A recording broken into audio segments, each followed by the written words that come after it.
You are a devoted guard, Formal. You are still alive. Did we kill the...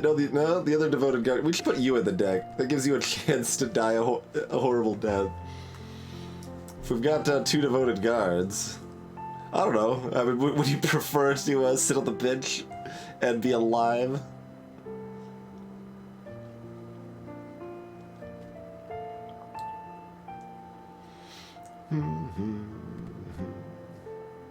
Yeah, basically, Formal. You've seen play, though. That's more than I can say for Tania, I'm afraid. You're still here. The Crash Jacker. Gildersneeze is not here, though. Gildersneeze, that freaking thief, robbing from my other people. We showed him mercy at first, but we couldn't handle it when he kept stealing from people. Could not handle that.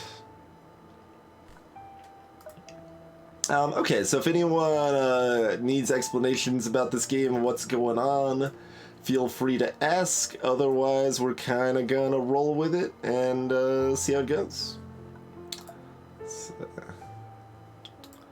So our plan is to, it's like last time on Nowhere Profit. We, you know, made some progress, got entirely too many followers, we got a, we got this Royal Commando, which really isn't that great, to be honest, but it's at least interesting.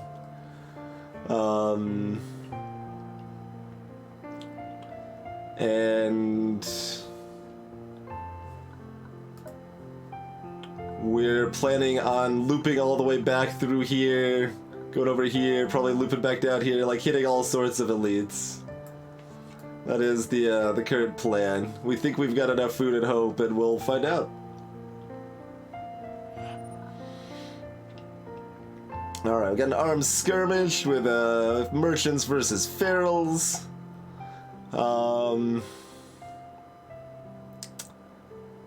I mean, we're trying to be jerks, but our altruism score keeps going up. We want this to be high now. Fine, help the caravan defend themselves. Level 8 feral shaman. They've got the Inspiring Command, gives random units +1 attack. They've also got Unshakable. When friendly followers destroyed, heal all of their followers by 1. Okay, that's a pretty weak effect.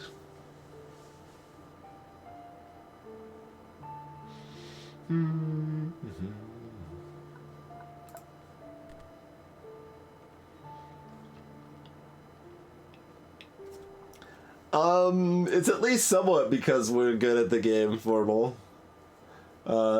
Because, like, in our first run, we were desperately out of food the entire time, and Celerity had the same issue.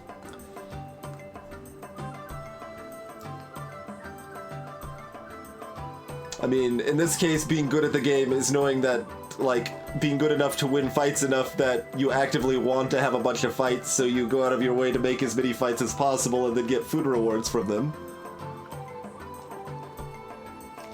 So not necessarily anything particularly deep or super high strategy going on there, but not necessarily something that's opposite. Yeah, there's Gildersneeze's corpse just chilling there. I'm gonna leave it there as an example.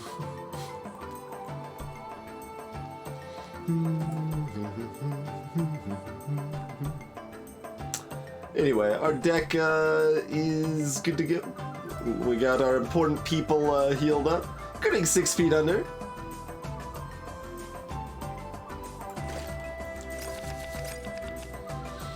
Okay, this one's great specifically to cast early in the game, so that's nice. Comes to play as a 4/5 when we cast it right away, so that's pretty great.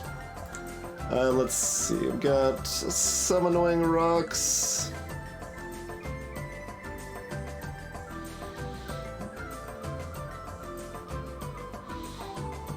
Do we hunt for a sniper? Or just keep the fountain because the fountain's good? I'll just keep the fountain. Yeah, we're looking around Gildersneeze's corpse right now. We don't really have to. We could bury it at some point. That would probably be advisable, in fact.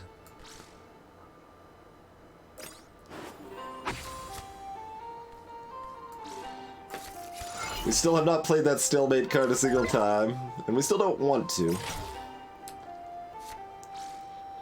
Deal 2 damage, alright.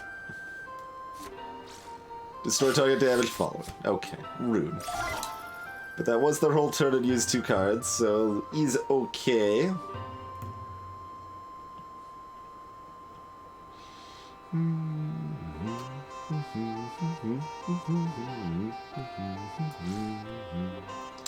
I'm gonna go ahead and drop the fountain here. This one heals itself and neighbors up whenever I cast a leader spell. I should have discarded probably Blinding Spray. Alright, 1 damage to all units and leaders. Don't do another kill injured unit. No, you're doing another thing like that. Alright. That's fine.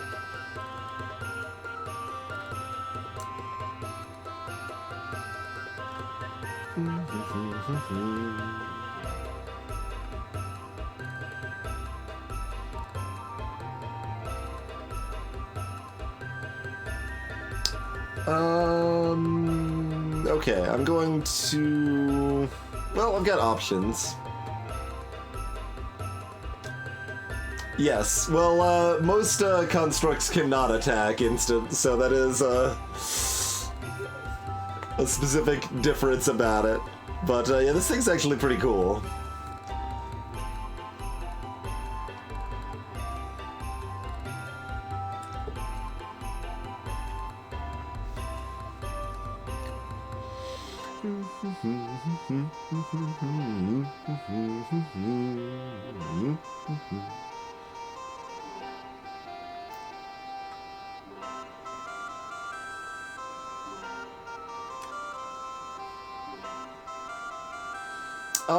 Mostly instant.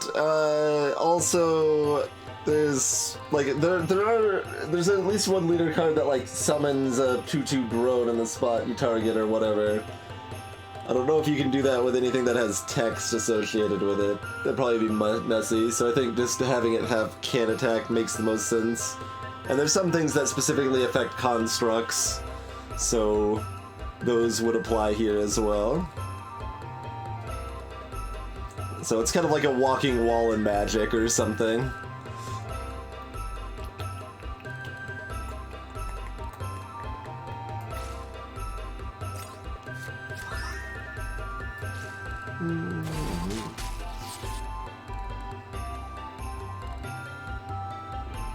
How much do we want to spend a spell just to heal this up? Some. More than none.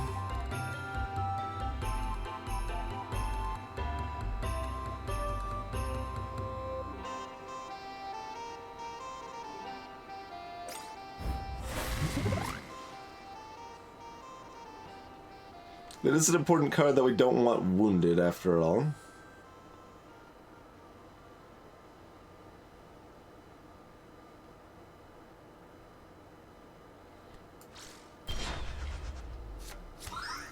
Sure.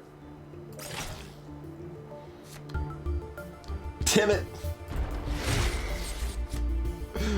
Our Mendicate's dead! Our Mendicate is dead!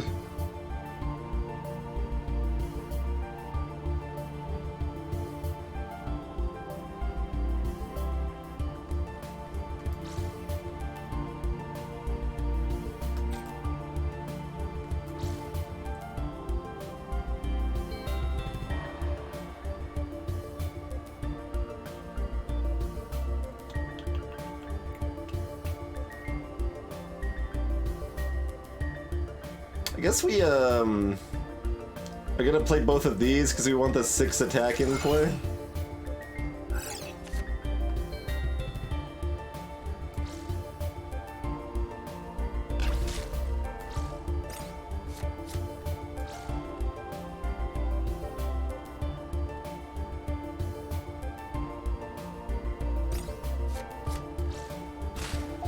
Our Mendicant had a good run though. Mendicant had a good run being injured that whole time.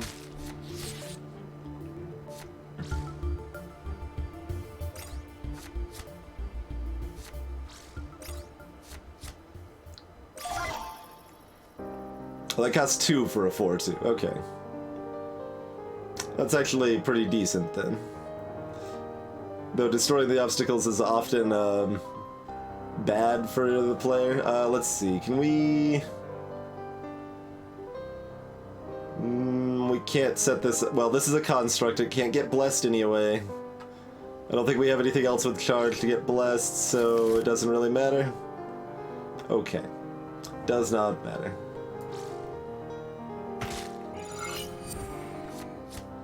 Alright, get blessed again.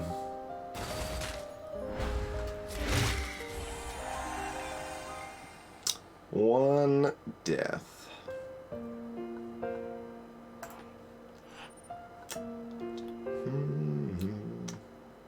Medic Tindor. I don't want to heal. No! Don't tend to. What if I didn't want you to tend to my wounded? No! Yes! No! Yes! Okay, mixed bag. Accept it and move on, I guess. Yeah, that's what you gotta do. Alright, Bandit Sapper, you're no longer good. Get out of here. You got healed. So, you're bad now. Unless we want to use you to get you wounded. I mean, we never used it anyway. Just get out of there. That's fine. Formal's still wounded, though. They didn't heal Formal up. They healed everyone else, including people we didn't want them to heal up, like this Blessed Marksman. Get out of my deck.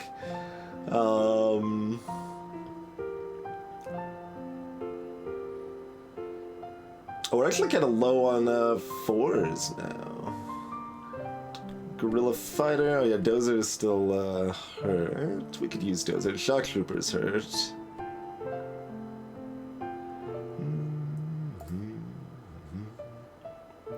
We get the Blessed Spark Shaman.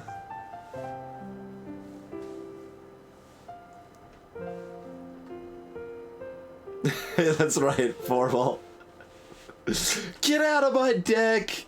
You're no longer wounded, no longer good enough for me.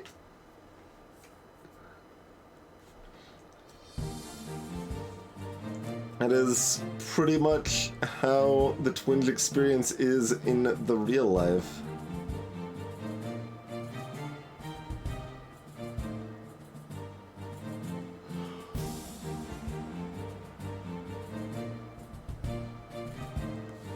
I mean, I guess.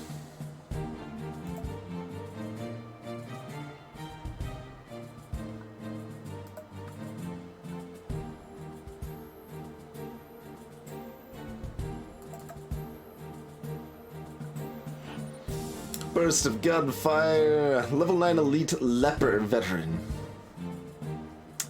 We got the Inspiring Command and a Hedgehog drone. When drawing a leader card, deal 1 damage to a random enemy unit. So mostly once per turn, but sometimes more.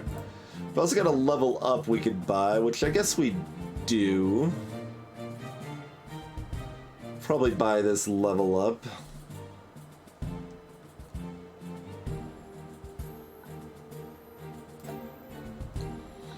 Level 8.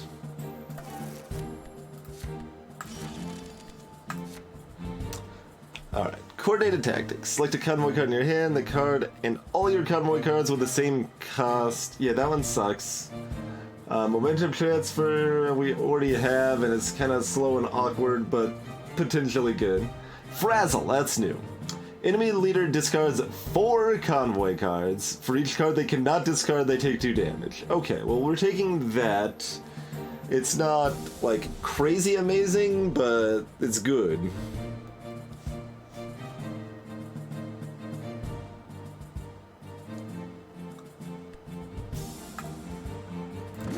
Four is a little more expensive than I want, but... I might remove one of these blinding sprays. Like, they're good, but we have so rare that we can actually use them effectively.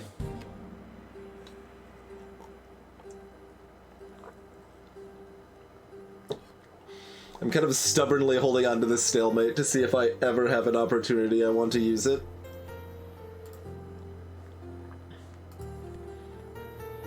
Yeah, I'm gonna remove one of these blinding sprays. Like, it's mostly a little better than beam, but beam costs less and beam also hits the enemy leader. So...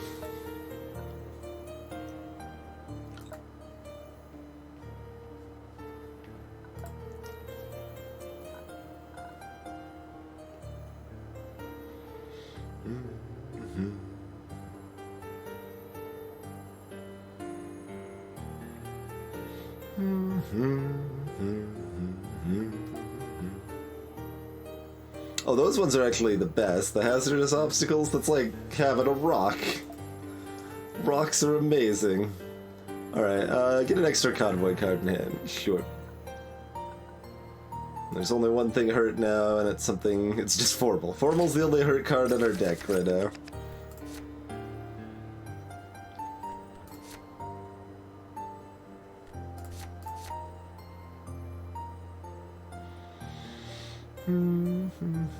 This is really powerful, but we probably want to dig for a 3 that's not Feral Marauder. So let's all make sure we find that.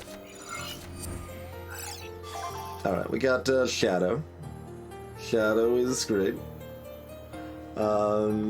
Discard Deplete. Seems unlikely we'll be playing Blockade, but maybe.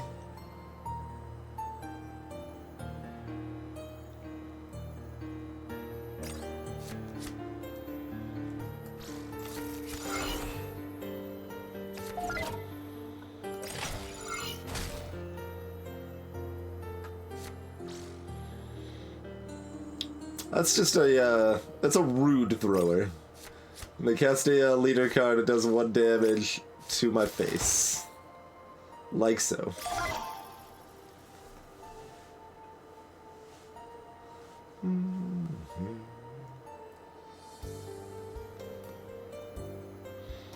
So we want a beam here.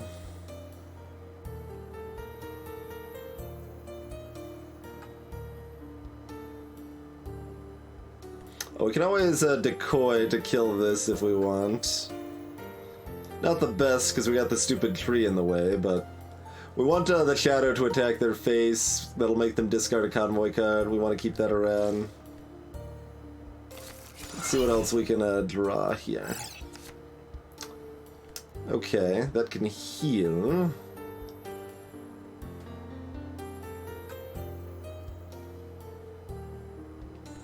Yeah, I think we just do that.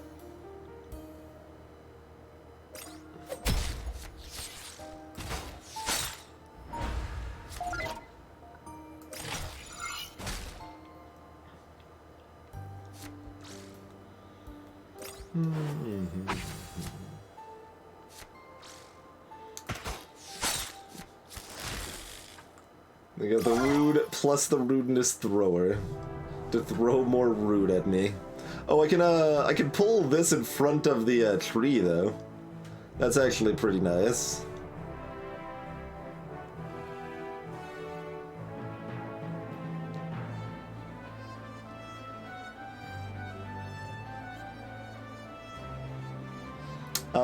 We could just win. I guess we should just win, huh? Yeah, let's win. Sometimes I just sound like disappointed about that. It's like, yeah, alright, that is a pull, right? Yeah, okay. Yoke. Oh, I did it wrong. Oh well. That's the decoy was supposed to attack last to get the blessing. We actually only lost 2 health. Oh, hey, it's a Pain Eater that's already wounded! Alright. We saw Pain Eater in the store last time that we're like, we don't want to go through the effort of getting it wounded so that it's then playable. But I'll take a Pain Eater that's already wounded.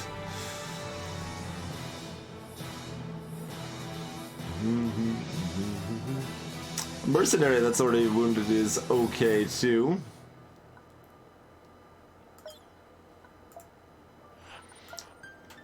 Dead bodies littering the area, as they are wont to do. I mean, that's still not great. Yeah, that's fine. We don't need that. Alright, picking up some more food. Sooner or leper, huh? I don't think we're decoying to hit up this monastery. Nah.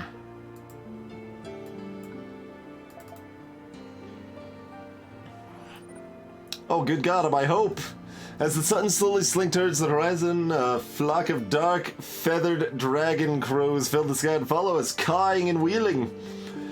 Black birds in a red sky! This is a dark omen!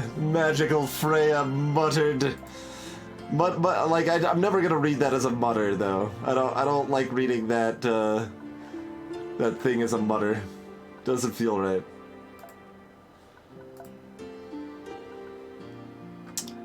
We are actually starting to run low on our, hope items, are we? Well, hopefully that will change. Alright, we got a fight there, surrender, face death. Rajgard Elite. I don't know, Furl. I don't know. If their goal is to have you change up your deck constantly, they should give you better tools to manage that, though.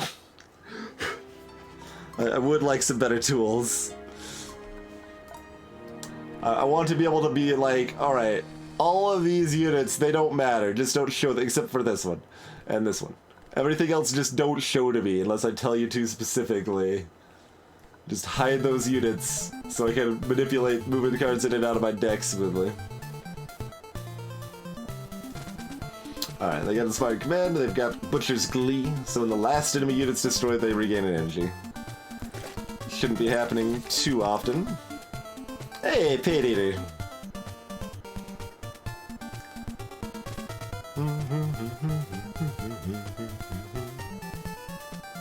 I'll keep Decoy because it's just that good.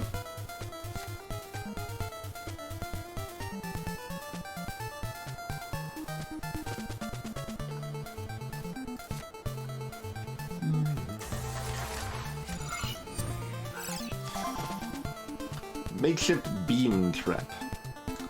When it dies, deal 2 damage to all targets in the opposing row. Huh. It doesn't seem very good, but I can also use that as a rock. Just a dangerous rock. Greetings, Bloody Blades. So since they're wounded, they come in as a lovely 5/4. Honestly, just get rid of this. Give me a different card. I'm not using Deplete either, though. I'm gonna keep not using that card, like many other cards that I'm still stubbornly keeping in my deck.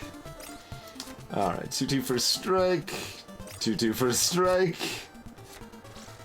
And I'm being pushed. That's actually very rude. Because that's robust, that means they, can be pushed back instead of dying, but that doesn't work if they're already in the back. Salutations, Pyro Man.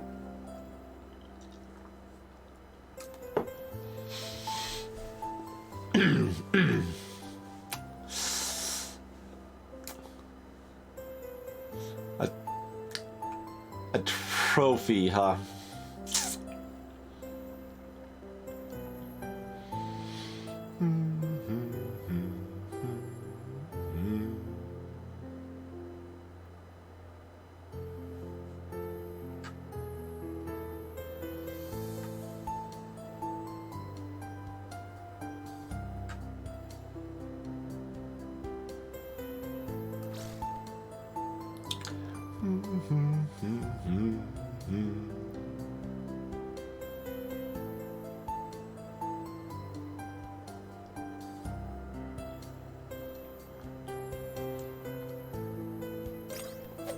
Well, I guess we'll see how long-lived the Pain Eater is then.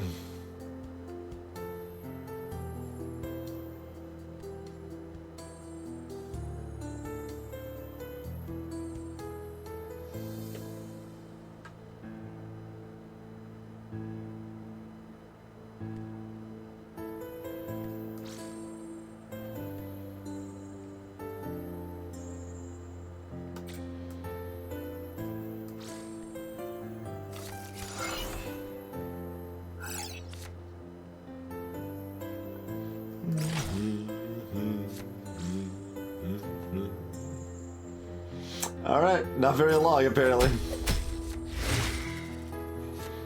Pain Eater ate a little too much pain, it would seem. Did not go particularly well for them.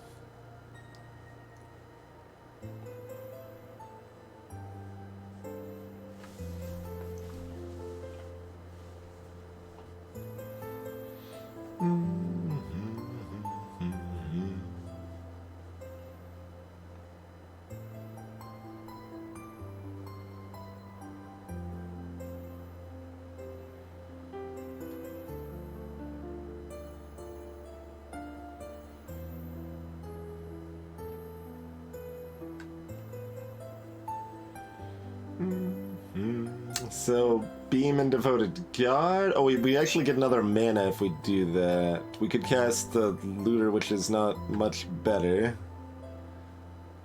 Let's see about that then. Alright, well.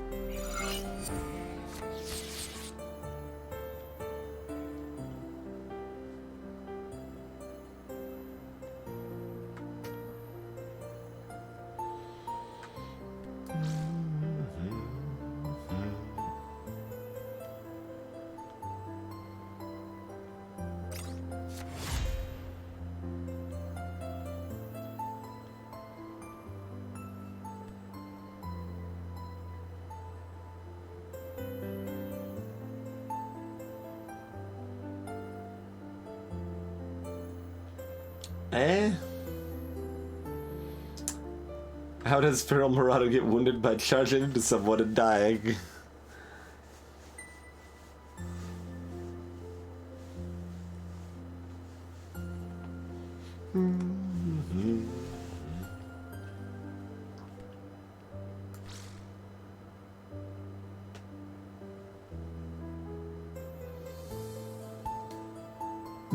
Sure, I'm just gonna put this over here.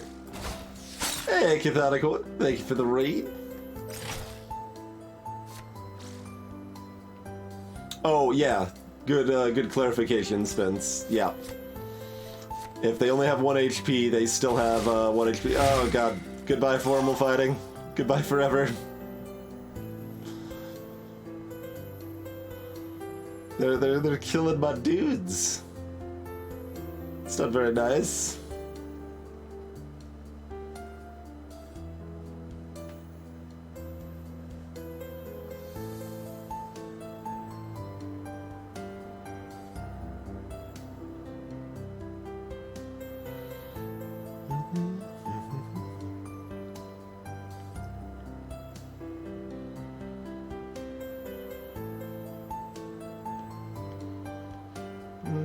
Oh, we can kill them. Okay, we copy the cultist.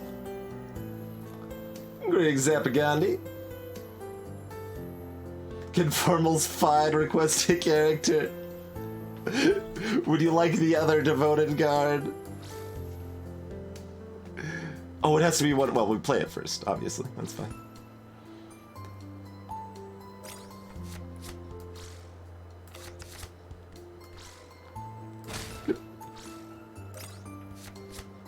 Oh, what? It's not. It doesn't copy the blessed? That's fine. We've got a ping. Okay, it doesn't copy the blessed. Greetings, Ilion. Thank you for the raid. And, yeah, sleep well. I assumed it copied the blessed. It feels really weird that it does not copy the blessed, and I feel less good about that card now. But, that's okay. We still got a backup damage. Well, yeah, it took some losses there. 2 people died. Everybody's dying tonight.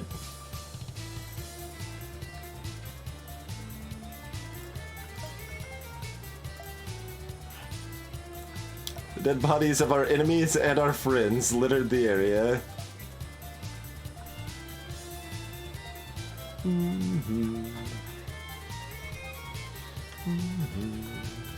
I tell you what.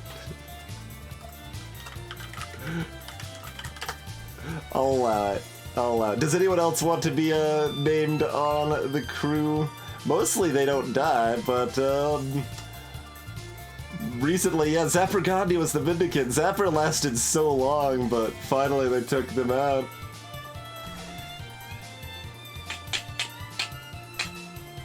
Rude.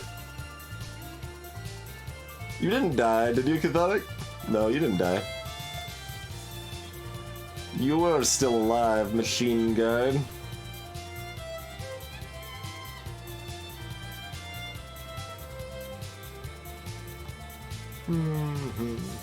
I did, Formal. Never put you in? Well, you're the one who picked Machine Guard. Although, most of the ones you pick at the beginning are going to be hard-pressed to stay in the whole game because you don't start with very good cards. How about the Looter for Feldspar? You can be the Looter. Where's my Looter? There you go.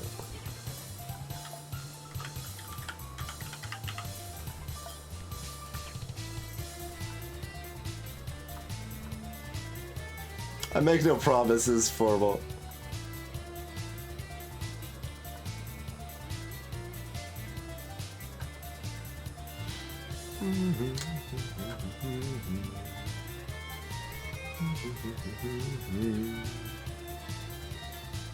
Alright, Deranged Dan can be this cultist.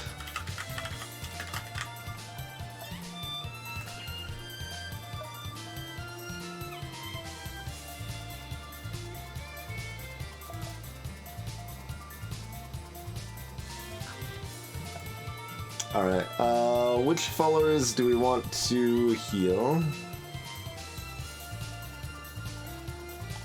We had 2 or 3.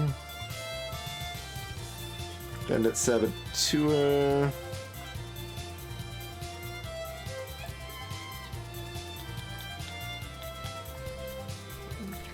Shock Trooper. Maybe Dozer.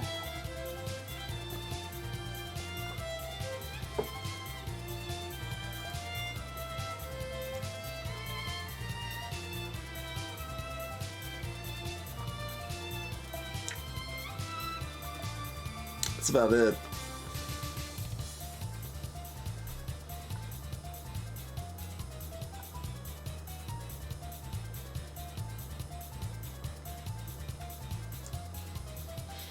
Gonna pick someone to heal.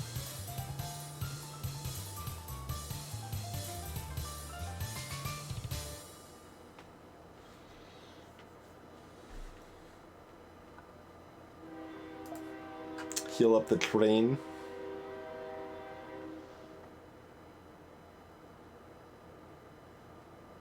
I can't choose you, Catholic. You're not wounded.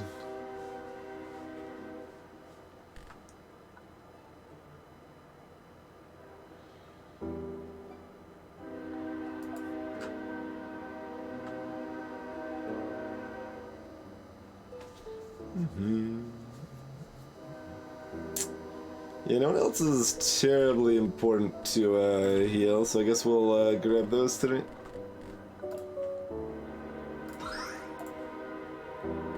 Don't know if I'm using that Dozer though.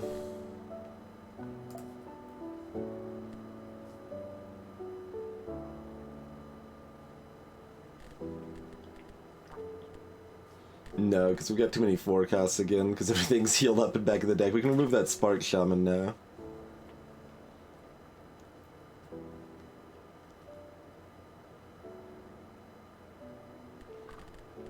Well, clearly you remember Minecraft Raw.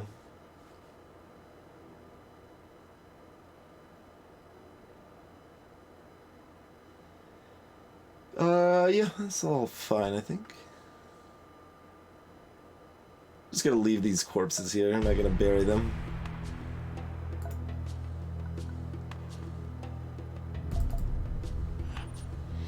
In the middle of the day, the light suddenly went dim. A gray haze was in the air, and after a while, ash started to fall from the sky like snow. The curse of the fire! The curse of the fire! Parnatri yelled, flailing his arms and throwing himself on the ground.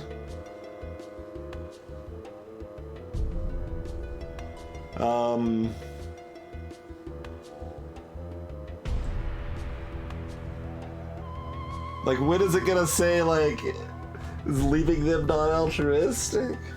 We don't really care. Alright, leave him. See you later. Oh my god, the hope. We left the ranting man to his fate. Quickly making progress, we moved away from the area of falling ash, but could all sense the dark mood that the loss of our friend had caused. I disagree.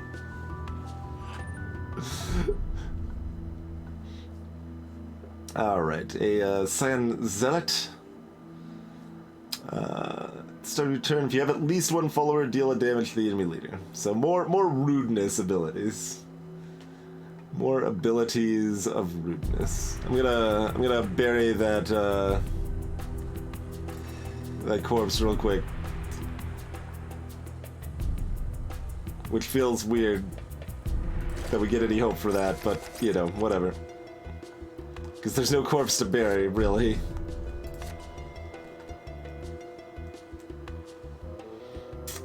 I mean, do we want to open by spending a turn making them discard all of their dudes? Maybe? Maybe.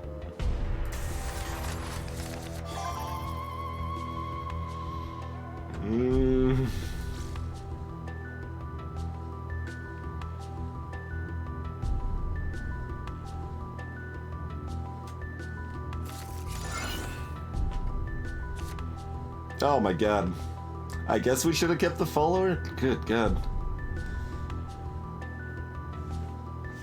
We can't play anything. That's bad. We've got so many threes in the deck, too. Gain +1/+0 for every convoy card in your hand. I can't play anything and they start with a 6/6. That's okay. As long as they don't auto-kill my Unconquered Aesthetic, we're probably in good shape. Oh, what is this one? When that takes damage, it deals damage to its neighbors. Okay.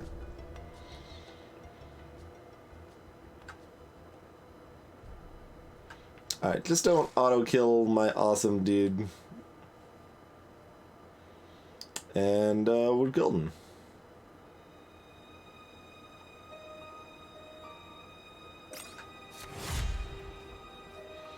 That's right, you tell them that they lack restraint.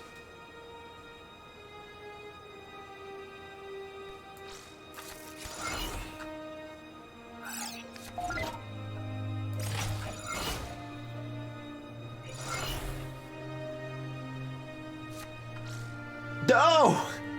That's okay. They're an 8/8. They can attack in. That's still fine. It's just annoying.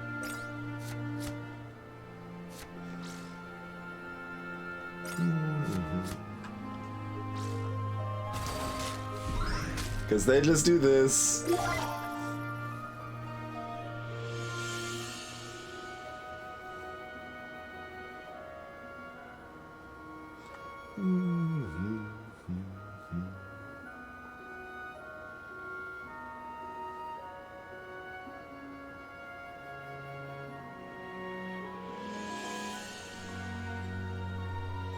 Kinda wanna frazzle, but that's not really gonna happen, is it? No, I don't think so.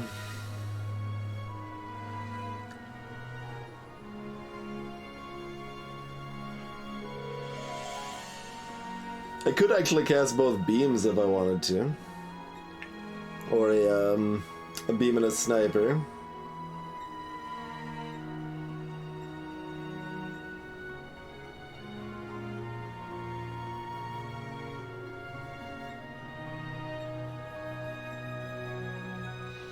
By killing this little energy drink thing.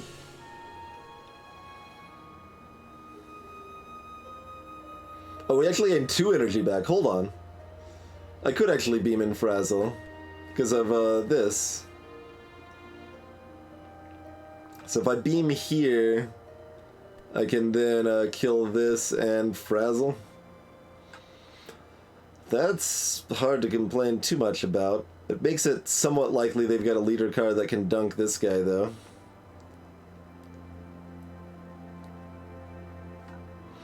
I'll risk it, because that plays so good otherwise.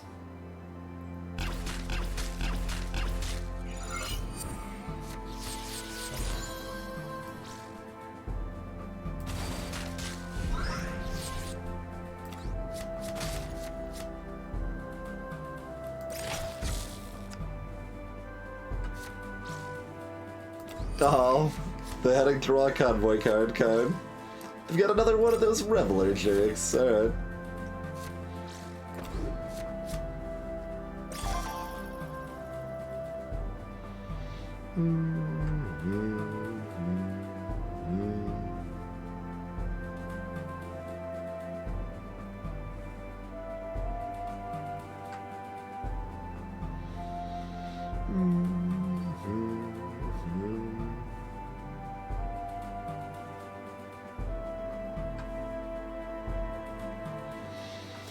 I mean, we could just kill it. We'd probably rather get our taunt moved up than use the stun plus pistol shot to kill it. Yeah, the stun even leaves us with 2 mana floating we can't really use.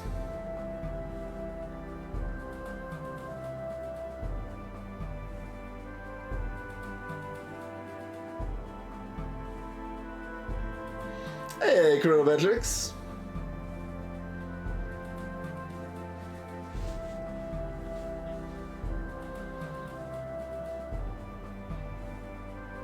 It is odd. Thanks for 23 months in any case, then.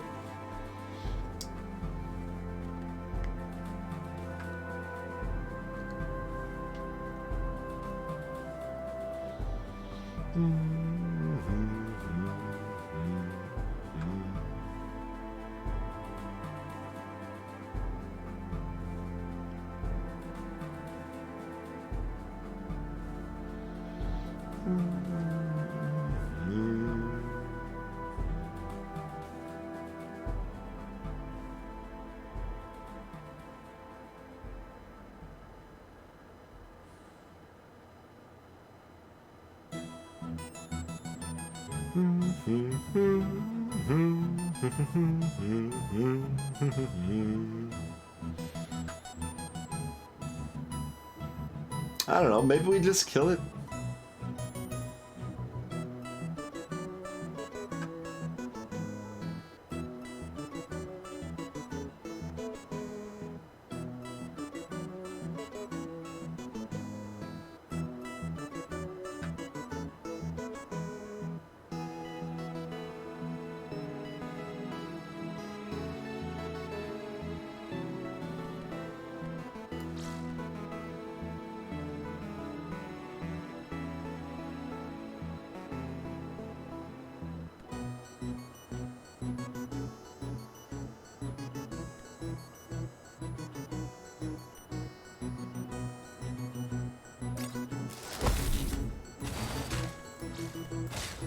So because it was stunned, it didn't do damage back to me there.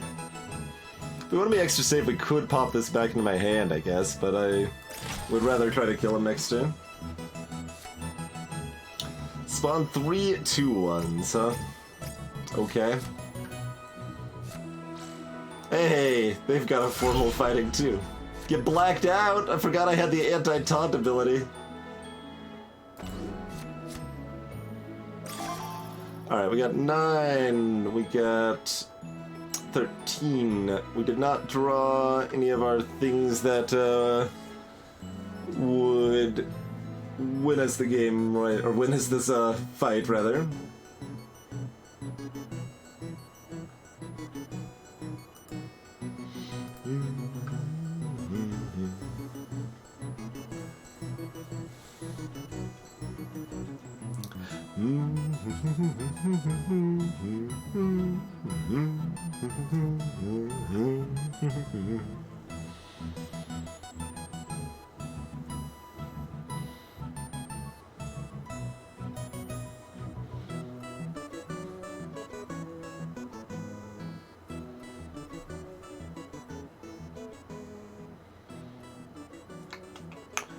Alright, so dig for a kill. So we've got a 6, we've got an 8. So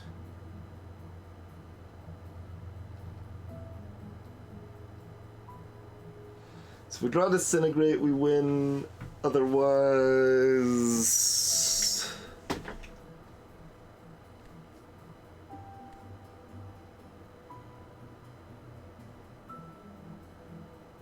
Would the other beam actually be enough? No, not quite. Okay. Otherwise, we'll probably beam this row and, like, move that up and eat this or something.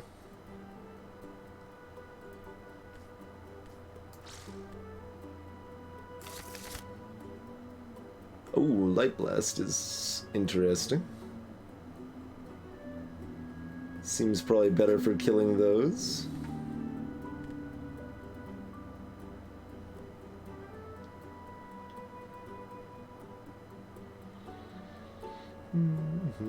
This effectively only costs me 2, since we get an energy back for damaging the leader with one of our own leader cards.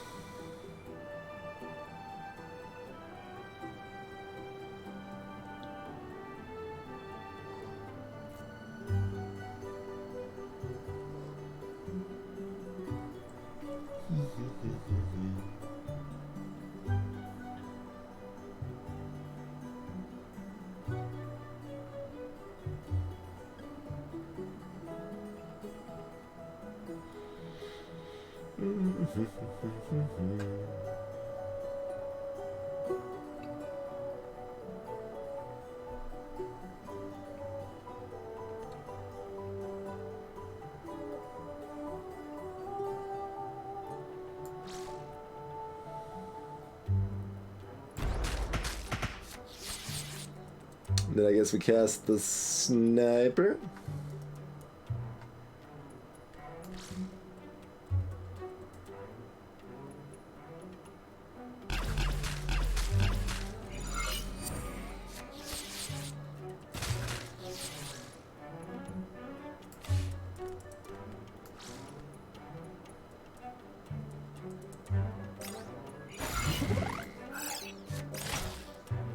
Ha, Dexter.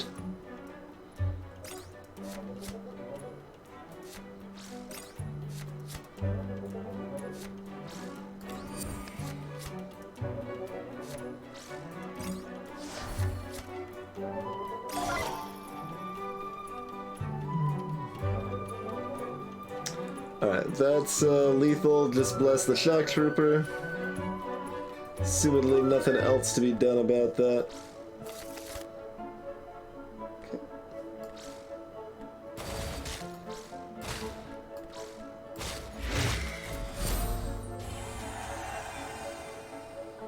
Target marker. Follower 3 or less cast joins your sire, they become a sniper. Can turn into covering fire. Each friendly unit with taunt deals 3 damage to the first target in the opposing row. That costs 3, huh? Eh? That's a legendary, too.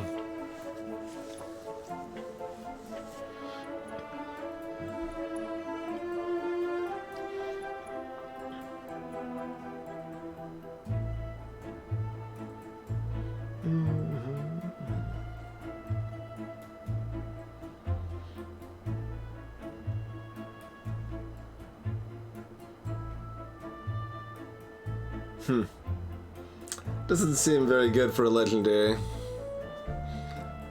I mean, even if we were running a couple more taunts, that's still fairly situational, and you aren't controlling what you're targeting very well, and it still costs 3.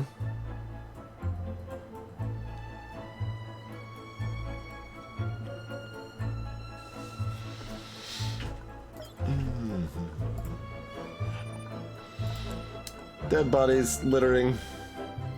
We all know the drill by now.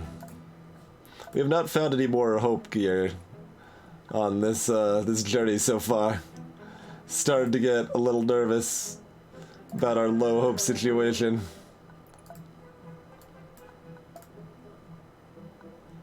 See what this bunker has for us, I guess.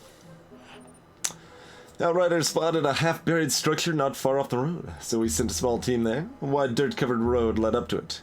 It was an entrance to into a large, squat bunker made from steel and concrete, big enough to fit multiple trucks. There were no visible windows or any other openings, apart from the sturdy, reinforced main gate. Whatever markings had been painted on the bunker had long since faded.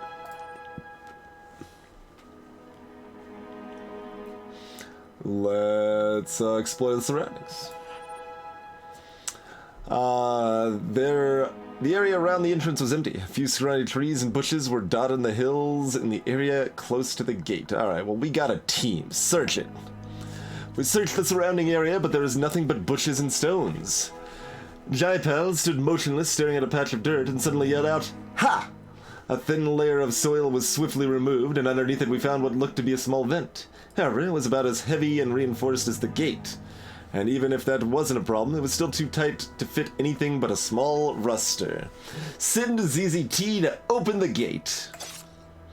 ZZT vanished into the vent, beeping and whirring. We waited in the sun for any kind of signal, but eventually it became obvious that the defenses within the bunker were still active.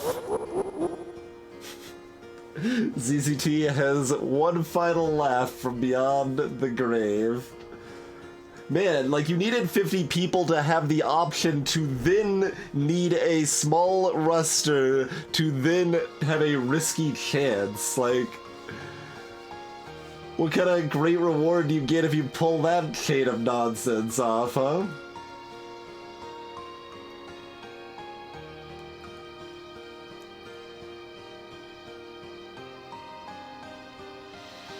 Oh, well, I guess.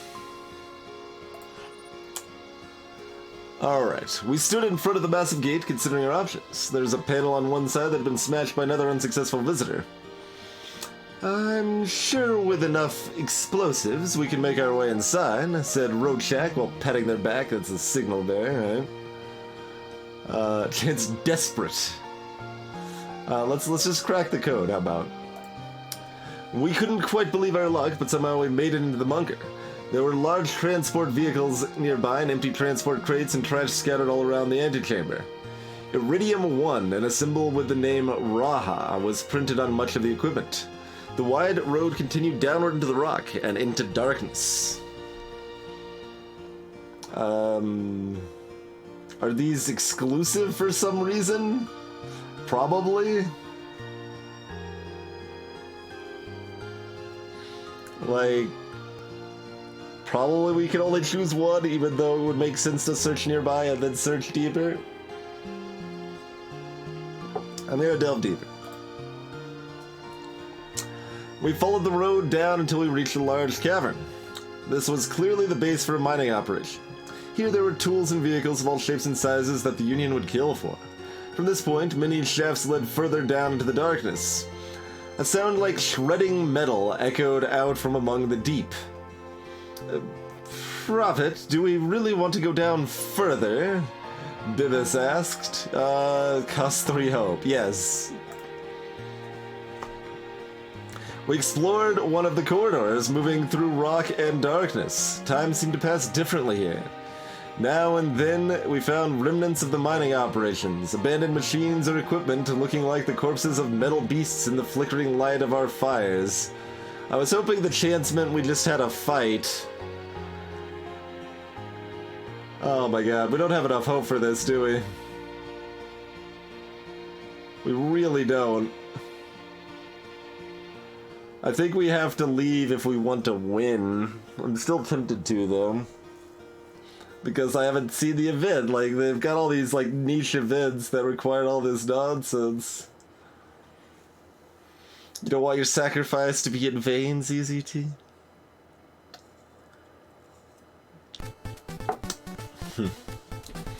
Oh my god.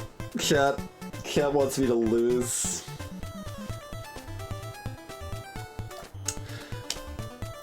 Strange sounds echoed along the walls. It was as if the rock itself was coming alive, veins glimmering and pulsing in our light. Still, we found nothing but dust and shiny rocks. I think this is as much as we can do. But this gives us a tier of chances now, right? Risky is only the third riskiest.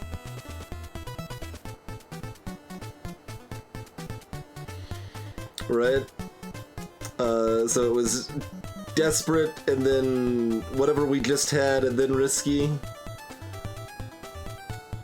Unlikely, yeah. Desperate, unlikely, risky. Okay.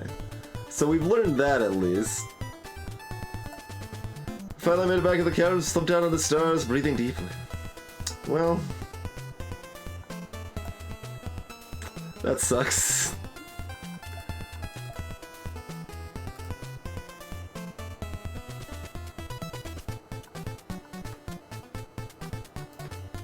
There is a market here. And there's a market there. Okay.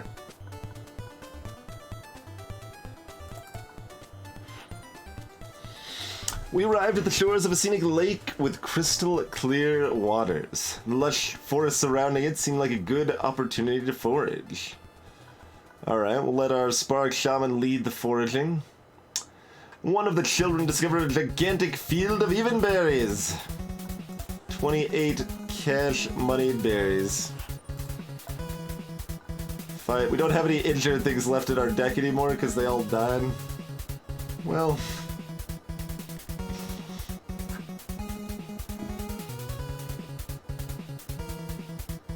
they all died or they got healed. Which both options made them worthless. So, you know. Yeah, that's their deck. What do you got? Leopard Juggernaut. You got Raging Heat. When infernally follow with rage attacks, they get +1/+0. Okay. Nothing too fancy. And we've got extra energy. Right? Yeah. How do you gain hope? By using a luxury item to share amongst your team, basically. We don't get the extra energy on our first turn, though.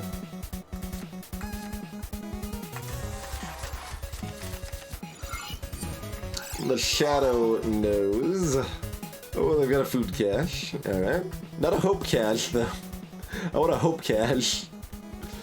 Oh, this is a big field of 5x3, but ours is limited. We've got these stupid rocks over yonder.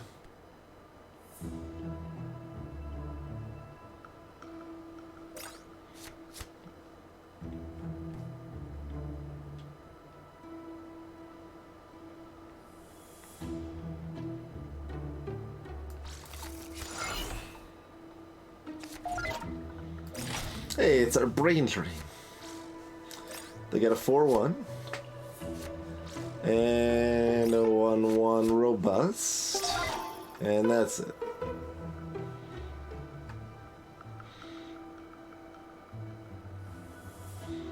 Alright. Well, this becomes a 2/1 if we don't deal with it, but dealing with it is not easily done, so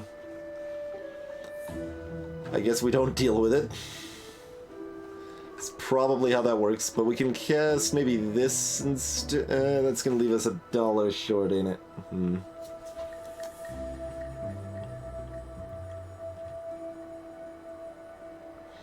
We could cast this and just ping this rather than casting the Light Blast. That's probably what we do.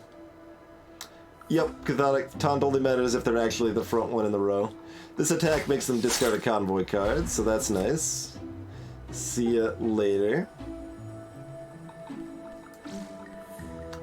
Ping!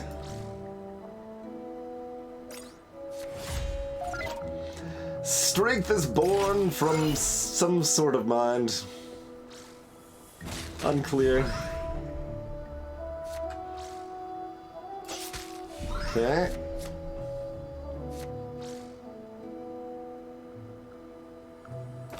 Rude.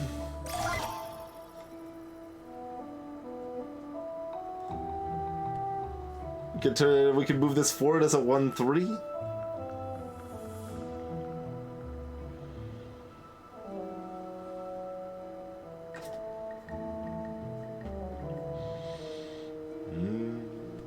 Cost 4, so that would cost 3.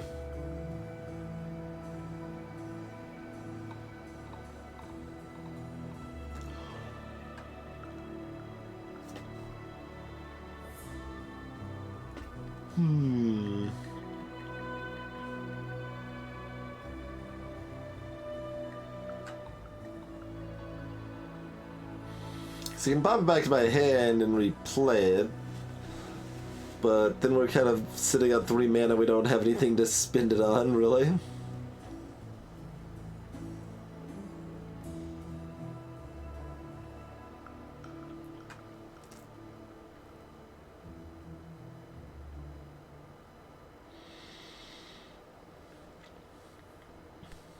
I don't really want it to become unblessed. Wait, let's attack with it first, get that 1 damage in.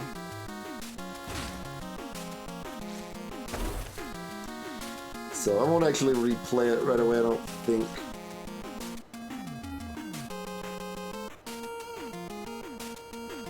Well, it's actually, like, better than the 5/5 for 5. TBH.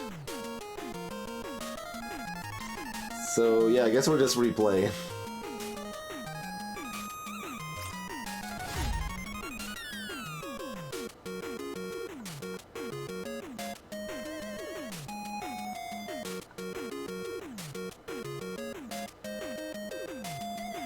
And I guess I'm just grabbing this food cache by shooting it with a spell.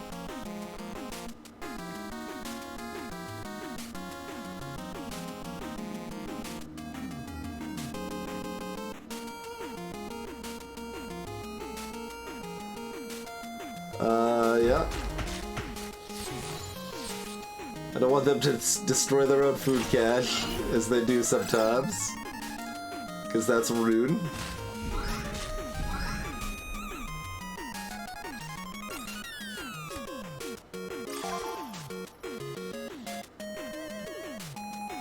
Alright. Easy peasy. Don't think we have any other chargers in the deck that could get blessed.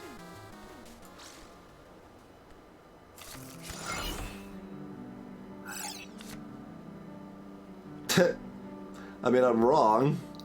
We might as well bless it, I guess. It is slightly beneficial to have that blessed, I suppose. Yeah, because we might use it for charged face damage. Hey, we got some natural dice. Okay, so this is a hope item. That's good. That's something we wanted. So we've got 3 right now, I think. 1, 2, 3. Yeah, we got 3 left. With the one we just got.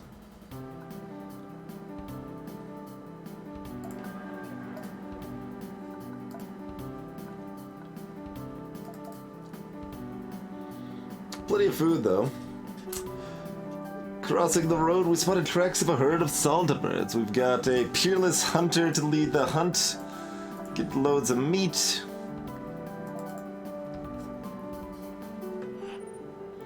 Burst of gunfire, peaceful, whatever. Level 10 elite. Hiram Phalanx. Inspiring command and direct revenge. When a friendly unit is destroyed during your turn, deal 1 damage to the enemy leader. Okay. Wait, was there something we got from that one event a while back that we thought about adding to our deck but haven't? Is that a thing? Maybe not.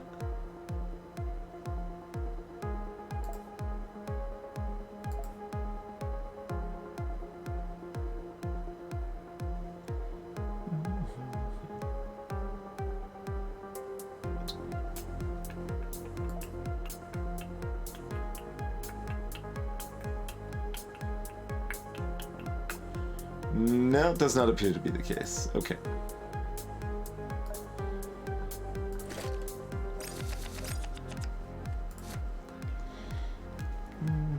go first.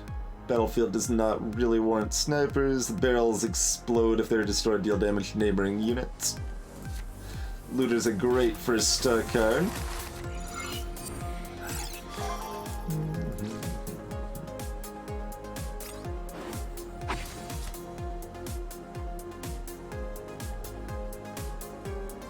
Oh,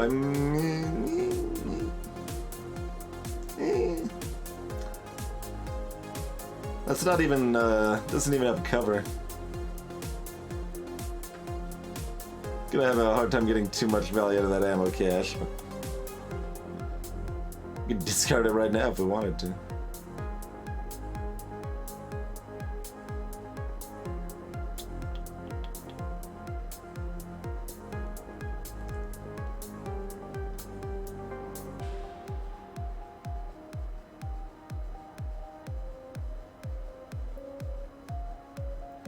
If they don't successfully do much, we might try frazzling them.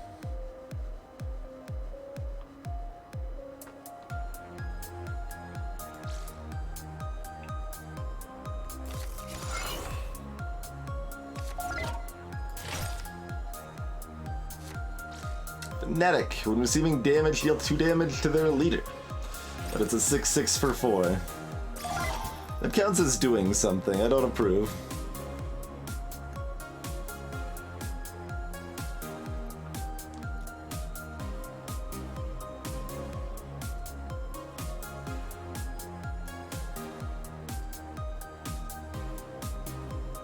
Play the shock trooper and attack it.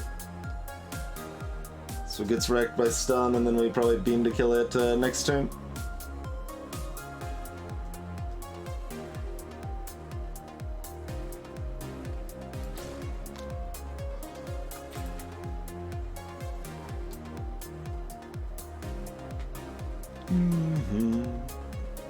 Are we cycling anything in that case?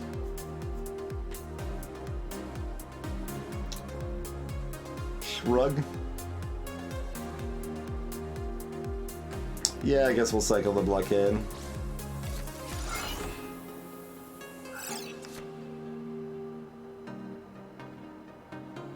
That's another option. We could just put up the robust taunt.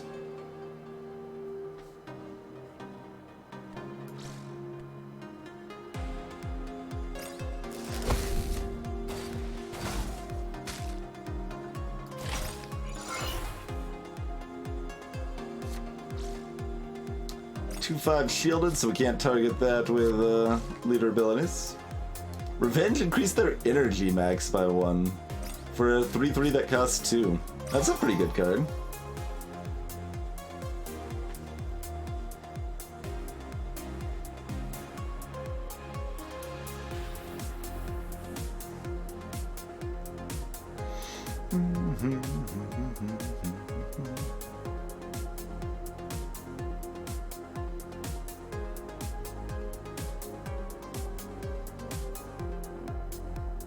They got some good casts out there. Oh, if we beam up here, we get 2 energy back, though, huh?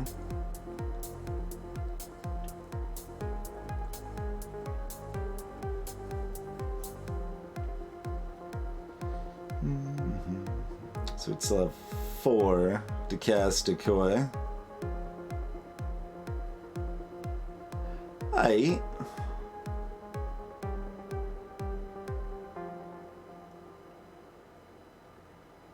Not entirely opposed to that plan.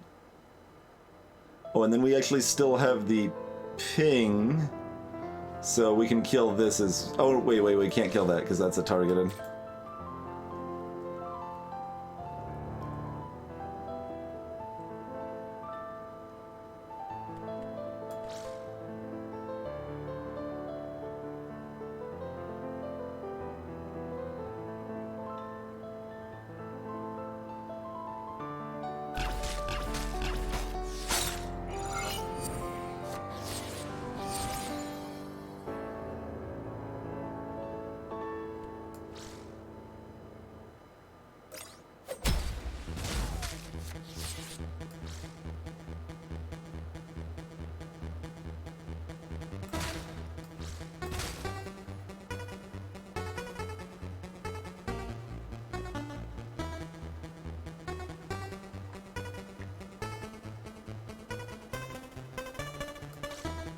Probably too late for me to care too much about the panic projector, so we'll cycle that through.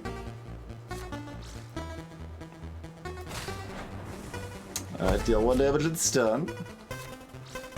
I've got a 3-5 taunt. Never mind. Get your taunt dunked on. Oh, they're bolstering. Alright.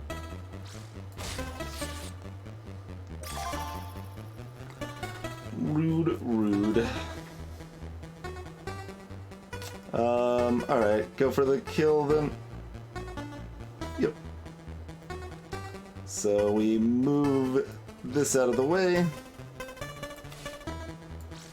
Deal 6 to their face, and we deal 1 to their face, and we deal 5 to the face. All to the face. 1 wound, we get a little food, a little batteries, we got some heretics, including an actual heretic. We got a Shiram Crusader. So that's a 5-3 that's shielded, and oh yeah, that's the one that blacks out the unit in the opposing row. Those are handy.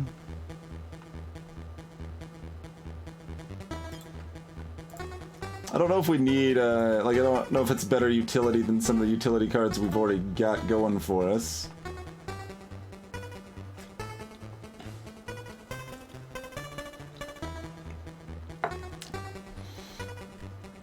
Our looter's now wounded.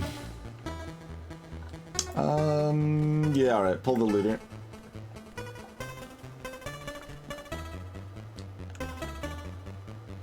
Do we have any other 3s we feel appropriate to add?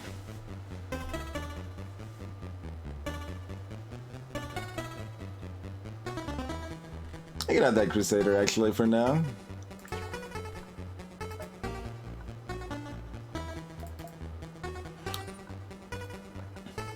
Trek happened upon a curious sight. Directly next to the road and nestled into a small crater was a fortified metal door, flanked by convenient gun slits.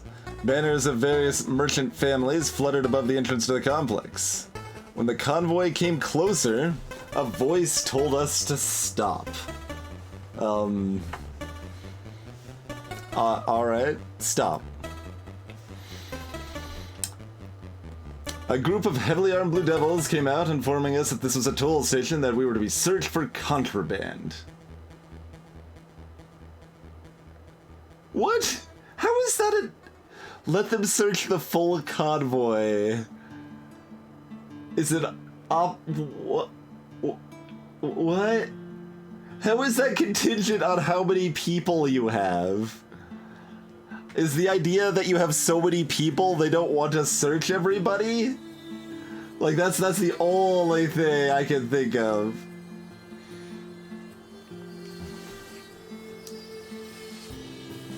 Also, like, is it better for me just to refuse the search and hopefully get a fight anyway? I don't know, man. It's there's some weird ones. We'll try the yellow option, but I think refuse the search is probably the actual best option. The mercs were to thoroughly search our entire convoy and take them many hours. They just went through a few wagons, tossing the belongings around before returning to their post. The Devils announced there'd be a charge of 12 batteries to pass by the toll station. Alright, we still get to attack him. Get dunked on Leper Alchemist. Alright, you've got Inspiring Command and Soothing Shadows. When a friendly follower moves, they heal 2 damage. Sure.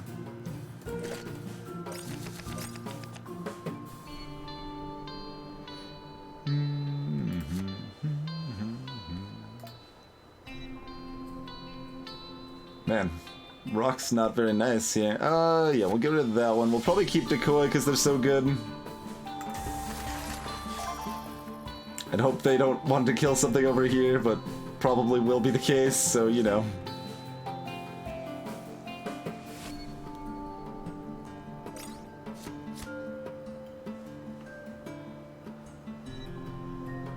I don't know, Lookout alongside Light Blast is a pretty good next turn too. So I'm either cycling Beam or I'm cycling nothing.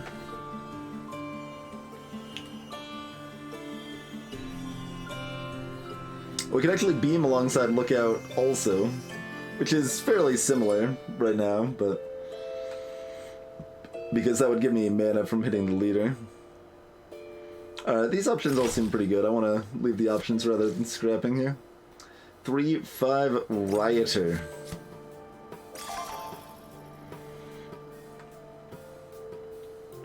There's our Warden as well, huh?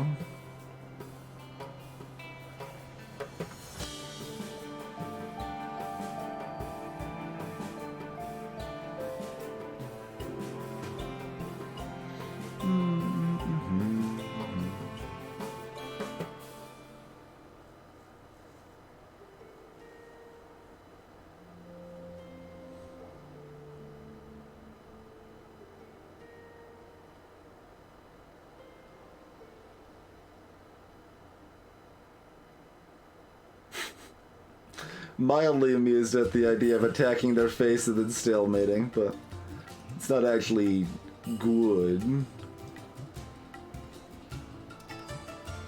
can use the lookout to get the kill. So that's probably what makes sense.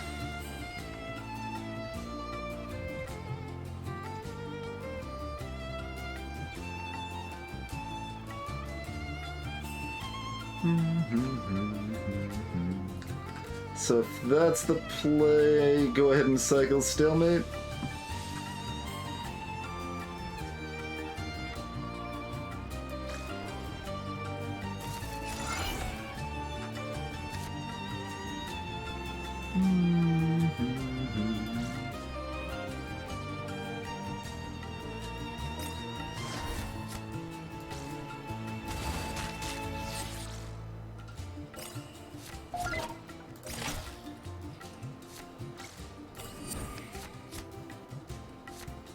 Slap. 3 damage to target follower. If they survive, they gain rage, huh? That's kind of hilarious. But rage is not very good on units that are already damaged. So that's a weird thing.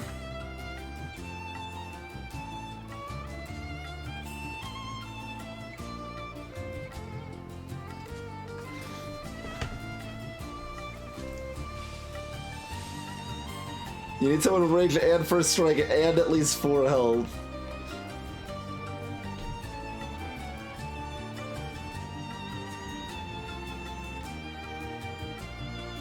And yeah, there's not very many of those.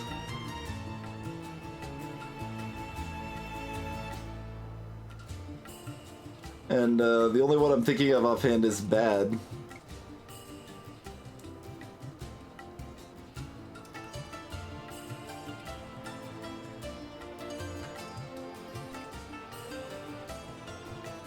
Simply I'm destroying this rock, they're attacking phase.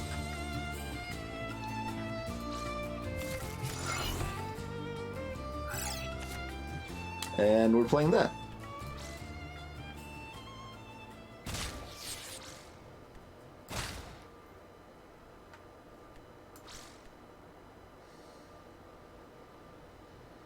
I know they have the heal, but I think I'd rather have them in a separate column here.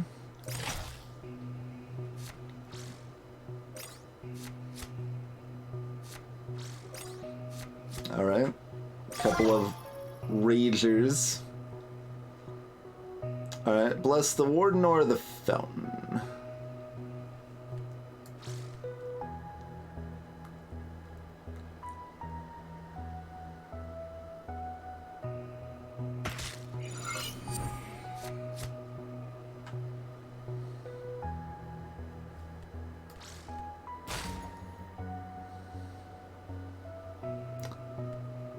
Both are great blesses, so, you know.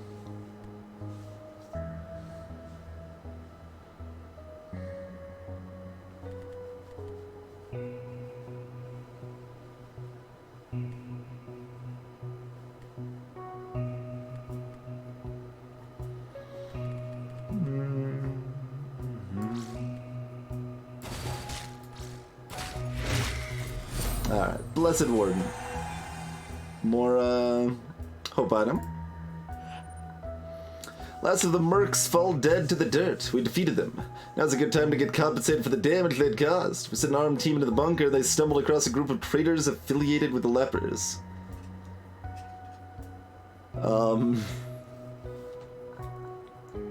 Trade with them. Change mind, rob them. What are valuables? I guess that's luxury items for hope, probably. Let's buy valuables, I guess. Their haggling was only half as effective as it would have been with the Blue Devils backing them up. Alright, let's buy some valuables then. No, well, sort of. See, this is what I was afraid it was gonna be. It was gonna be this. We got the lowest value hope item I've ever seen in the game. Their moonshine was actually candy. You guys selling hope? Yeah, you guys are selling a little bit of hope. Some garbage hope. But hope all the same. Also, we've got 100 batteries, so... Yeah, that's always such a weird thing in video games, right? It's like, you can pay $10 to get this thing. You get some equipment. Like, because that's how transactions work in real life. It's like, yeah, you know what? Sure. I will buy your mystery equipment, sir or madam.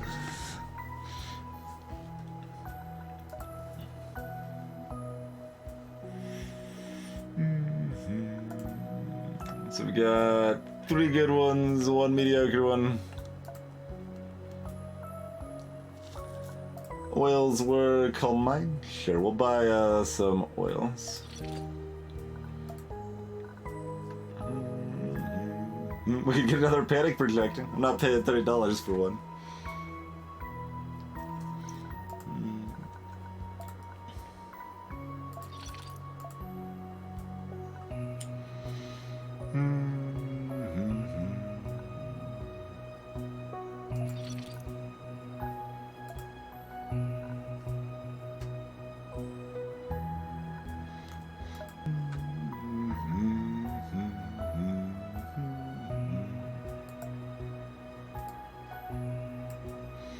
Alright.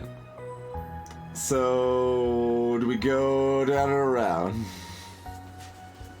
Because clearly what we need is more trade goods for money, right? Our goal is to end the game with like 150 batteries unspent, apparently.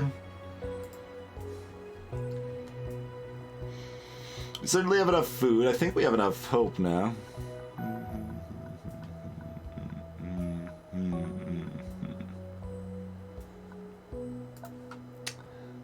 12 hops. We do that on these 3. It's 25, 34, 48. That's exactly enough without finding any more, and we'd still have 2 natural dyes for later.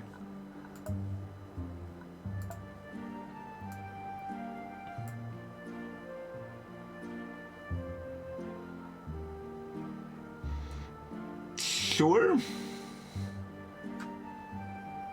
Yeah, I mean, I guess.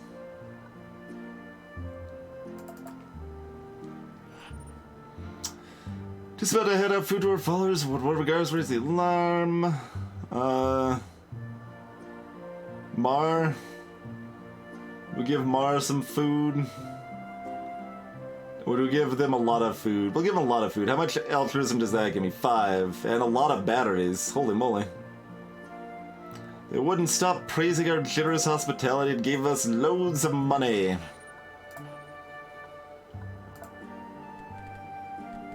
Shadow, we would like to be not dead for later. Shadow's important to me. We could throw in like a crappy crash jacker, because we'd like another 3 in the deck probably. What else? Anything else? We got the mercenary. Signal bearer. All of those things are fairly similar.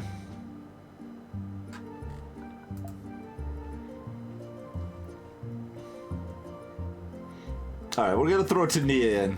Throw Tania into the deck for right now. Juggernaut has the rage bonus.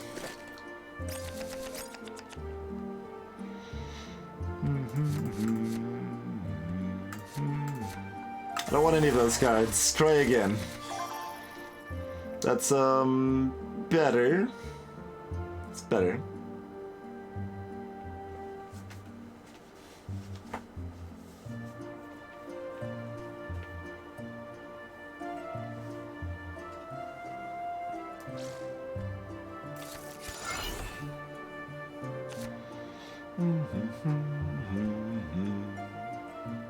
Huh.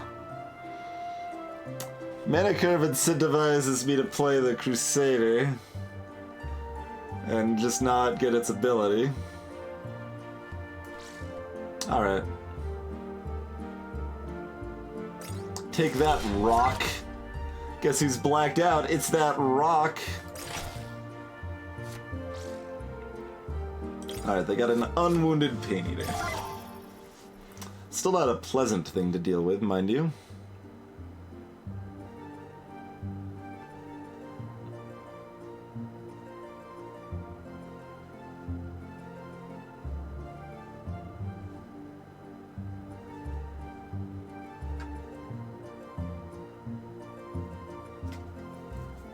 We could actually just kill it if we went all in on killing it.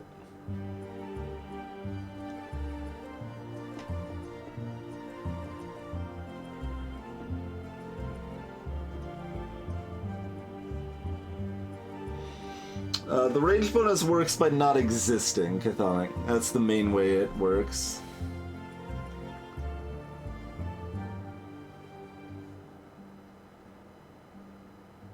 Because we can beam and light blast and hasty shot.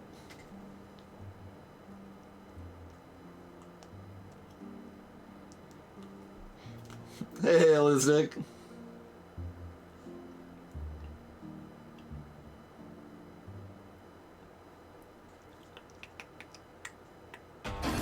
We can also trade in with the Lookout, too. I don't know why it makes you do that, Elsnick. It can be a little overly annoying on the insistence if someone doesn't want to dance around it or whatever there, but appreciate the year of support all the same.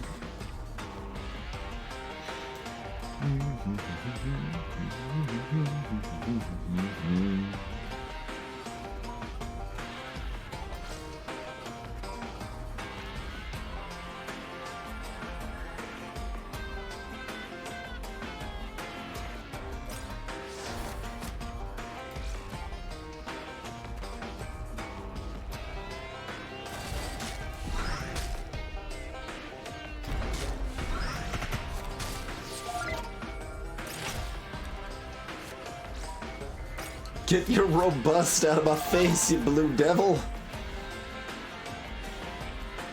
It's okay, we could cast our taunt now if we would like.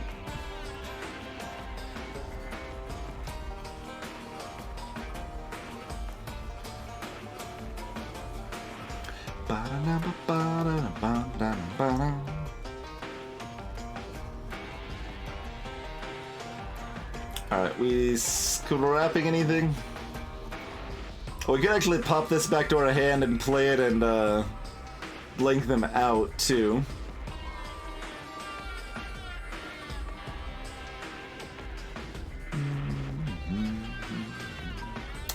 That ain't too bad.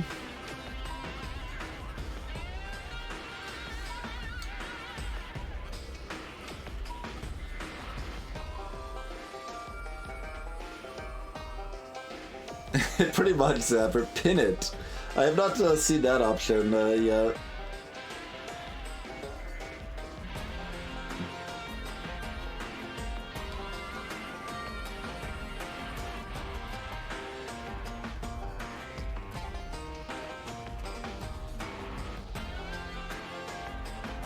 Blanking it out is appealing too, but...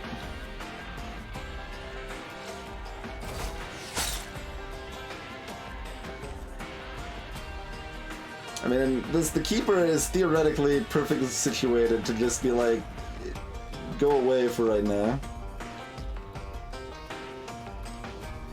On the other hand, clearing boards is something I like to do in it. Guess that's it for 2. We then just cast the Warden, probably.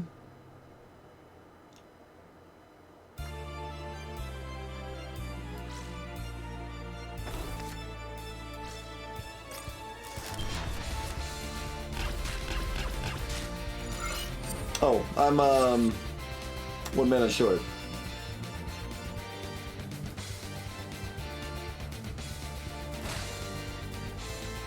Well,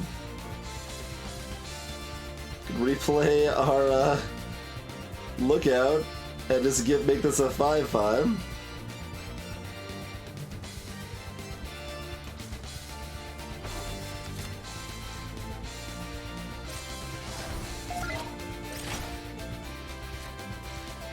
You now have a box file as well, Formal. Scandalous. Don't kill my lookout. It's not nice.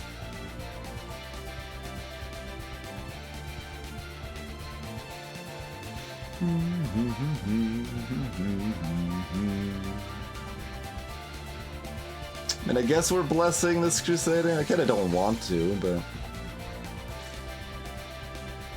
We've also got the Cultist, if that... I mean, we can also choose not to. We can always do less damage after it attacks.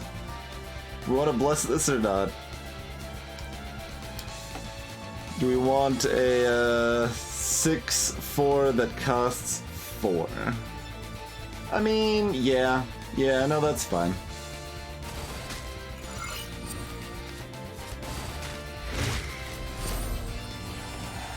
You are now blessed instead of wounded, Crusader.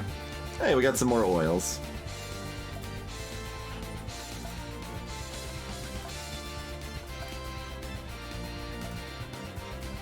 Share the oils and cheese amongst the team. Oh man, we got another level up? Okay, this is like just mythic tier. We've never been this high. 25. Give me the... We only have a choice of 3, apparently. There's only 3 mythic cards, I guess? What's the one we don't have? Paralyzing Shock. Destroy all stunned enemy followers, stun all survivors. I mean...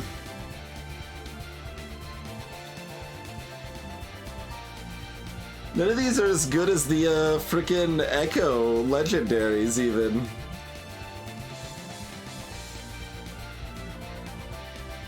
Yes, brainwashing takes their unit instant. That's why it costs 6.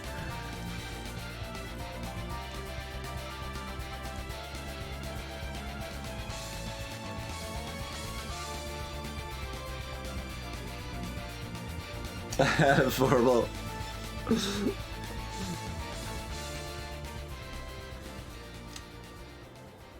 I mean, only for the fight, Dexter. I don't think you, like, add it to your following afterwards, but...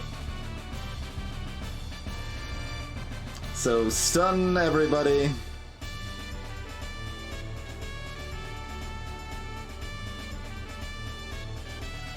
Or a second frazzle, I guess. Oh, it gets +3/+3 Zapper, so if they have a 5/5, it goes into your hand, it's now an 8/8, but you still have to pay the mana cost to replay it.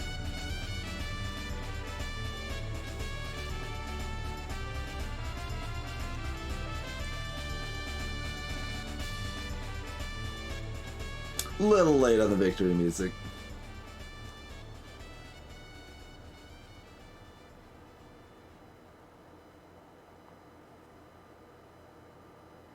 Yeah, it should probably say return, like, any target follower to your hand, period, it gets +3/+3.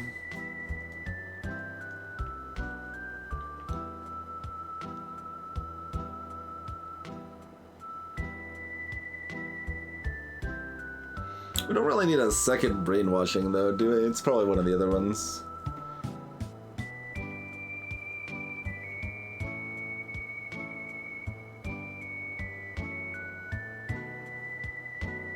Yeah, it doesn't trigger revenge like an instant death would. That's true.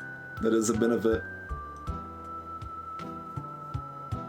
Well, mostly. Sometimes revenge is beneficial for you, but you're probably not stealing those people anyway, generally.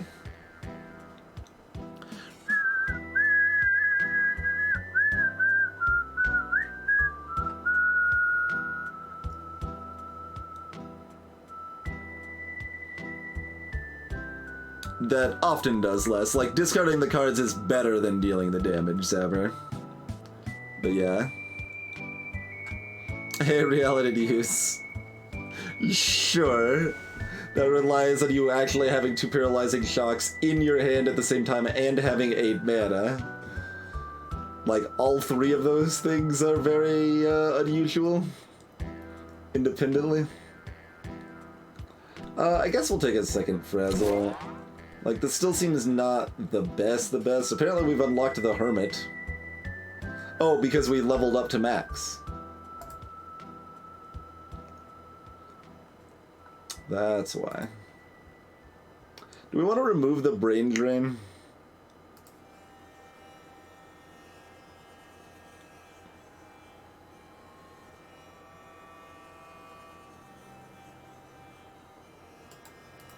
I mean, we did literally just use it last fight. But we got another Frazzle for direct leader damage also.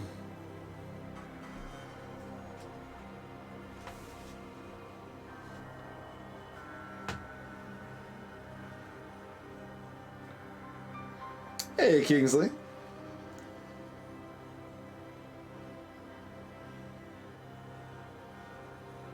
I believe you were here earlier. I believe I just forgot to say hi, though.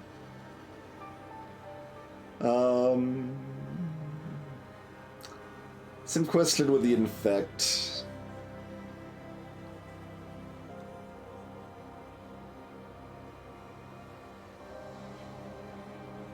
Same question with momentum transfer and stupid stalemate.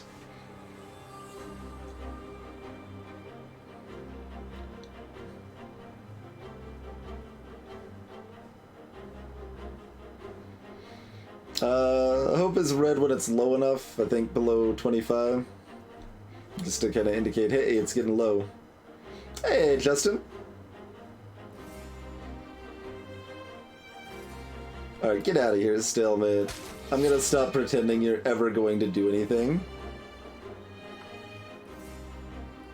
Cheers, Kingsley.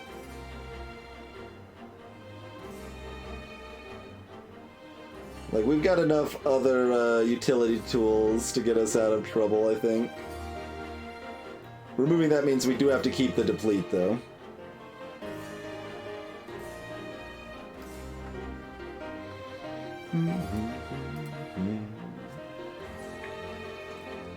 Well, useful is relative, Kingsley, because removing a sort of useful card makes it easier to get my actively good cards. Infect is really situational. I'm gonna remove Infect.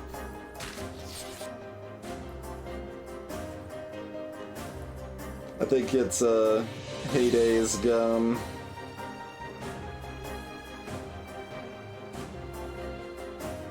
Probably fine with all of these for now. Momentum transfer is pretty questionable still.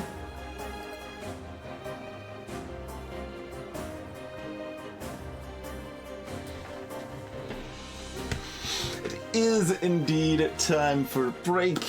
Thank you for the reminder. My throat is getting dry, which should have been enough of a reminder, but there's always the like, we'll do that break in just a little while longer. We'll wait. In any case, I do thank you all for hanging out with me on stream as usual. We'll be back in just a couple minutes.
Alrighty.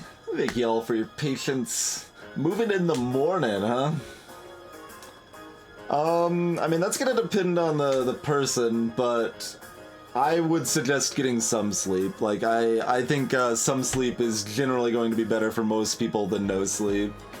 Like, you'll probably feel shitty when you first get up, possibly worse than you would have felt, but once you're going for a little bit, like a couple hours or something, you'll be glad that you got some sleep. So that's probably my suggestion, is that trying to get like 4.5 hours of sleep is relevantly better than no sleep. And this scrappy gun isn't too bad, Kingsley. Like, yes, it would be nice if it was a better gun or like the refreshing shunt or whatever, but the one damage ping is still like eminently useful.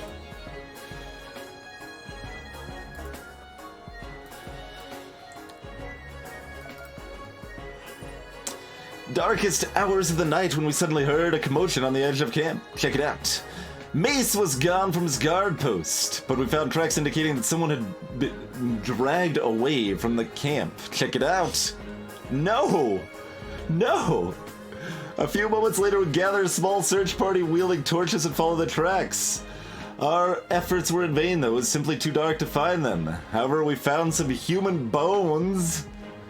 Cannibals, someone hissed. Oh, God. Mace, no! Rude. Alright, what do you got? Colossus's Shadow. When an enemy follower dies, if the dying follower's 5 or more attack, a random convoy card in your hand gets +1/+1. Okay, sure.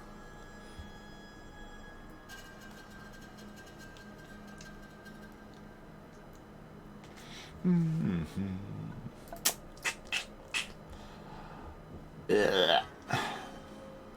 We're losing like a decent number of our good cards at a bit of an alarming rate.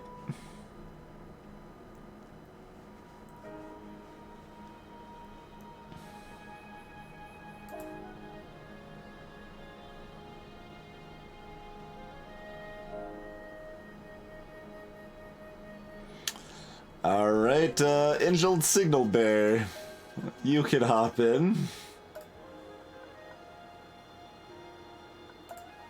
Do we have one too many 4s? Oh yeah, because we've got the Blessed Crusader now, that's right. Our 4s are all, like, amazing, though.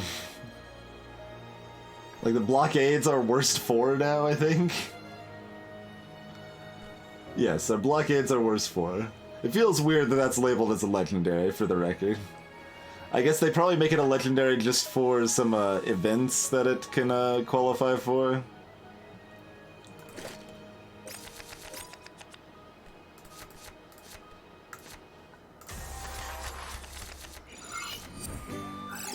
Oh, the Lookout's injured. We maybe wanted to remove them from the deck. We don't want them to die, too. Yeah.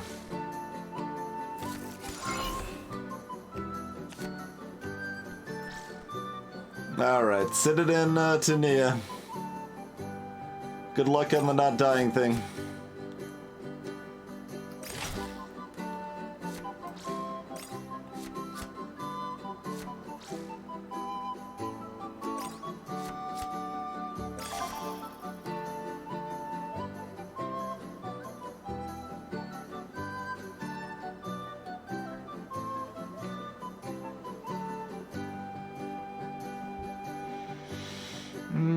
You might need that luck.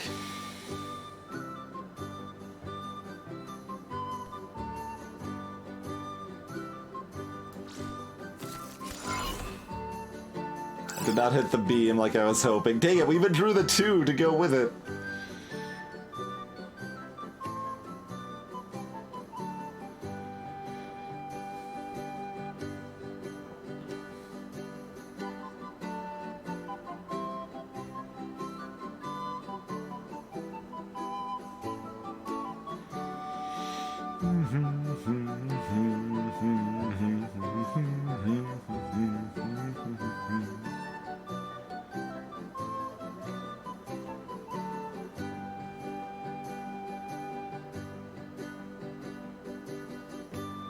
I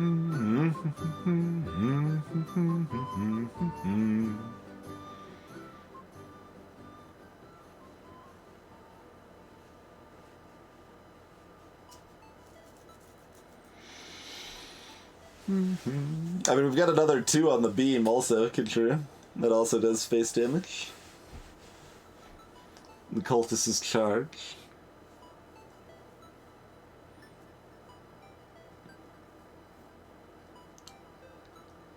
A lot of face damage in waiting. Also, the mirror can copy the cultist for more charge. Although only 3 more, because the mirror doesn't copy the blast, which is trash garbage.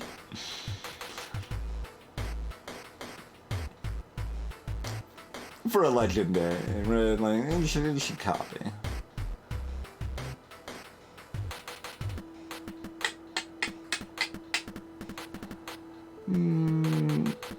I mean, I guess I'm playing the Warden, but I'm kinda gonna be sad about it. Most of the time. I could play 2 Wardens. I assume it doesn't copy wounds either, yeah, so if I copied this it would cost 4, wouldn't it?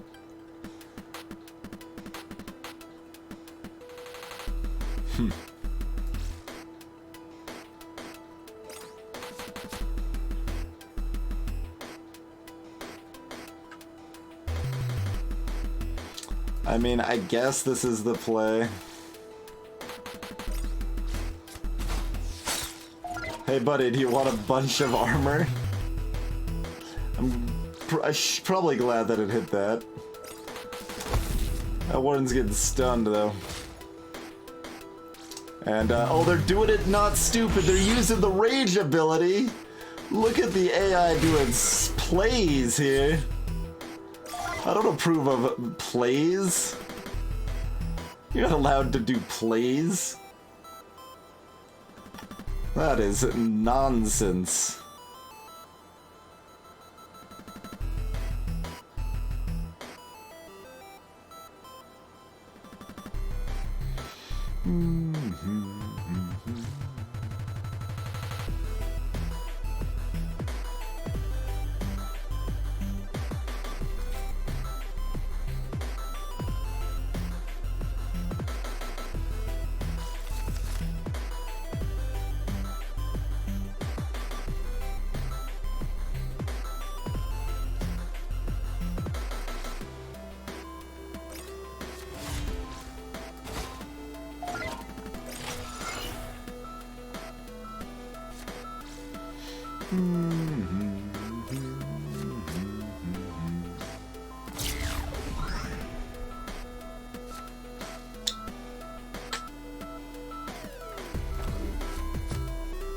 Those cards are very rude! Alright, we've got 13 plus 3. We've got 17 out of 22. That's not enough, as it turns out.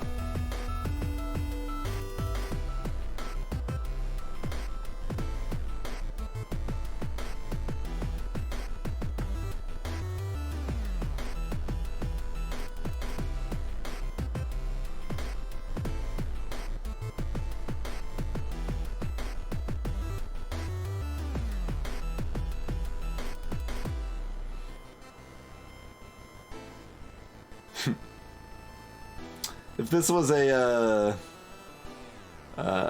the blast instead of a beam that hit adjacent rather than row, I could clear their board. I mean, I can clear the board using the 3-4 anyway, I suppose. If I really feel so inclined. Oh no, that's still not quite a clear, is it? Well, no, it would be a trade-in. This would have to trade into this.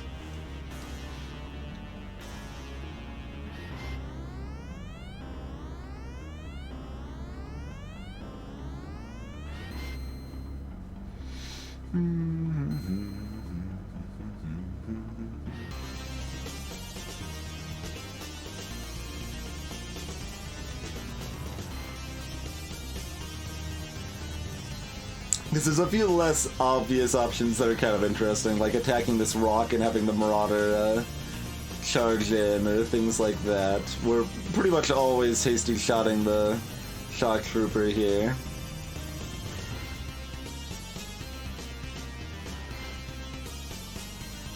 Though dropping a decoy on it's okay as well. Which would be another way to destroy the rock. But then we can play the Marauder, yeah.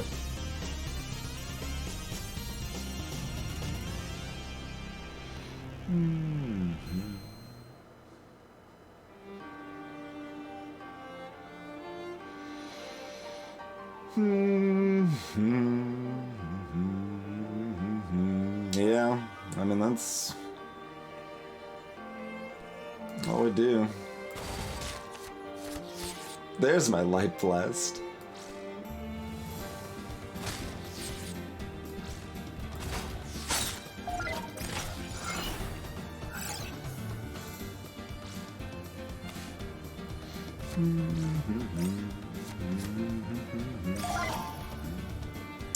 Alright, so we've got 9, 13, 16. We're still 3 short.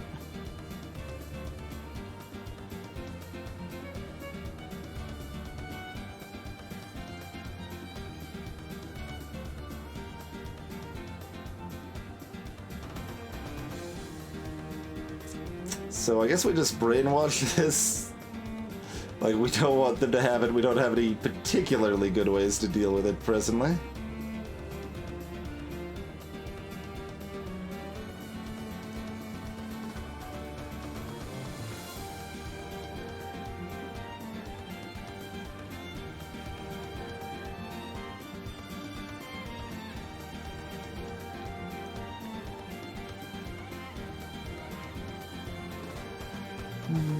What else could we draw that would deal with any of this?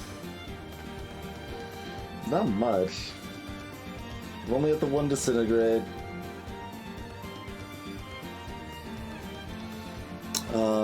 We do have the discard convoy cards. That'd be another 4 damage, but that's all we'd get from the cultist anyway. But making them discard their... Oh, we could also get the pop back to hand and just delay the 5/3 jerk face. Alright, that's enough potential. I think we discard this.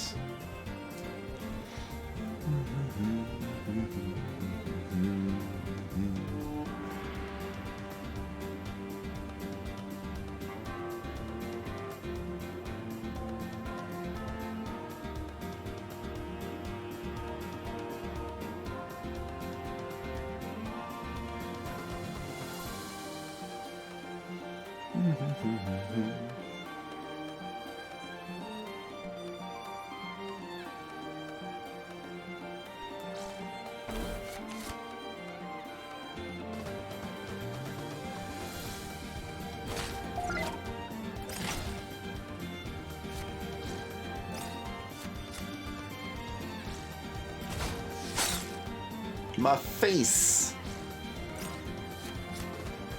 I think this might be the first time I've had 6 convoy cards in my hand. Alright, that's probably enough, right? 6 plus... yeah.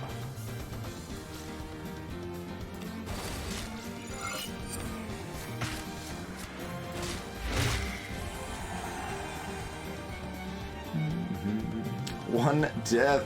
Oh wait, that was a planned death. Sorry, Tadia. Fabrication Swarm. Friendly follower destroys an obstacle. Yeah.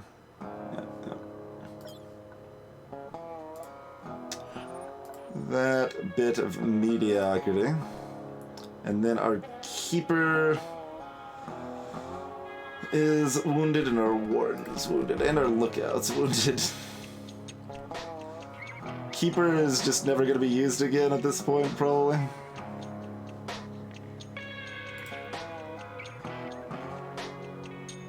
Keeper tribe.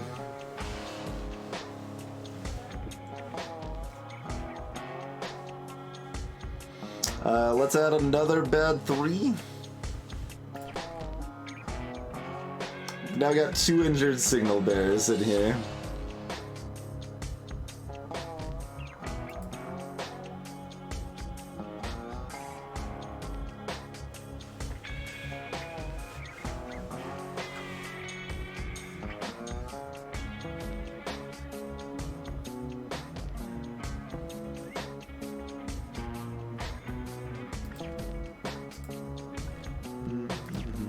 I'm gonna add formals, fine.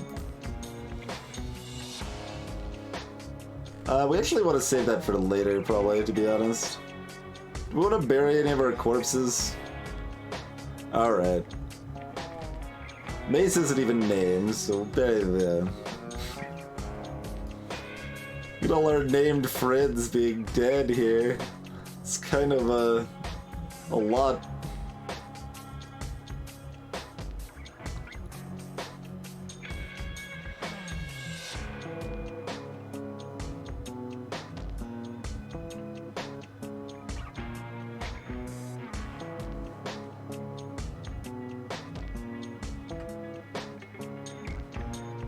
Wait, didn't we get the killing blow with our warden? Oh, we got the killing blow with our copy warden. Our copy warden got blessed. Ugh.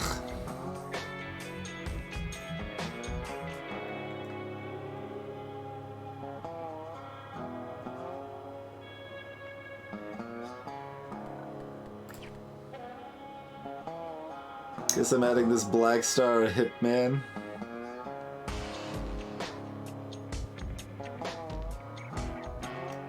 Just need to assign your name to a new drone. Do we even have any more drones?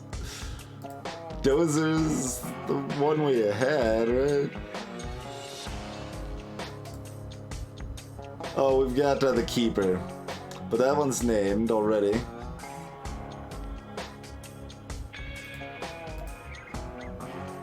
And that's it.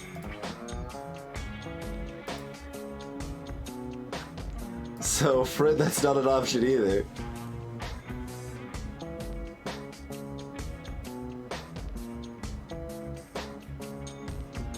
I think you're still shaking, Dexter. I forget what, who you were.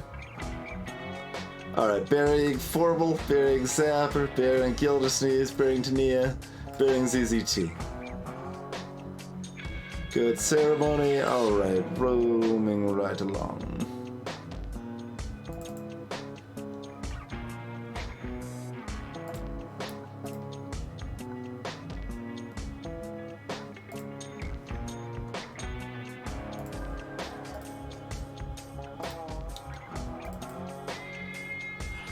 Ah, yeah, the blockade has not shown their face for a while. Alright, dressed in rags, pulling their belongings and fight them in with our altruism. We've got some more garbage. Kittlemeister is playable. Spawn a beast. Yeah, that's the one that when they die, they make a new taunt on top of themselves.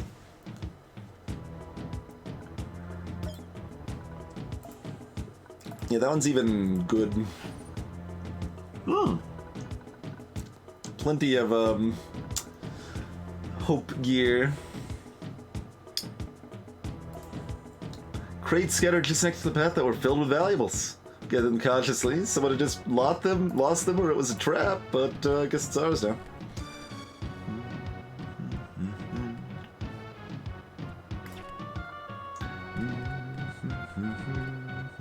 Oh, that one cost 3 injured, doesn't it? Not 2. Yeah.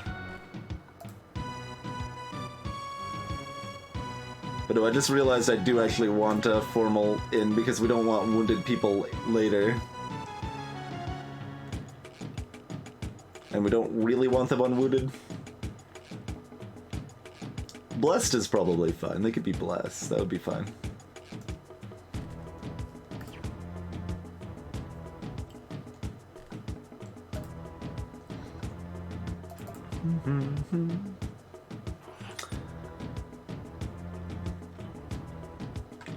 Yep, Spence got you covered there. Oh, hey. Black birds in a red sky. Also, I think, like, if an event brings our hope to 0, like we lose, like let's say we're at like 5 and we lose 10 hope, I think we just lose the 5 hope, but that's it. Alright, well this one's bad, so go ahead and use that. We're saving our better effects for later fights. Oh, wait, this is a elite. We probably want to use a good effect against this. Let's see, level 10 elite, rusters. At the end of your turn, if you have 1 or more energy, spawn a drone.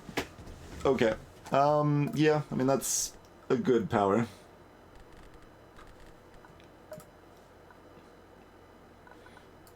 Sure. We'll use a better thing for that.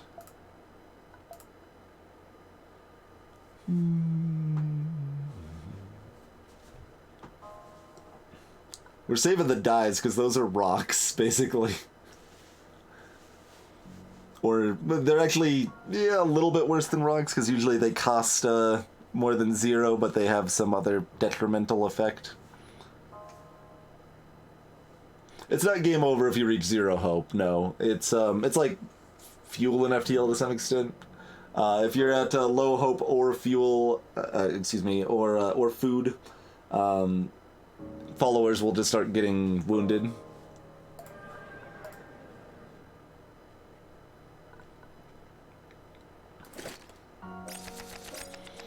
They've got religious materials.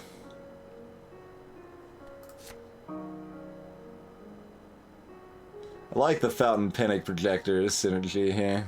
I think that's the play. I'm going first. Battlefield's a little stupid for my plans and hopes because of this rock right here. I mean, this rock doesn't help things either.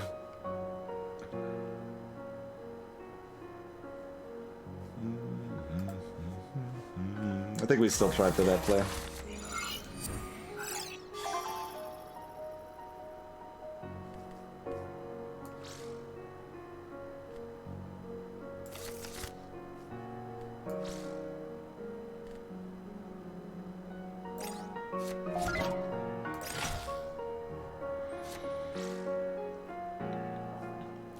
When this unit takes damage, the enemy leader discards a convoy card, so if they actually damage these crystals, that is probably beneficial.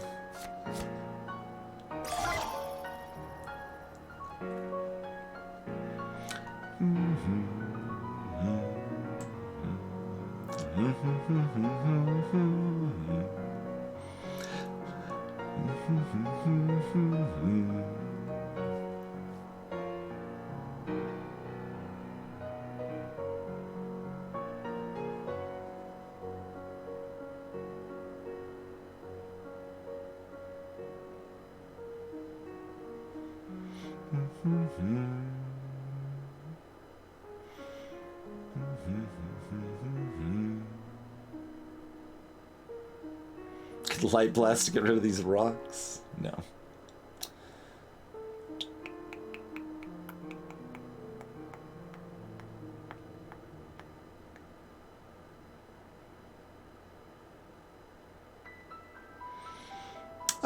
Yeah, alright. Let's just do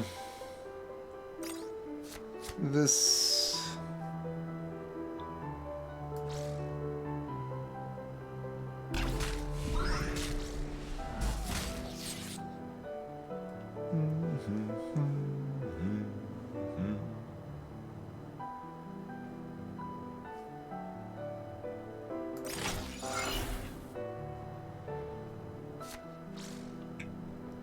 Ah. My fountain.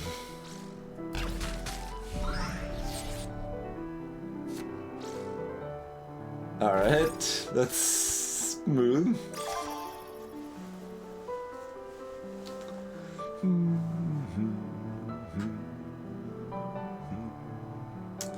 Alright, we kill that with a light blast after scrapping something.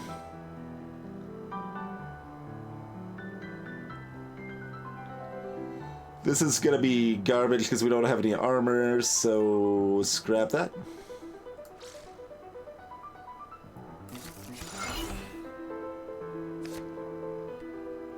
Hey look, something that is not garbage.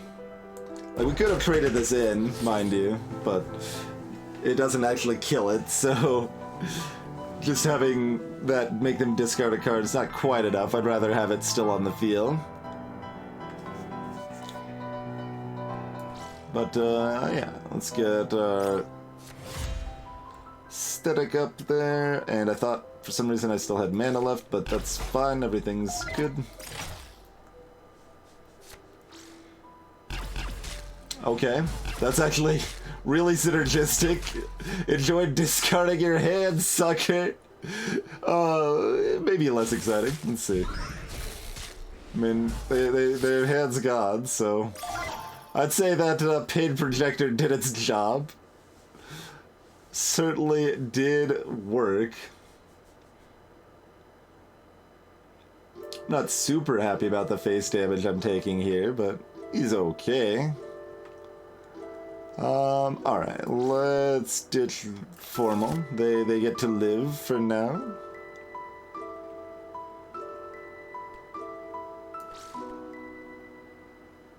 Drop ourselves the old Sniperino over here.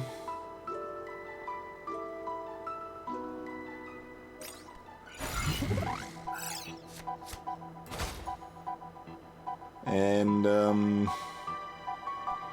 yeah, I mean, silence that rock, I suppose.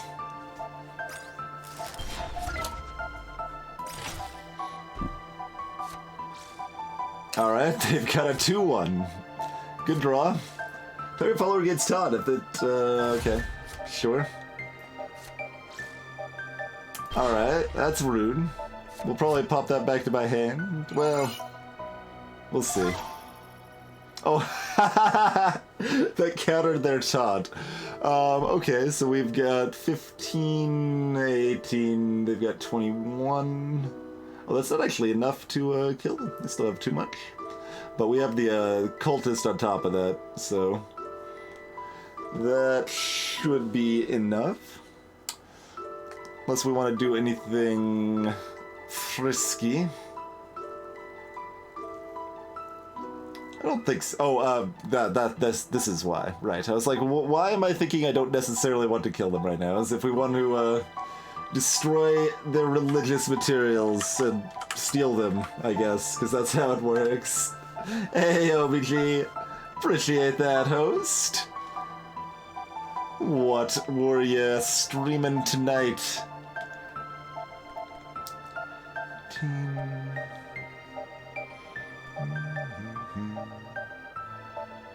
Also, this is 23, which is enough by itself. Counting is hard. Counting is hard. That means we do have enough to kill the religious materials, too. Perfect. Perfect.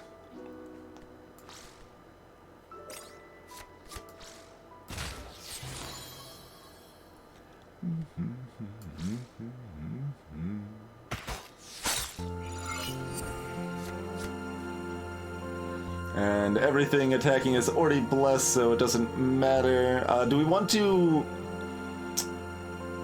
injure the Feral Marauder purposely? It's close to that time. I don't think we quite want to do that yet. More oxygen not included, gotcha. Decadent oh, I thought you said decadent bathrooms.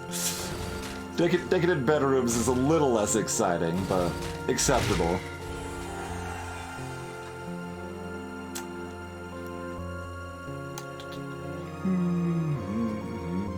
Automated waterfall. Alright, medkit. Heals all friendly followers by 2, huh? That's interesting. I mean, it's a powerful effect, but like a lot of effects like this in the game seem to like assume units are going to stay on the field for any length of time, when in practice that mostly isn't the case. Like, this being a legendary construct that cost 5, I would never play this. I would never play that, I don't think. It's so bad. But as an ability I could use, that's pretty strong. But is it stronger than doing 1 single damage to a target of my choice? I'm not sure. Those feel like actually pretty close abilities, even though this one's supposed to be way stronger. Greetings, Ed. For anyone just joining us and unfamiliar with this game, this is Nowhere Prophet. Kind of a something between like Slay the Spire and Oregon Trail. Deck building-ish RPG, where your followers are the cards in your deck.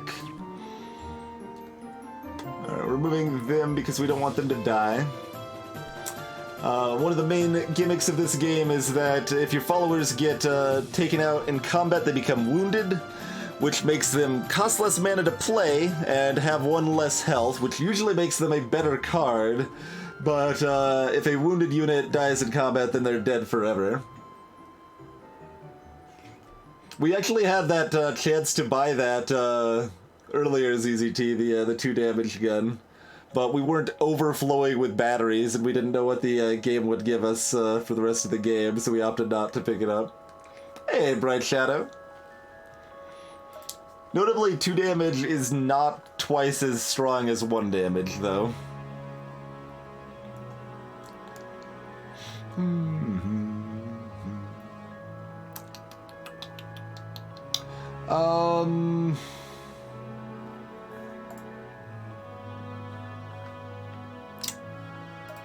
Medkit, huh?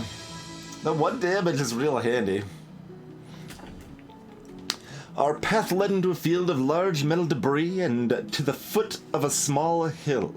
From its top, a shrine that shimmered in the evening sun overlooked the road. Up there, we could see a dozen people. Nervous gestures and loud words from many mouths filled the air. A bald man in plain clothing was trying his best to calm the group. What's up? As we approached, the group stopped arguing and faced us. Behind them, we could see the Murti in the center of a shrine. It was a faceless statue made out of gleaming metal, all edges and hard angles. An imposing edifice. It didn't look like it was made by human hands. The bald man eyed us warily for a few heartbeats, then snapped. Nothing is happening. Just some worried neighbors here. Nothing that a mighty operator such as yourself need to bother themselves with. Offer our help. The bald man was uneasy about our persistence, but we gained his trust with our honesty. He opened up and started explaining the situation as the rest of his community joined him. In a jumble of voices, they laid out their plight. We left to take care of the machine Murtis in this region, he said, pointing to the metal statue. But now we have lost all contact with our home. He showed us his radio, its once white housing decorated with a colorful strip of cloth. Can you help? Yeah, I think we can help. We got a good amount of scholar. Check it out. Apparently we just automatically help. There's so many that think they know the right way. The followers of Shiram just want to destroy the machine's wonders. Or the so-called machinists, they just want to take things apart. Such arrogance. All we want is to take care of the divine. Mark, there are 2 hidden holy sites on our map. Visibly relieved, they handed some of their rations to us, and that's not enough rations. I need hope rations, but honestly, we could probably make it. How far? Oh, they're right here. The one was literally a day away, and we just walked into it. All right.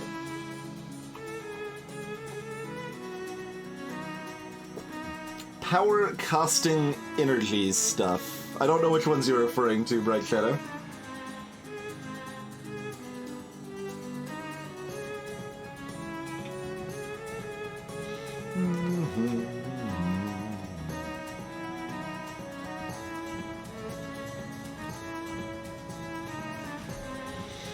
Oh, equipment active powers. I mean, the passive powers are the weakest ones, mostly.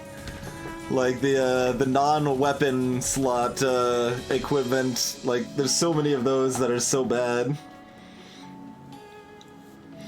As we approached the spot marked on our map, we could see it. Built on a plateau was a fragile tower, growing out of the spherical building at its base. It was constructed out of white metal, making it blend into the lighter colored mountains. Around the tower, we could see a large complex, its buildings clean and well cared for. All over the base, we could see signs of movement. Someone else was clearly in control here, with the caretakers bound and forced to work. The occupiers were busy inspecting the buildings and technology, with most of their guards focused on the prisoners. Apparently we don't even have a choice. Expel the occupiers! We charged into the plateau with weapons drawn, ready for a fight. The occupiers' guards took a second to react, but before a shot was fired, someone had ordered them to stand down. A man swiftly emerged, his arms outstretched. His body was covered in simple brown robes, adorned with bits of machinery and mystical patterns, and wearing an equally elaborate hat. The machinist spoke. "Friends, pilgrims, welcome to this holy place. There is no need for bloodshed. You shall be rewarded for peace." With a smile, the monk pointed to an improvised table on which batteries and equipment lay, precisely arranged. Energy costs on the active powers? I think I hate that, but I don't know. Yeah, hate's a little strong. I guess, are they reusable if they cost energy? Instead of one-time use? Welcome back, Chrono. Because if they're still one-time use with that energy cost, Molotov was bad, and that makes it, like, badder, probably. I'd rather take the damage than pay 2 energy.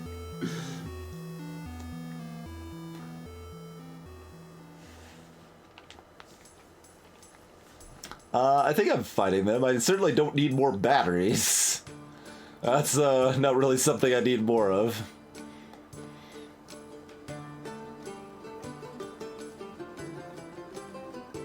I mean, you can only use it once though, right, Shadow? So, like, that's, you know, an ability, but, like, I would rather have a 1 damage gun than that.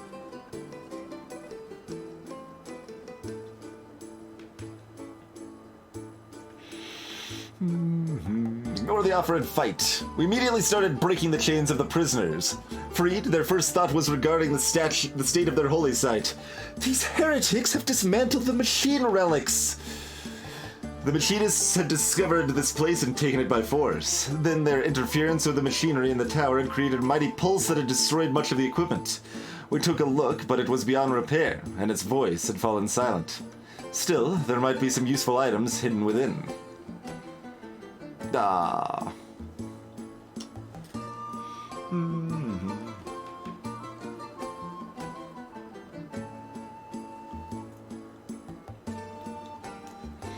Yeah, I mean, rebalancing stim set's probably fine, but there's so many things that are just, like, useless that could use some buffs, too. Nerfs are good, like, some of the strongest stuff like that he already nerfed was good to nerf. And I'm gonna keep, anytime we're talking about the development of this game, I'm going to bring up that you should be able to view your leader and convoy deck in combat. And that would be a very good and important feature that should exist in the game. Well, I've actually been in the Discord for months. I've posted a few bug reports and suggestions here and there. Not a huge number, but... let's... explore the tower? Explore the tower. 6 Scholar. We might end up with enough to activate the computers in the final area, huh? The caretakers had decorated it with flowers and had painted fetching mandalas in hues of purple and orange. It must have been beautiful before the greedy hands of the machinist had torn through it all. After we were done, nothing would be left. Hidden in lockers, we found some old texts. This had once been a station from which scholars of old examined the skies and weather of Soma. Hidden there, we also found a stash of batteries and some useful items. Where are the useful items? 31 batteries is not very helpful. Where are the useful items? You liar! There's no useful items. Suddenly, a caretaker yelled as he came out of the shadow swinging, brandishing a heavy candlestick. He managed to land some hard blows on us before we overwhelmed him and shoved him in the dirt. Alright. Another crash jacker's injured. Fine. That actually makes it potentially usable. I mean, at most points in the game, the batteries would be useful, but, we're sitting on a stack of batteries. Just a giant old stack of batteries. It's the darkest hours of the night when we suddenly heard a commotion at the edge of camp.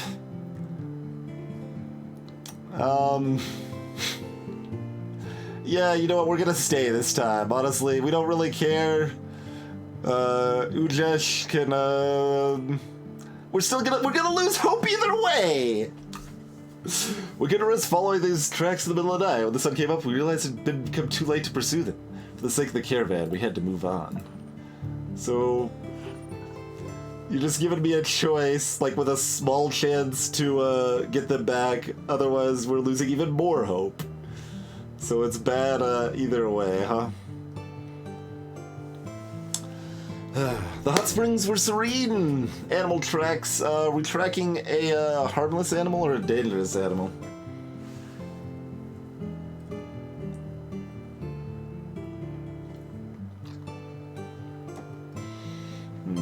I know, right? Is that right? Freaking candlestick. I think dangerous animal is food and a harmless animal is maybe friend. No, it's the other way around. Alright, dangerous animal it is. A group of hunters eventually caught up with the animals responsible for the tracks. Angry group of alpha predators. Let's dance. Level 9, Beast Swarm. Spine command 3 uses. Beast reinforcement. They in return, if they have no followers and 1 or more energy, they spawn a beast. Alright.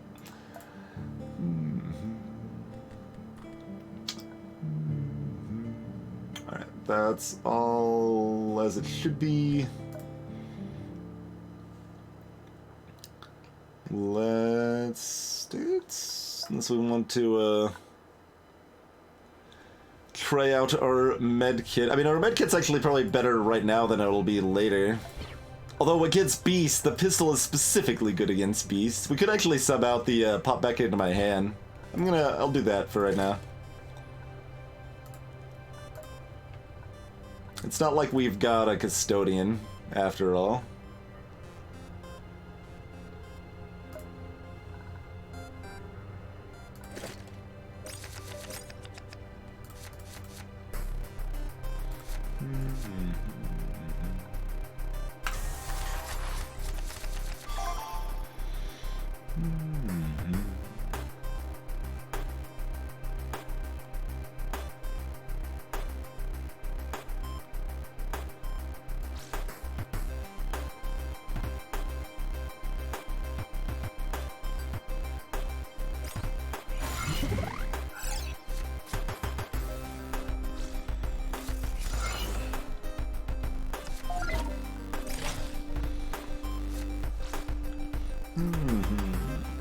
Oh, they've got a bear!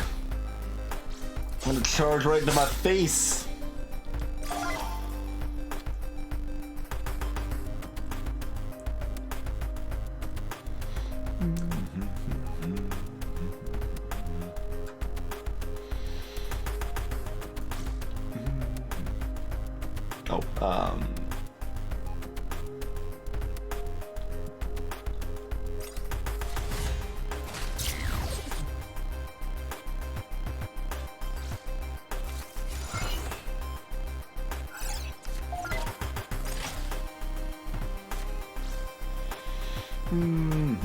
Alright, a 1-1 with charge.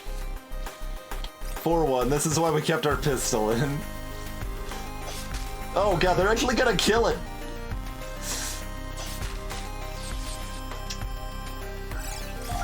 How rude.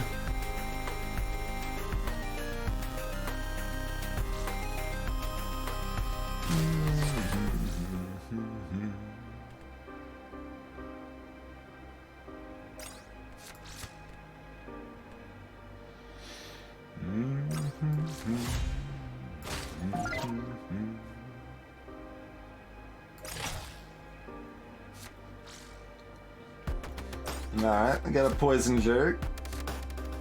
Terrifying howl. -1 to everything that's not a beast. +1 to all beasts. Sure.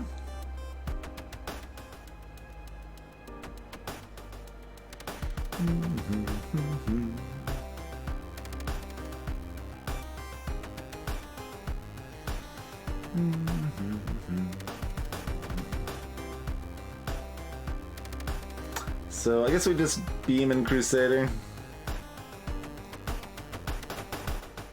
That seems fine.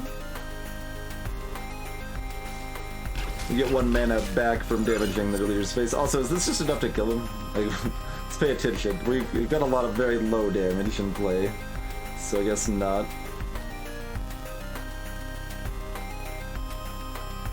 How much do we like the Kennel Master at 4 mana?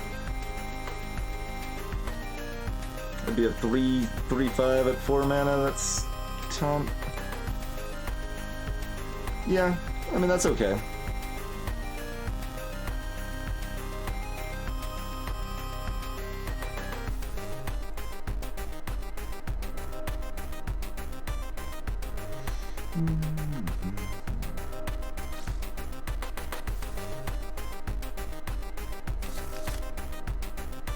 Hey, look, it's Dexter.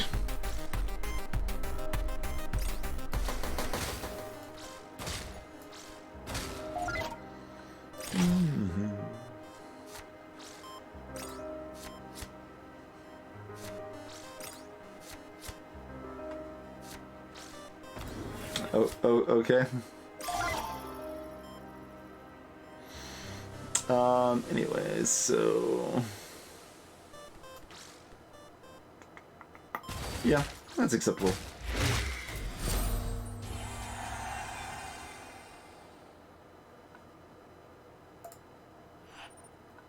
Dead bodies.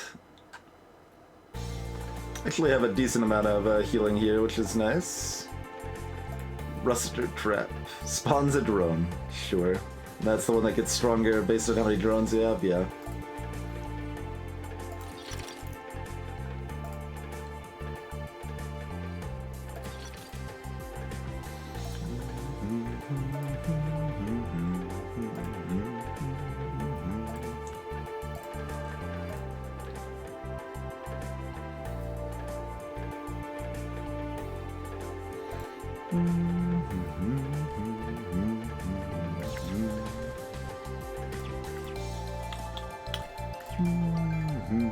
Another thing I would really like is, like, basically the ability to tag units is trash.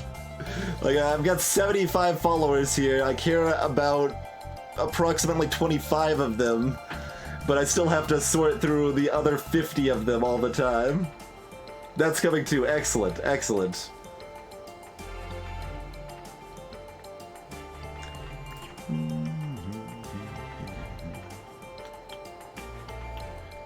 Look out.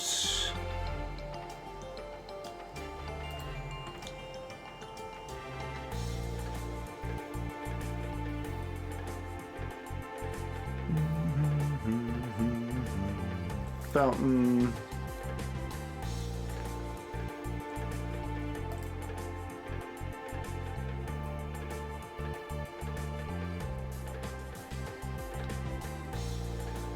I think that's everybody would care about. I mean, there's the Keeper, but it's possible we'll want it just for the taunt effect, but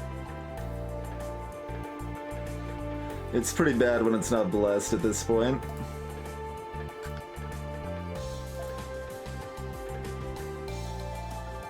Ha, Bright Shadow.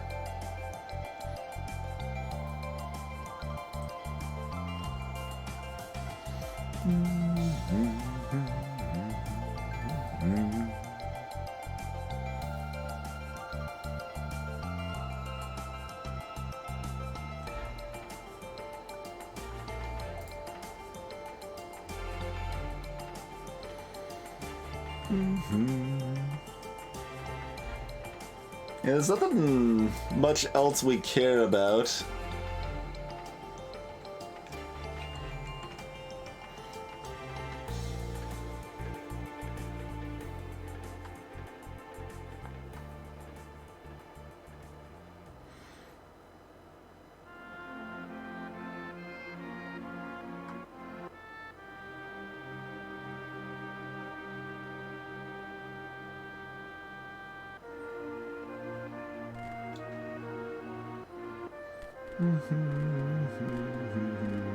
Alright, well that's 6, so that's 2 heals. Seems fine. Yeah, Shock Trooper already got healed. I just want to make sure I'm not missing one, because it's a mess to, like, see what have we left out of our deck that we like and would be keen on re-adding if it wasn't injured.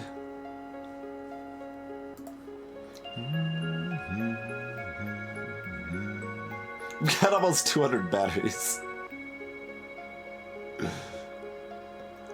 I don't remember having an option to use 80 batteries in the crypt, but...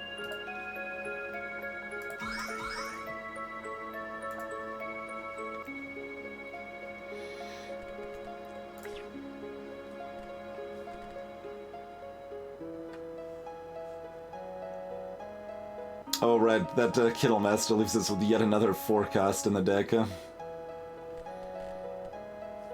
Do we remove the Core Champ? I don't know, I guess that plays well against the final boss.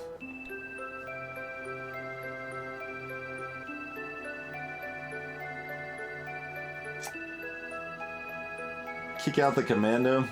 Commando's kind of bad for a legendary.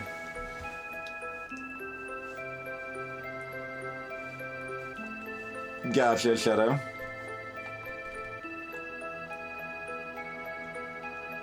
That's kind of bad. I don't think I really like that much as an event, but...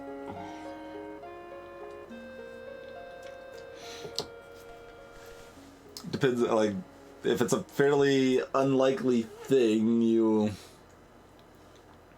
don't want to plan around it. You want to spend your money before then, but I guess it rewards if you happen to have a giant pile of money left at the end.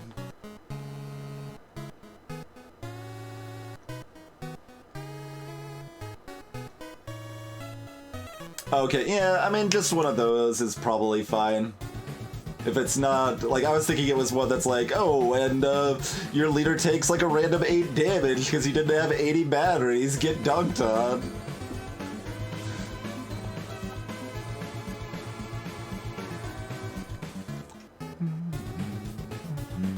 Do we remove blockade? Probably. Yeah, we're removing blockade. Sorry, Dexter.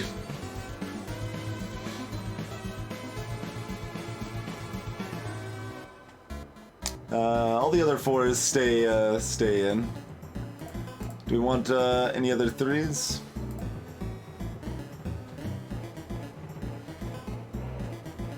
We'll throw in another injured Crashjacker for now.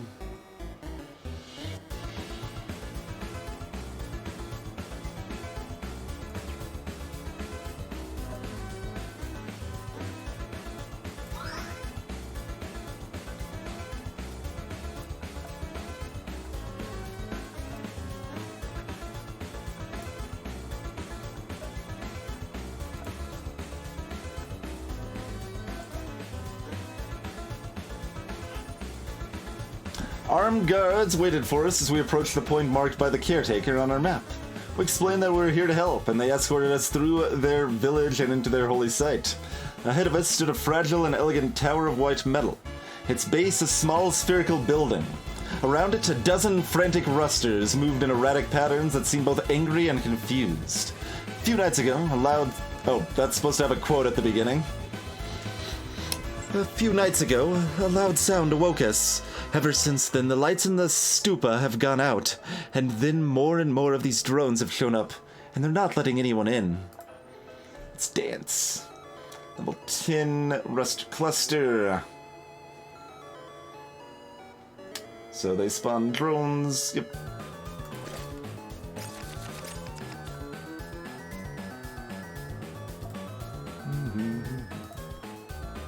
First, keep decoy because it's so strong.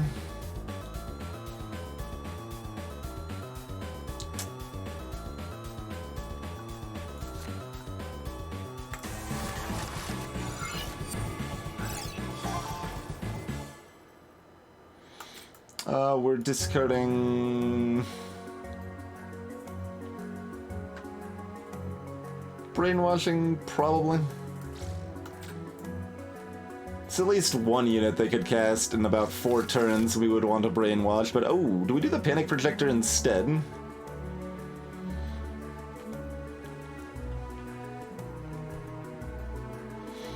Explorer makes it easier to frazzle next turn because we can often, well, like, they're more likely to cast multiple small things, I guess.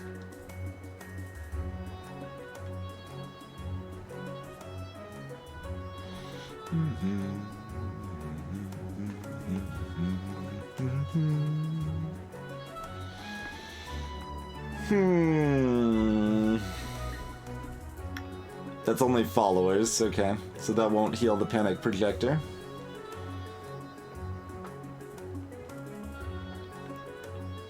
Although units does not always refer to constructs either. It's inconsistent on that. Hopefully that's cleaned up too.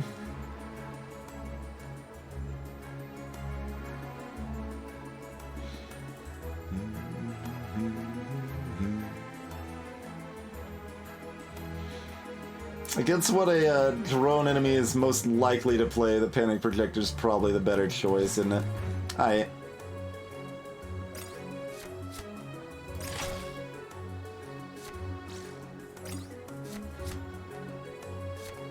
Like a bunch of 2-2s and 2-1s?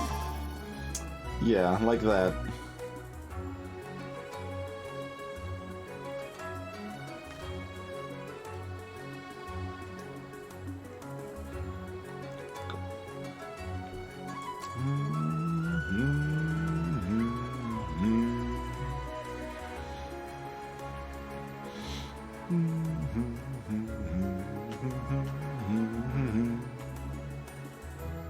Yeah, that's at the top of the screen, Zapper. So they've got 3 convoy cards right now and 2 leader cards. And you can see total as well. The total is generally a lot, like enough that you don't really care because they have more than you. They've only got about the same number I have this time, though.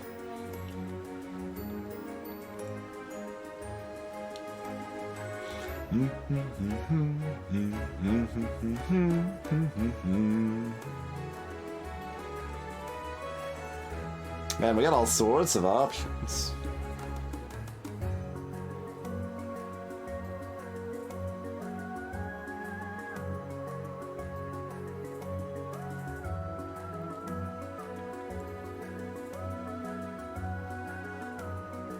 Reasonable, Zapper.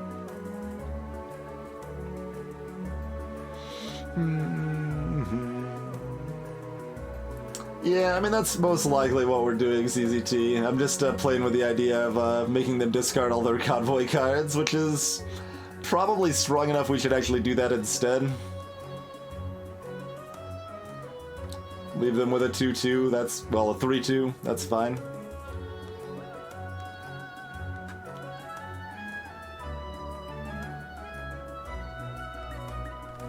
Okay, and then we're scrapping something. Assumedly.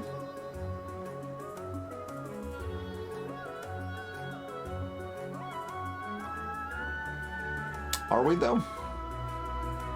Maybe we're not.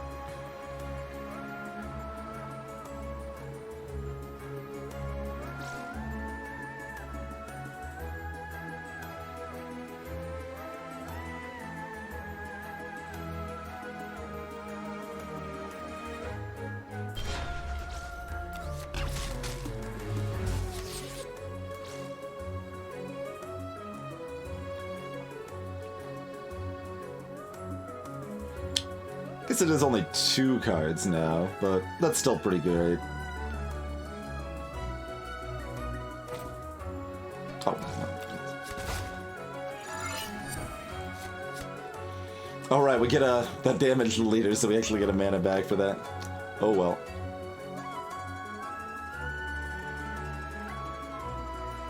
Wouldn't have changed much in any case.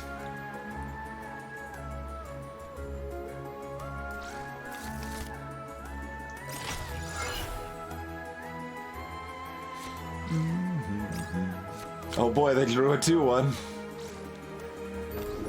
Oh, they made it a 4-3.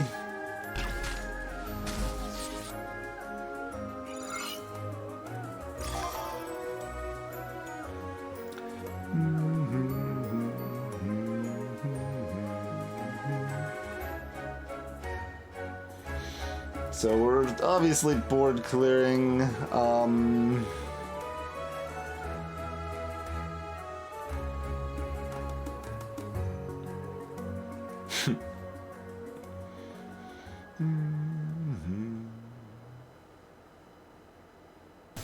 right, if we scrap we can't ping.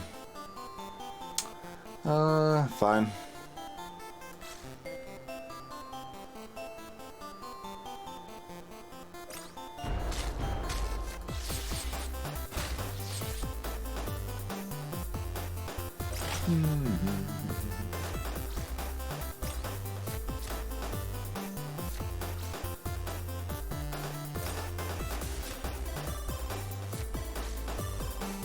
Reduce your energy max by 2 and refill. Alright, good, good plays.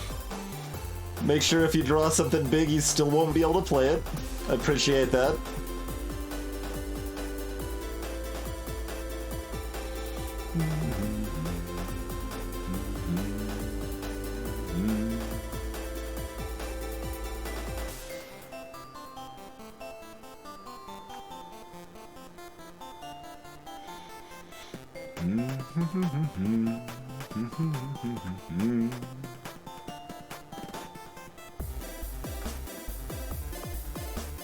Oh yeah, this is only gonna cost 2 if it kills something. That's true. So I should do that then.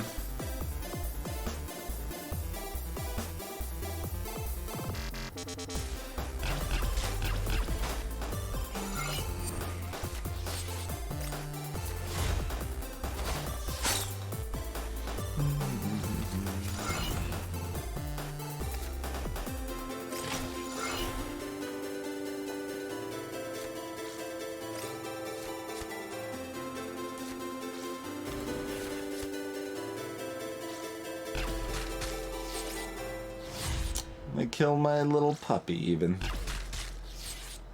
Rude.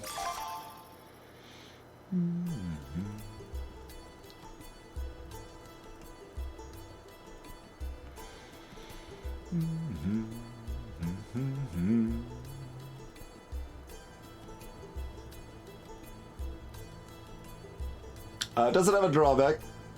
Nope. It's just a legendary separate. I mean, it doesn't include blessings, which sucks, but assumingly it also doesn't count. Like, it should probably clarify that it doesn't, because, like, things that pop back to your hand retain certain things, and this doesn't.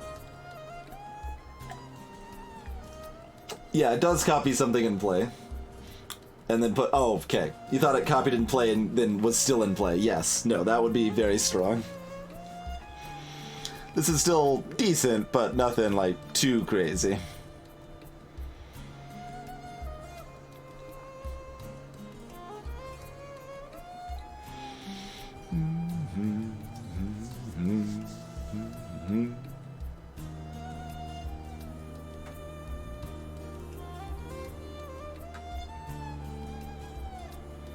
Plus long distance call, what's that? Because like this card itself I definitely would not say is too strong. Like this is weaker than several legendaries. But there could be specific cases that it's powerful.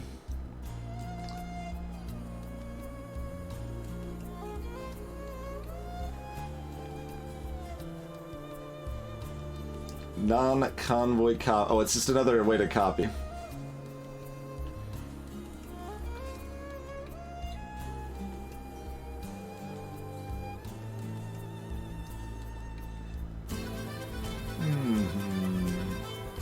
Yeah, but you still have to pay the mana for both of those. And that's pretty slow.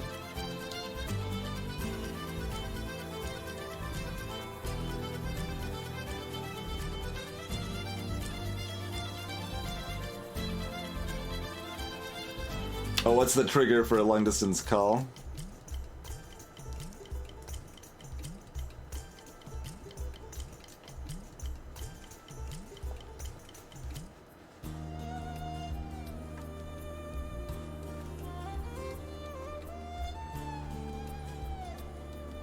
Oh, right, when you summon a non-convoy unit, which is not particularly easy to do.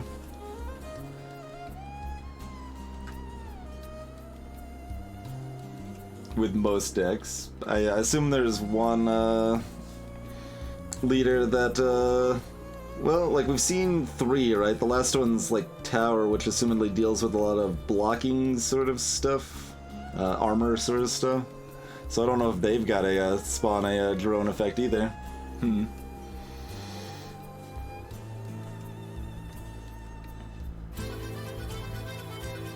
Oh, but you're saying the mirrored one doesn't count as a... Right. That doesn't count as a convoy unit. Gotcha. That's a fairly specific interaction, so I'm pretty fine with that being strong. Like, you don't really need to worry about nerfing things like that. That's like the reason Slay the Spire doesn't nerf Dead Branch plus Corruption, right? Like, it's a really powerful combo, but it's pretty uncommon to actually pull it off, and it requires multiple different things that you might not want to take.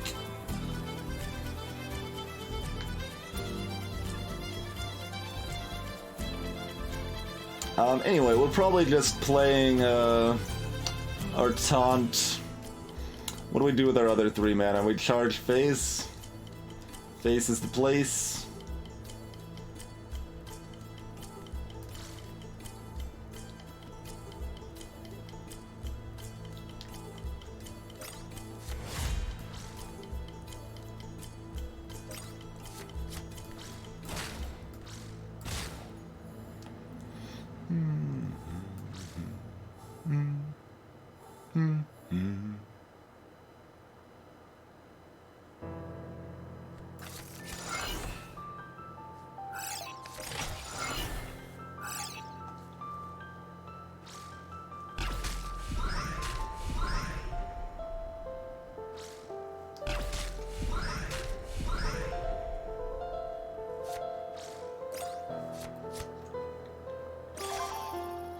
Alright.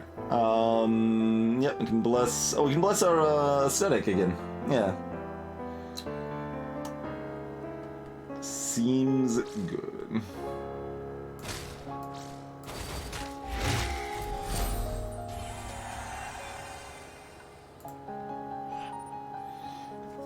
Got 9 health. The broken casings of the rusters lay along the path into the tower.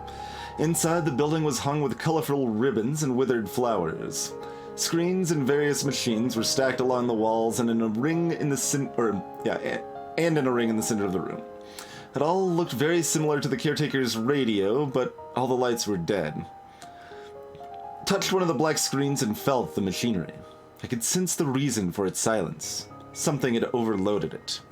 This was something I could solve. With the right energy in the right place, the tower could be jolted back alive. I apparently have this power for this specific instance. Reactivate the tower. I felt the weak pulse of the heart of the tower. I reached out for using with my mind. What are they trying to say there? I reached out for using with my mind and poured some of my energy to it. Reached out for using. Like, what word did they actually want there? I guess just without the word for, right? I would reach out using my, like, and without the with. Without the for and without the with? Yeah, I reached out either using my mind or with my mind.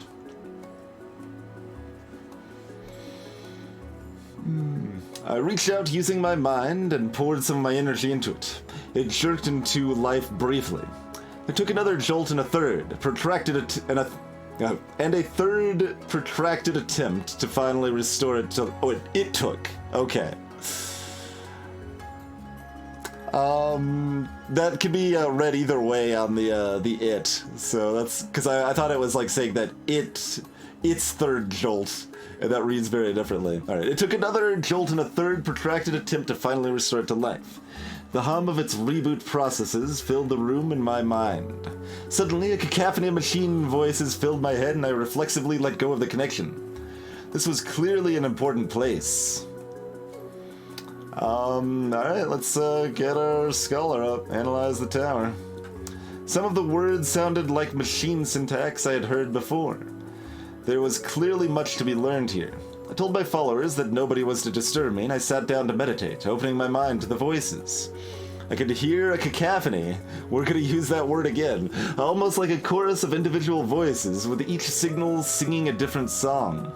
Those I understood the most seemed to be warnings or emergency commands. This place was a relay, broadcasting to the region. I wasn't sure, but it seemed like the messages were sent during the crash and had been repeating since then. Man, spending 9 health on a specific special subquest to only get a couple scholar points ain't the most exciting thing. Hail, Eltrius!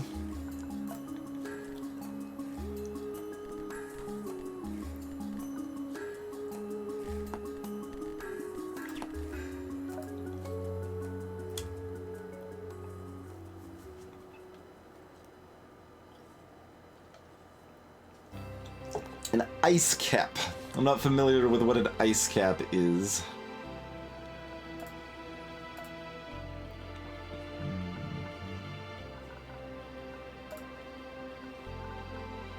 Ice cappuccino, gotcha.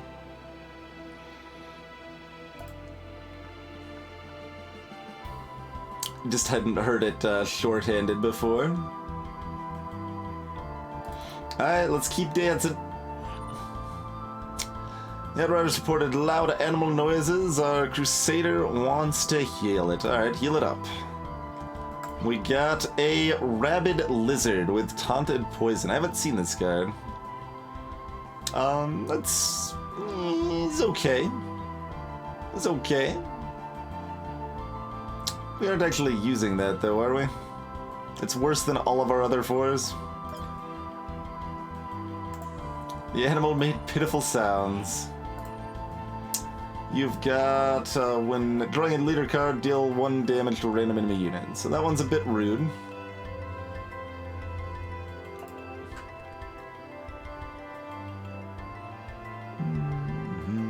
Although as a 3, we could actually use it for this fight, right? Oh no, it's a 5 cost, right? It's a 5 cost base.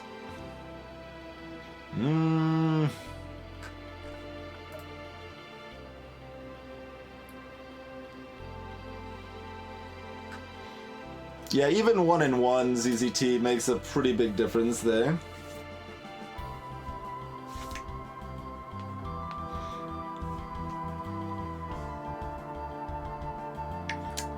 Three uses.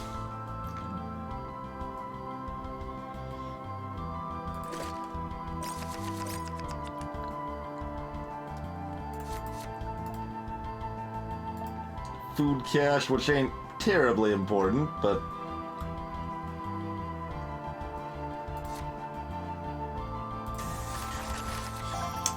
Hey, Redamifort.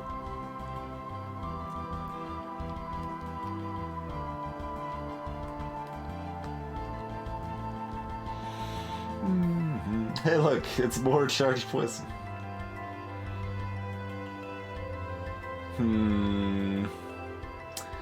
For this fight, we would want to discard this right now. For future fights, we kind of don't want to, because we kind of want to suicide this into something to make it wounded, but... yeah, we'll go ahead and discard it right now.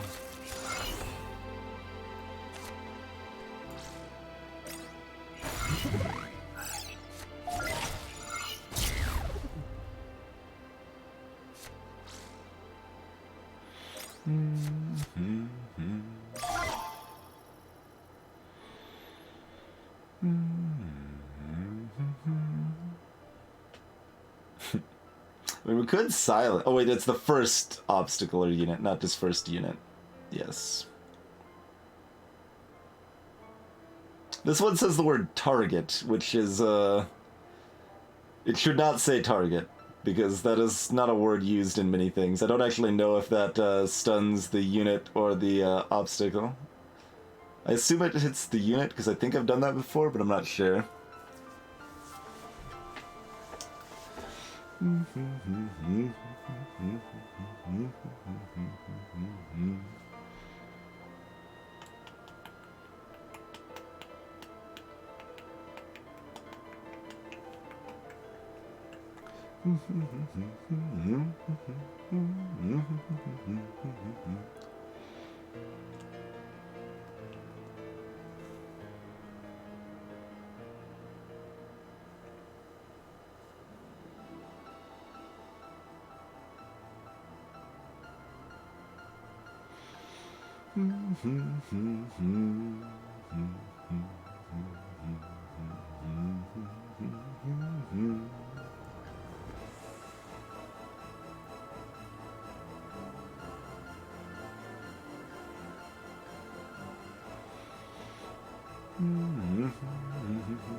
Got a few valid options here. Beam Frazzle and Shock Trooper are the three considerations, I think.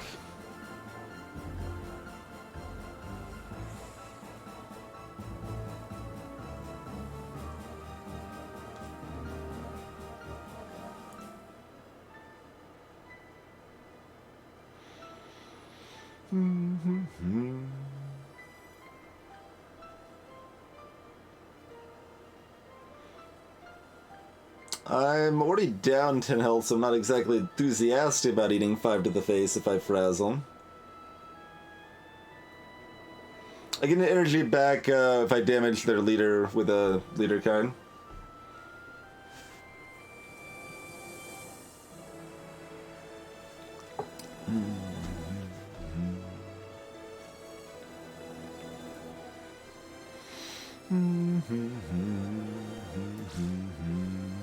I think I do Shock Trooper over Frazzle or Beam here.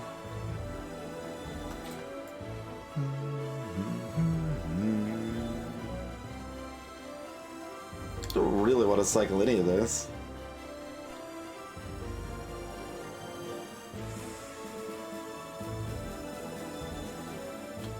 We don't have to. Alright.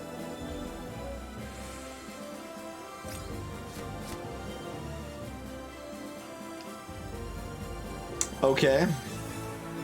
That sucks. Apparently that does not work.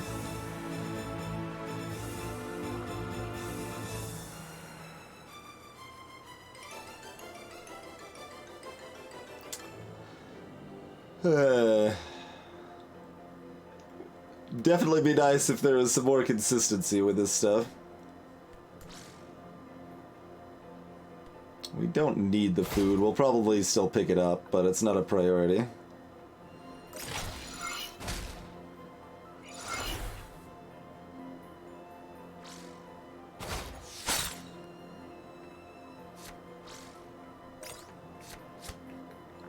Welcome back, Justin.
We're still 3 off lethal, I believe.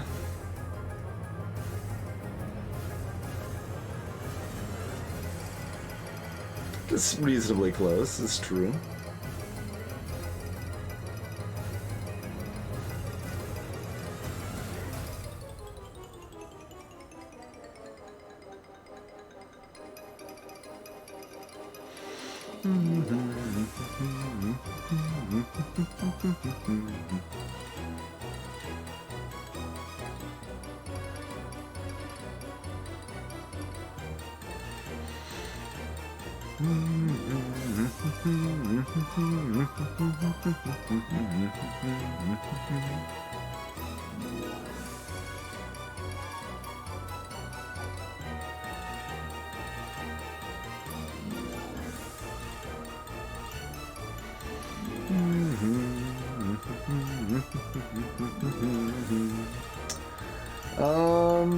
Oh no, that doesn't work.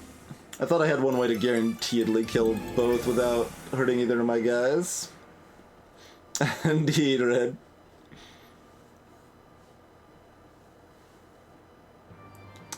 Yeah, that would be nice too, ZZT. It's really rare that any game lets you do any sort of undo like that, but would be nice.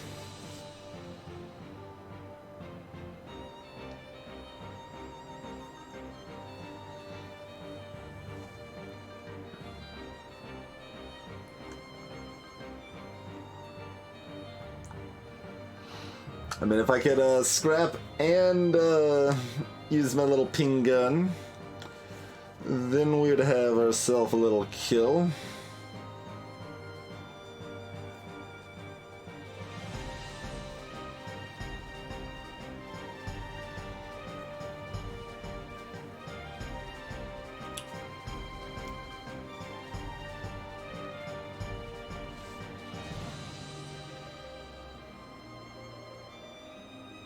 Yeah, like, the wording problems would definitely be less of a problem if they didn't influence things so drastically.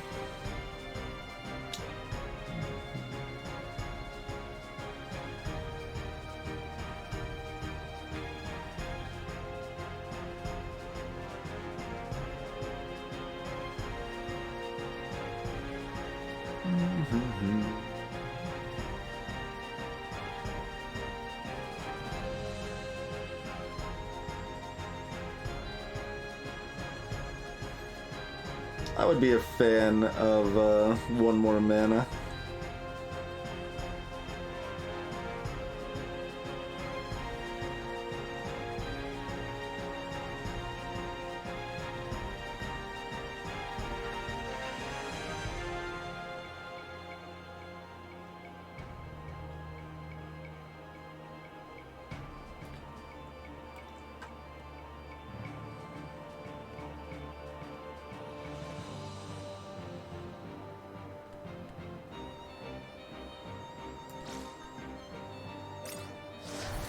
Okay, so that hit the correct one.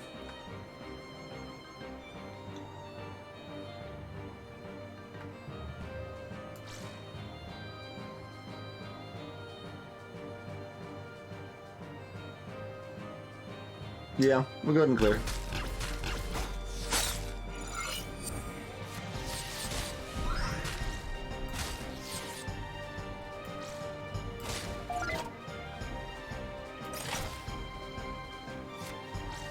Hey, it's another one of those guys. Rude.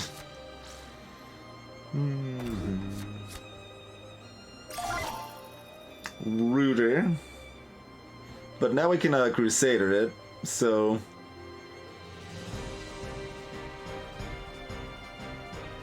that's less bad.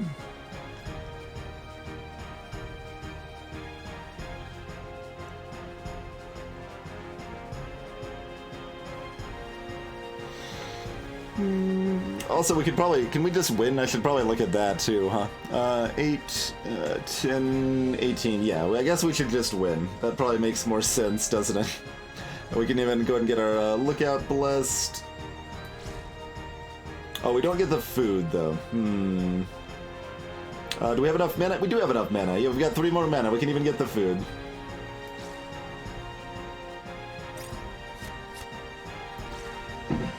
Yoink!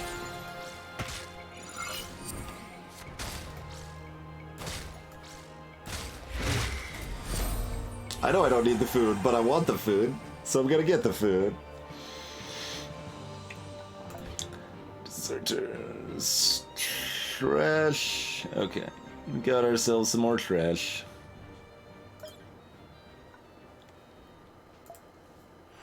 We took their bread. Their bread is my bread now. This is apparently where the dam connects back to, huh?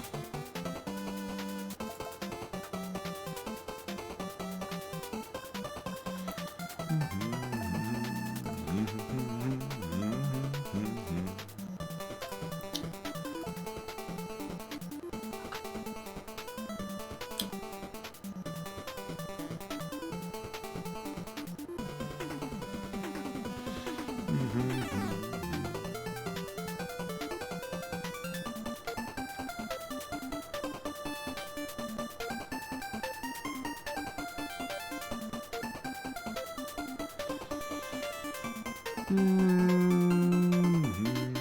I don't know. We'll go ahead and share it.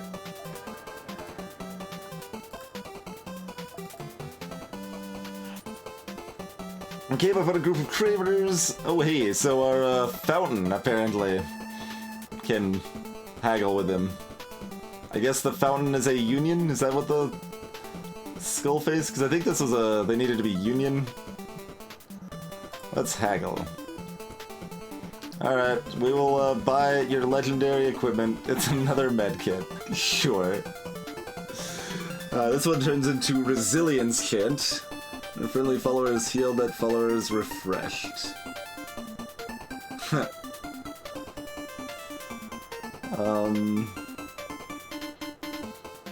Interesting. Hard to get too much value off of most of the time, but...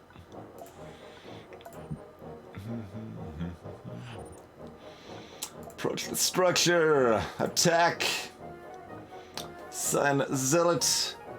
When a friendly follower dies during their turn, they draw a card, card. Okay, this only does 4 times. It's not infinite now, huh?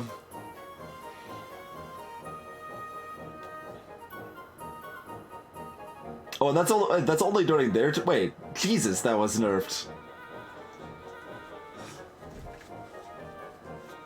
They instead of triggering all of the time, they have to lose a unit on their turn, and it's a limited number of times.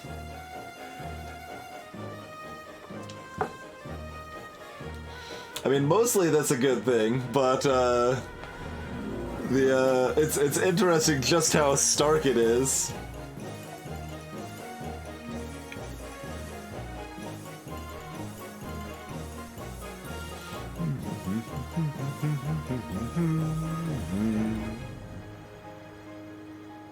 We still have this Royal Commando in our deck. I mean, we haven't seen it in a long time. It's just so unlikely that we care about this goober. I don't know, we'll leave it in for another time or two and see, and then forget about it and be in our deck and make us sad sometime because it doesn't do anything.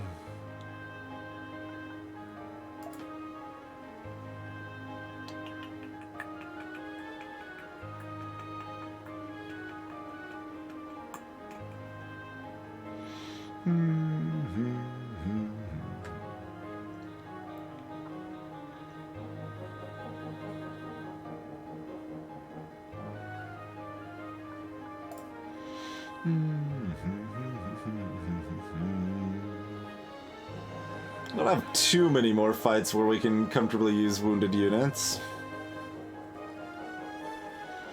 Alright, sending in a Formal's fine. And I guess that's really about it.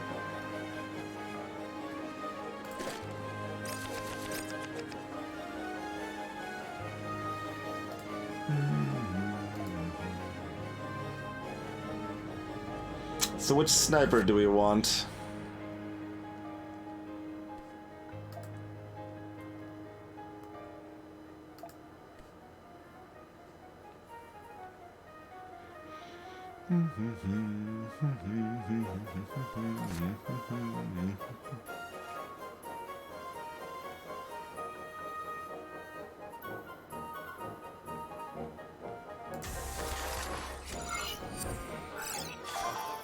We'll play the slow. Okay, that's that one. Stun neighboring units. Okay. Oh, the other reason Rock's better is because Rock is in your convoy hand instead of your leader hand.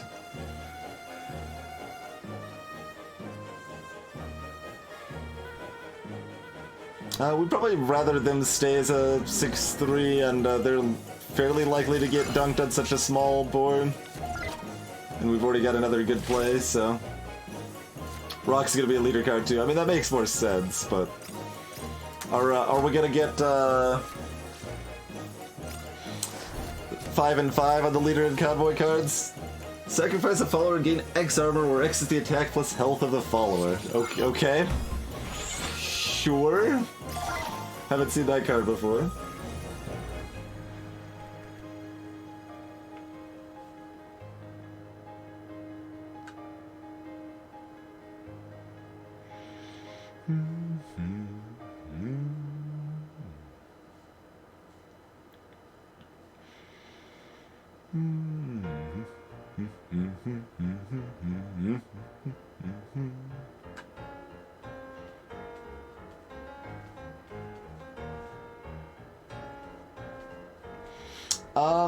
Yeah. Frazzle kill one, rock the other. I'm okay with this.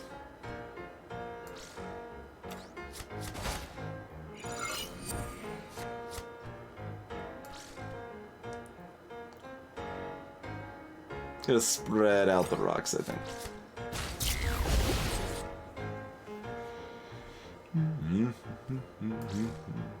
Should probably just destroy momentum transfer from my deck.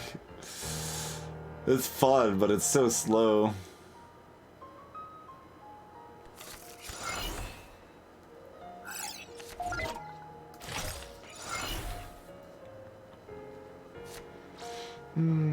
Hey, really nice. Oh, it's going pretty well.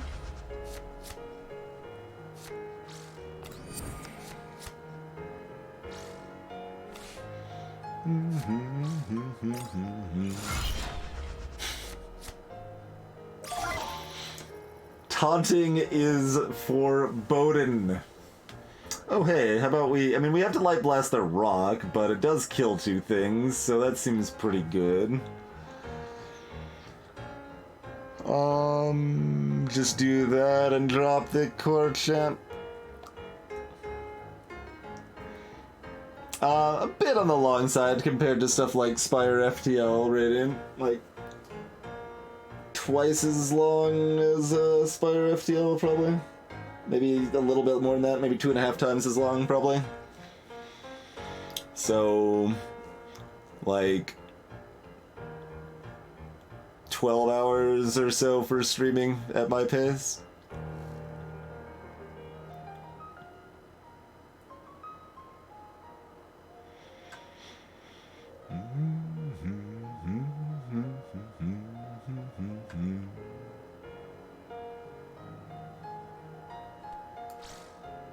Hard for that to be too wrong.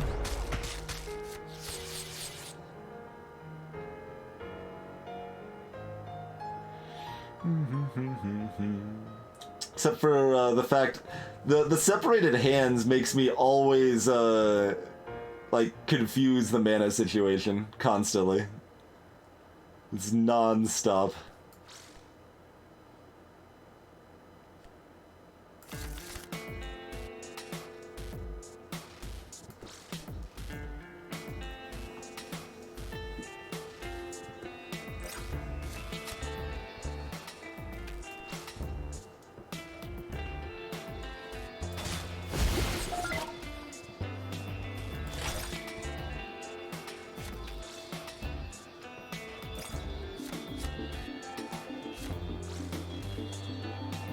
This card should be buffed, by the way. Rally's bad.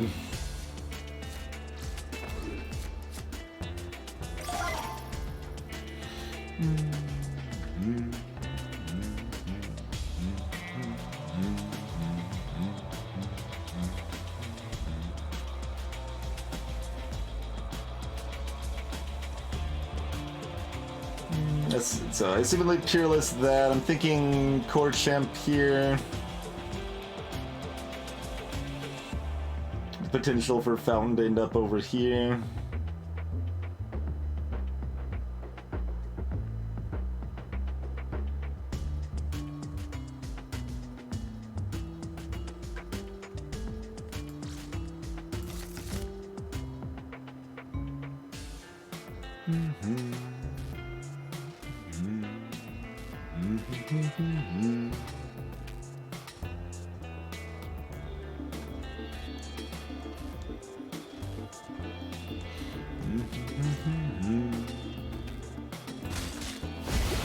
I mean, Rejuvenate does heal this, but it also moves it in front of the rock, which we don't want to do.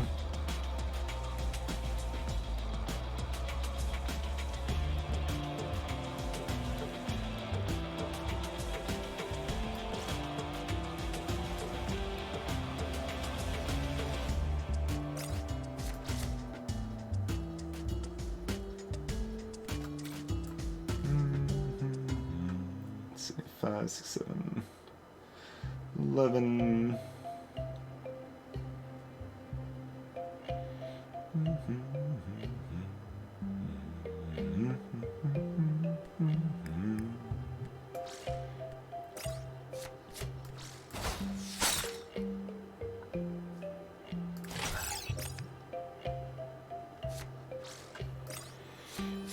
Oh,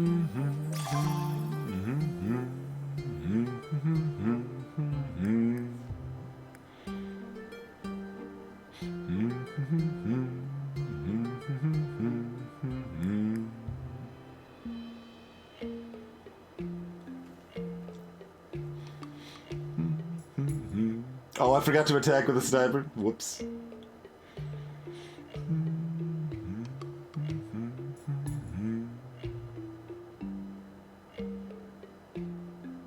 Well, rip our lethal this turn then. Although, actually, no, we still got it with hide, don't we?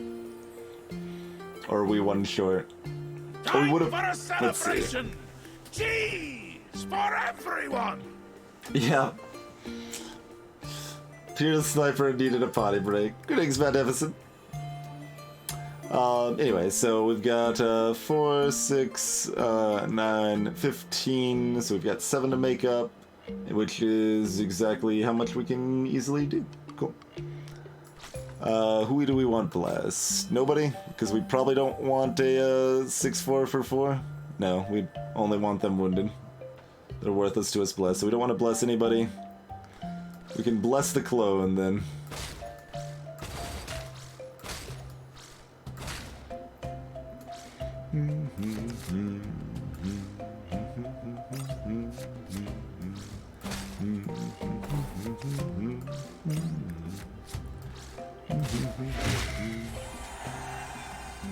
Defense drone.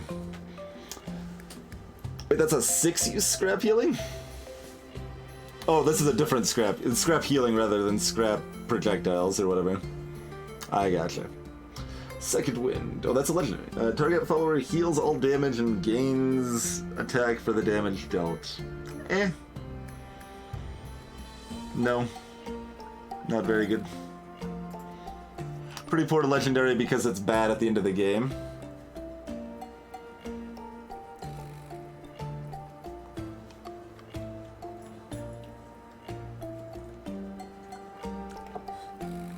Alright, let us inspire our followers with our scholarly knowledge. Gathered ever and explained to them that we'd finally arrived at the last piece in the puzzle. Behind this gate were the answers that would unlock the mysteries of the past. Soon we could lift the darkness and bring back the light of knowledge to this world.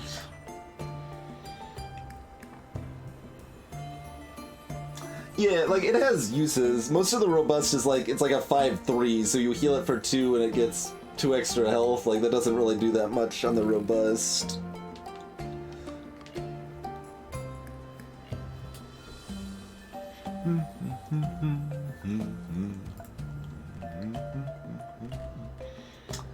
Did we get anything wounded that we didn't want wounded?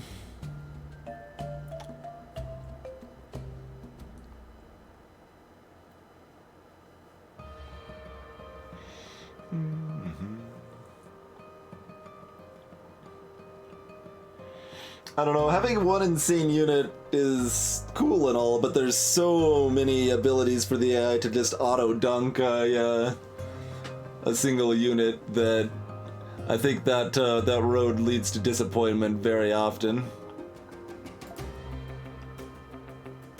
Create in a single unit and then destroy a damaged unit. Easy peasy.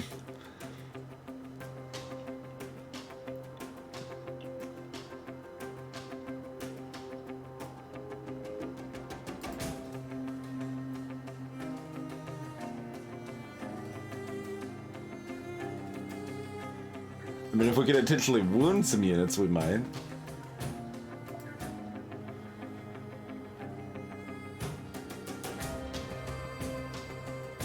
Yeah, that's a nice spot, Spence, if you've got a ranged unit that's actually doing something, or an overwhelming unit that's like, well, that's not between attacks, though. It'd have to be overwhelming and rage. Though it'd still be good on a beefy, overwhelming sort of situation. In theory. But there's a lot of stuff that seems like designed for archetypes that just seem bad or don't exist. Like there's some cards to try to support a like swarm of small things sort of build, but you can't draw enough convoy cards to support that. So trying to do that would just be terrible.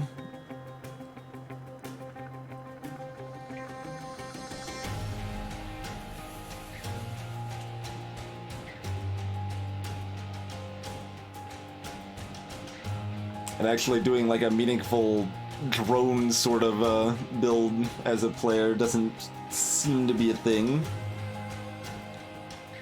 Obviously, you can have a decent number of drones and have some synergy, but I haven't seen anything. Maybe that one's not even supposed to be supported, though. I'm not unsure that that one's being tried to happen as a player archetype.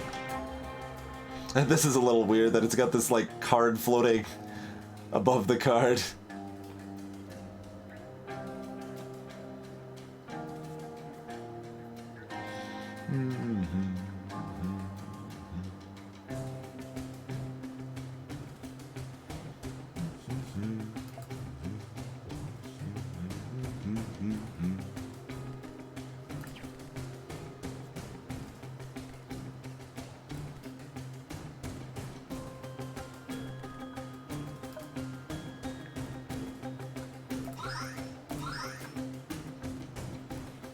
Yeah. We don't need to heal followers, I guess. Like, Killmaster would be okay to heal, but... eh. Open the gate! We apparently healed... let's see. Now is the moment, friends! The gate open. We enter the gate.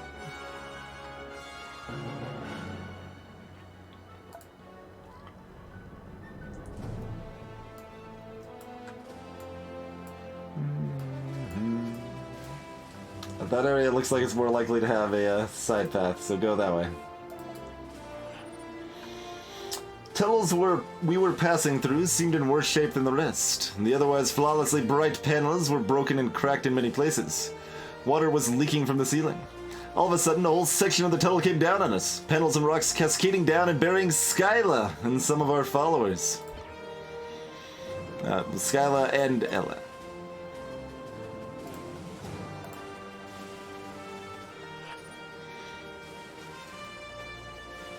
So we fled, we came across the elevator shaft. Yeah, this one's weird. Oh, Unlikely is worse than Risky, yes. Unlikely is a... let's see, how many tiers? What's the, like, high tiers?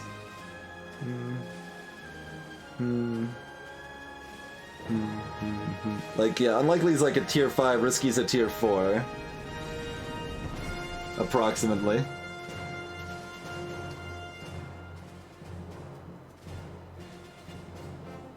Hey, Accounting Nightmare. Welcome in. Enjoy some Nowhere Profit. And thank you for the raid. Hey, Mortifero. We're doing normal. This is what, our third run on the launch game. So we made it to the boss at our first and won our second. And yeah, this is our third run. It seems like hard probably assumes that you have the stupid meta progression unlock garbage. Although then again, the game has also been made less BS since our previous two plays, so hard might be less punishing on the leader ability garbage.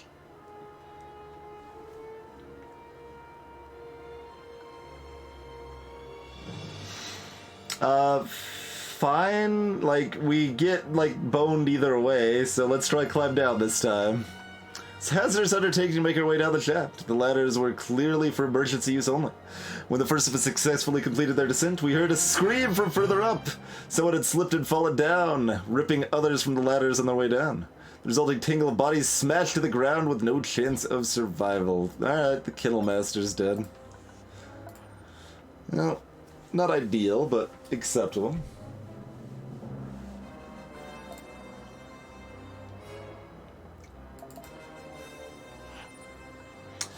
We'd just put the entire convoy in high alert when a blinking red light approached us from a dimly lit side tunnel. Oh, it's, the friendly machine. Okay, what happened last time we did this?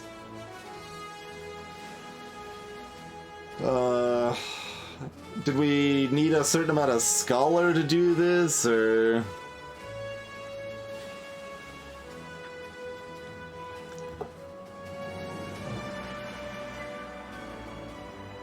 If you follow it, you're flipping a coin.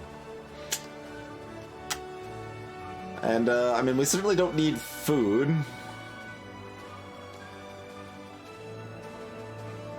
Alright, destroy it. Make it easy. We're in the middle of a corridor so large that even our biggest vehicles would have appeared small in it. The barely lit ceiling was far above us. We abruptly saw a group of blinking lights descending towards us. It was a group of rusters. Feldspar can create a diversion. It still feels weird that unlikely is rarer than risky, but these were like risky is still a better word than doable was, so.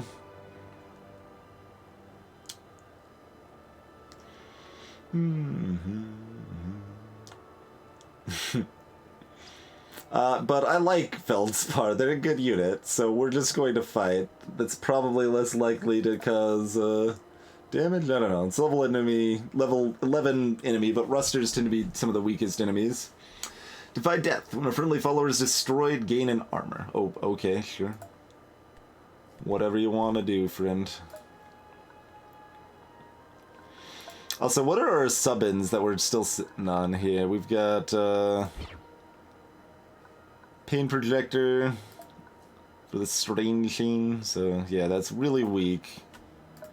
So we've got the Cancel Challenge, the, Sniper thing, the,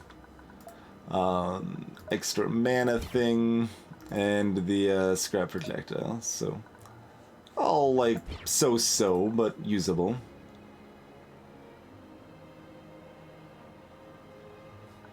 And Wild Fury is the bad one of these two.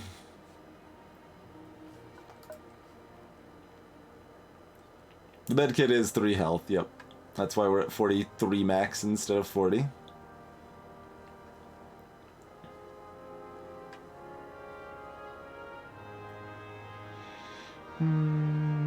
I probably want to sub the medkit in for the pop back to hand again, though. We've not used it yet. Although we only use the pop back in the hand every, like, second or third fight anyway. I suppose.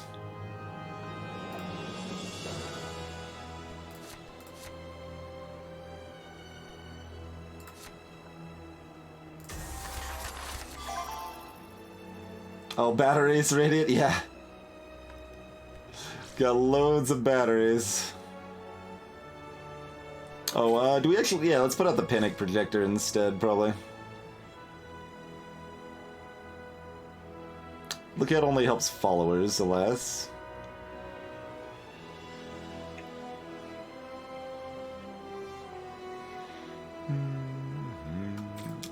Let's see. If that's the plan, does that mean discarding Peerless Hunter? Beam plus Lookout's a decent next turn.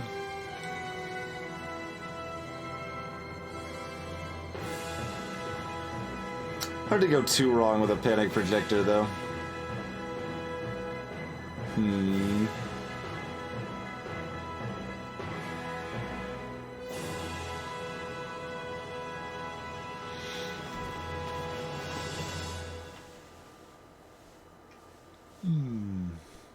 That's only followers. I know I already checked that, but I wanted to heal my Panic Projector.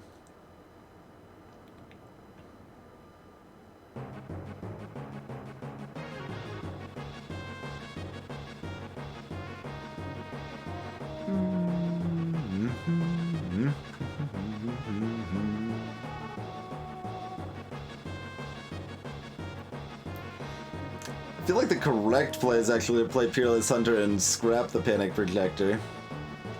But I'm gonna just play the Panic Projector.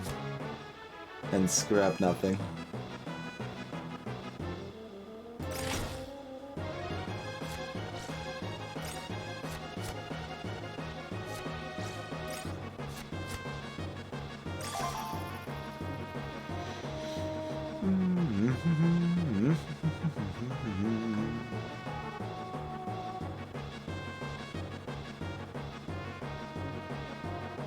Poison would be nice here, but that's okay.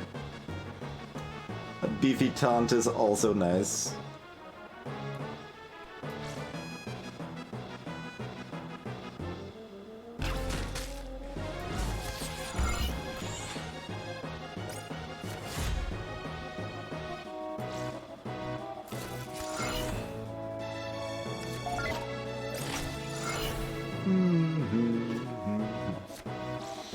This is my first time playing Banshee Barrier Generator. Follower 3 or less health. That follower gains barrier. Okay. That's a little annoying. That one doesn't even have strain, does it? Yeah, that one doesn't have strain.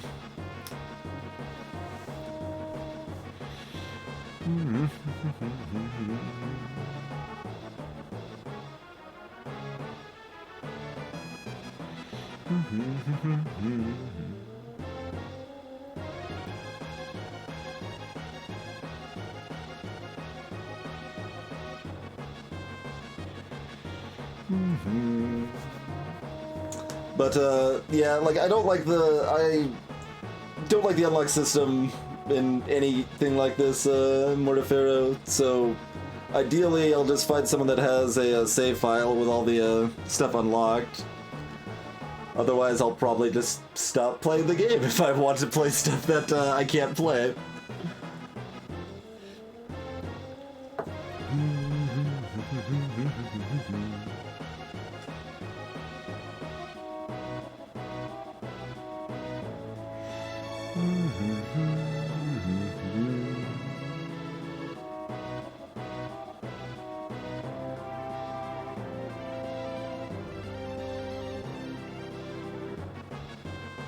I'd like to get the Hunter out this turn if we can. Yeah, exactly, Daxter. Gotcha, Mortifero. Yeah, this is my first time doing the Banshee. I think it's definitely weaker than Echo. Though, Echo was nerfed since I last played them, but I think it's still relevantly better than Banshee.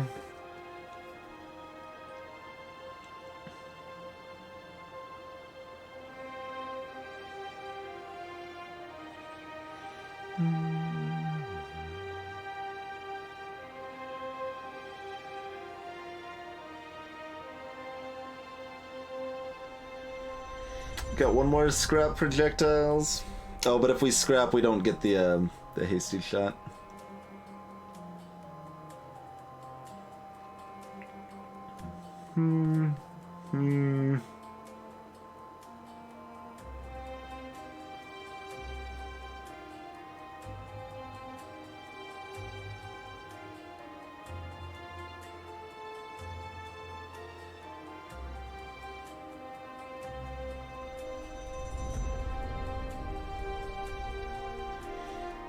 And play the Hunter.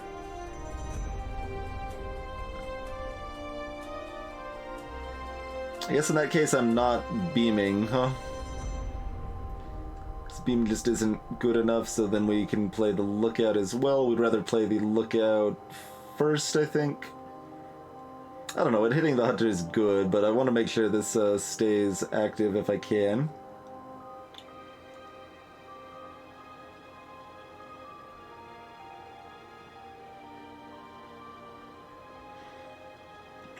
It damages all fields, and then the Robust activates and moves it back, Mortifero. But yeah, the only game like that that I know of, Daxter, is, God, I forget its name every time.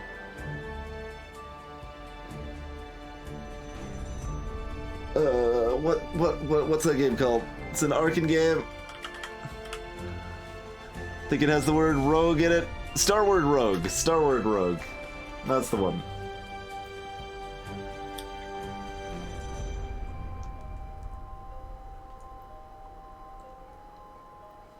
Yeah, and like that's the reason I would still have unlocks be the default plan if I was designing a game like this.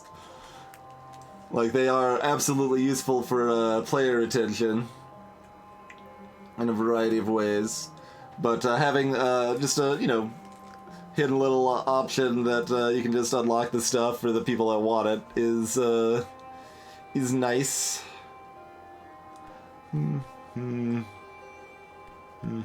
Alright, so what's Lookout's plan?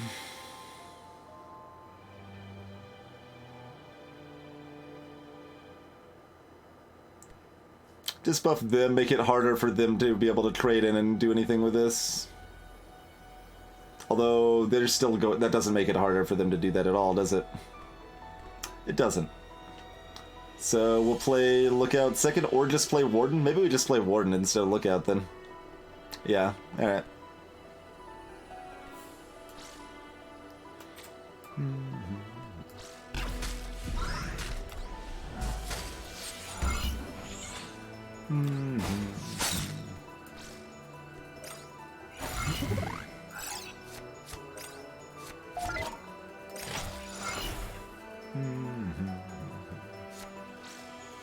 Oh, they are gonna kill it. Yeah. I'm not too surprised, but still sad.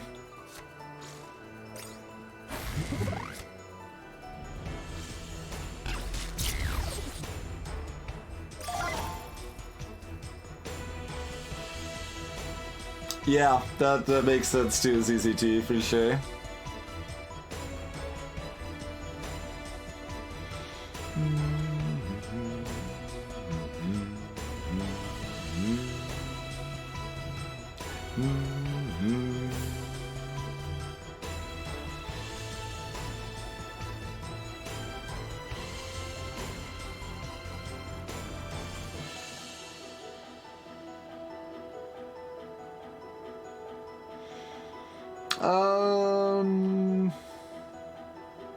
So that's 2 mana.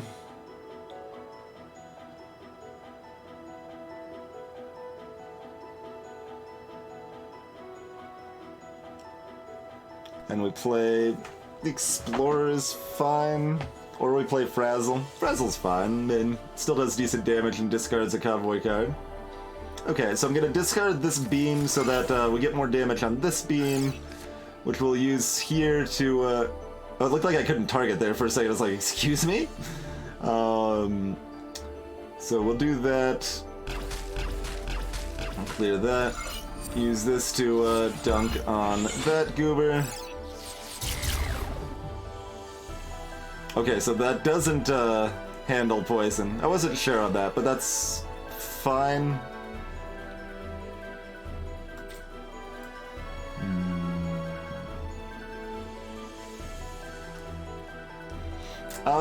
Yeah, Raiden, Dicey Dungeon's coming to its proper release shortly. Electronic Superjoy 2 is releasing in like 2 days.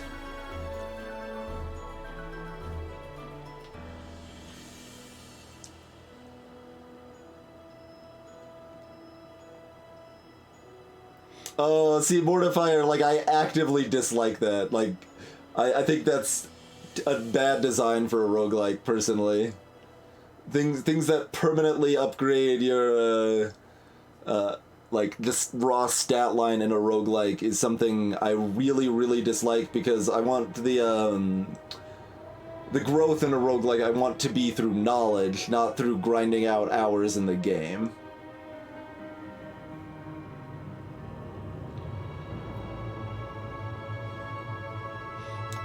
So, like, unlocking new convoys or items in Isaac is okay, but still not to my tastes. Unlocking things that permanently make you stronger, I strongly dislike.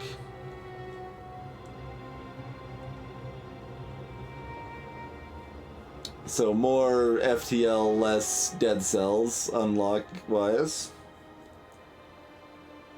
Alright, we'll trade this in, cast the Explorer.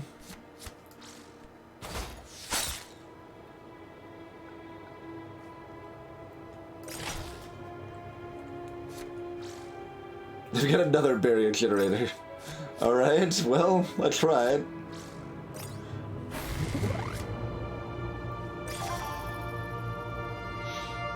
We've got a blackout, though. Yeah, Dead Cells is a weird game, because I still like it a lot. I just think that most of the game is mediocre. Like, that's how I feel about Dead Cells. Like, I think most of, you know, like, the enemy design and overarching design as far as the meta progression goes and stuff like that is pretty nothing terribly good, like leaning a little on the bad side, but the movement in that game is incredibly satisfying. Like, Dead Cells has, like, possibly, like, some of the very best movement in any game. It's just a joy to move around and, like, flow through enemies and attack, and, like, it's great. That part of the game is so good that it makes up for its other problems.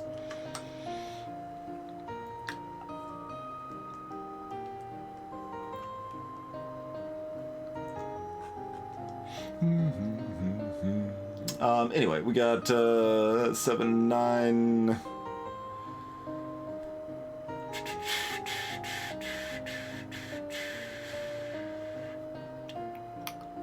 12... Oh, also, yeah, we've got a bajillion damage. Do we want to trade in the Feral Marauder so that they are cheaper? It's probably about time for that. Yeah, probably about time for that. Hey, Dursteph, not that I know of, but I wouldn't be surprised either. They've done a lot of overhauls and tried to fix things and been successful sometimes and not so successful other times. So we can still get the Warden blessed. We can trade in the Marauder to make them wounded. Yeah, all of this sounds good. I'll even have an extra mana free because the bonus mana back from that.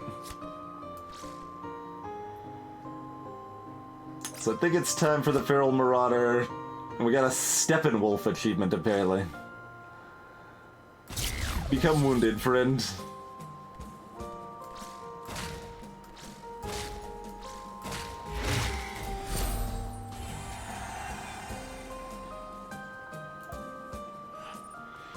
Did we go on a magic carpet ride? Why did we get a Steppenwolf achievement?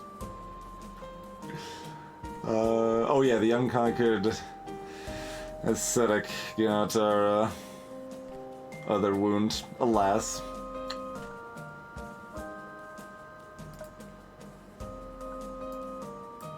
We could actually heal it up. Sure. Sure. Or heal our leader is also appropriate.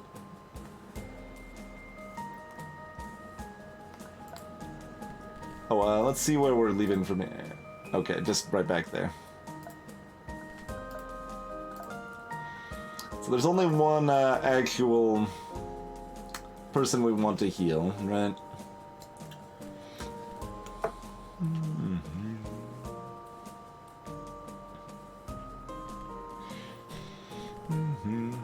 Or was there one other one we removed from our deck? I'm not sure.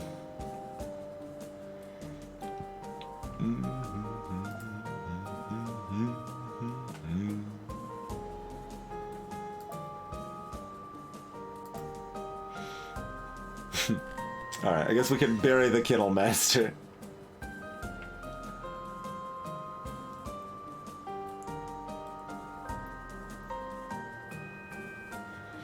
Theoretically, we could use the Pundit, but not super excited about that idea.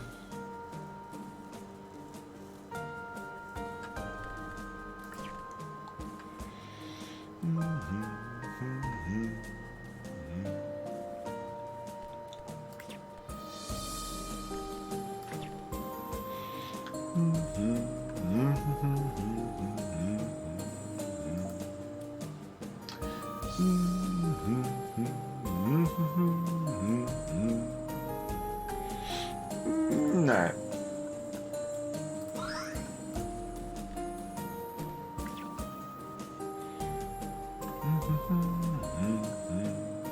We probably don't need to actually re-add the Feral Marauder until phase 2 of the boss. Maybe phase 1? Yeah, probably phase 1.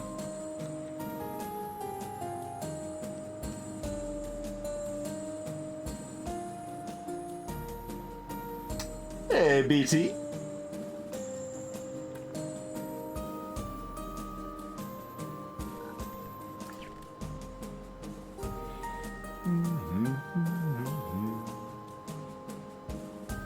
got 7 3 costs in here.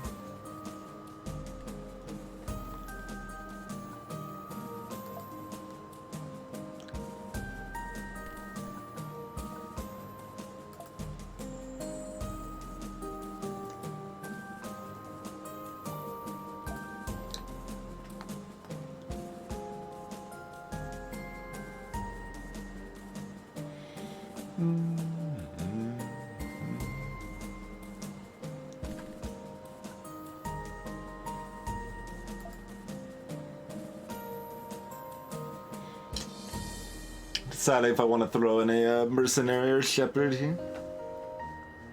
Ain't gonna make too terribly much difference. Yeah, it's probably fine.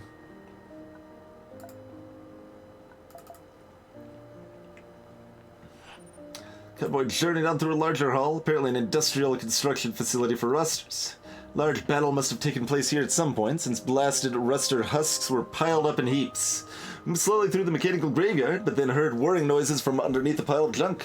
A pack of rusters, still intact, had activated themselves and were ready to take us on. You've got, yeah, the drone constructor. So they spawn drones with unused energy. Yep.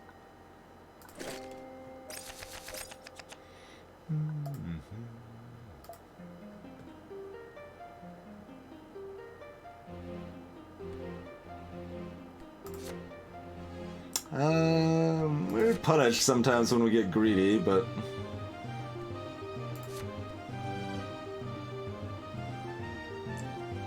$29 health? Yeah, we'll get rid of that.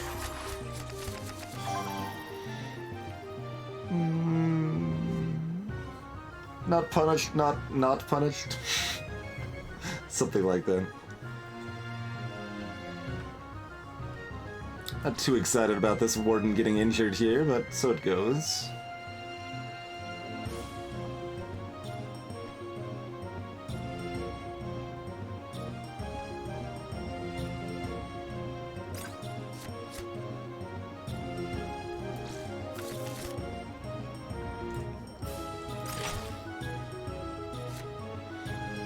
Three damage to all units, okay.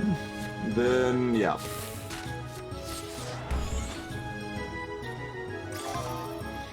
I mean...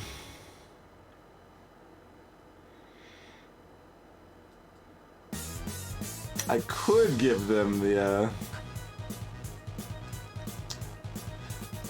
momentum, but have no cards in their hand.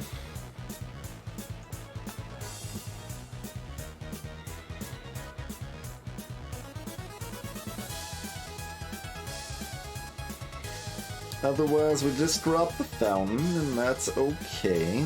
Let's see what we get instead of this stupid Royal Commander. Okay, so we do have a 3 and a 2 we can play next turn.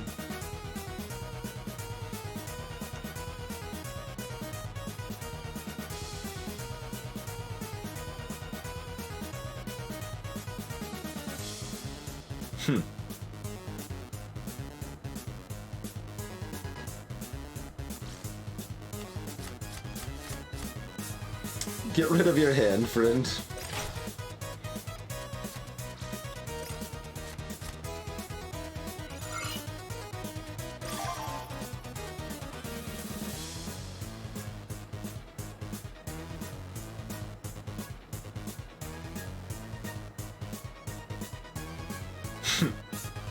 We can kill this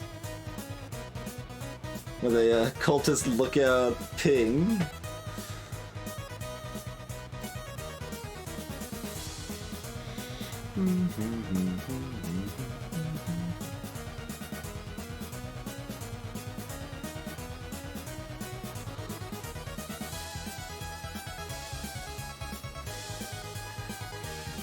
Which ain't terribly good, so I probably won't do that.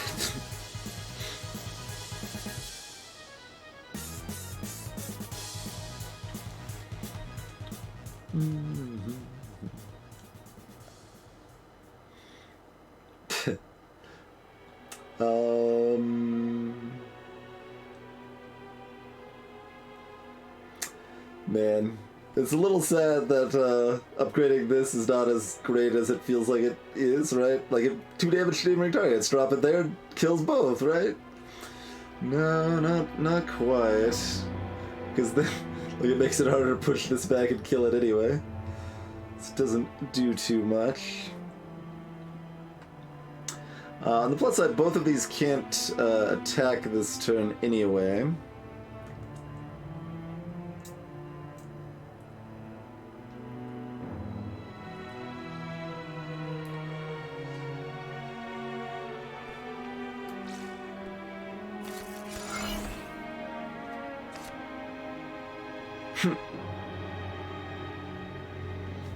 I mean, he's okay.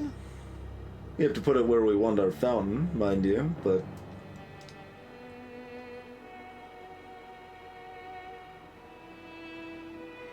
Can't be too upset with the stun in there, jerk.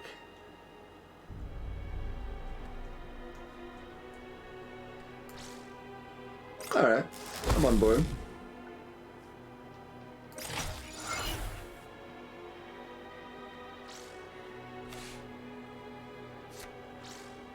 Oh, well, we survive a decent amount of the time.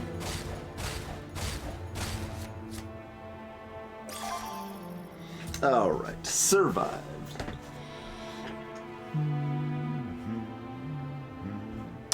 If we scrap range rain... Oh, what's the timing on that? That should actually kill it before the robust activates. Yeah, okay. We can just kill everything with a light blast. I'm on board. Let's do that. Oh, do I want to play the fountain first? Yes. Yes, I do. Do in fact want to play the fountain first.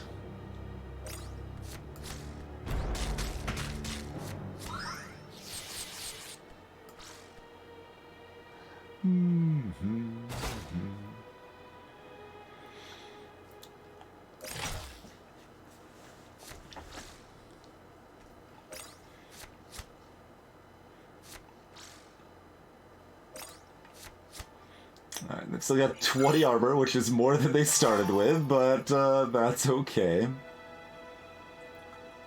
You didn't align things for me to easily beam you to death. It's rude.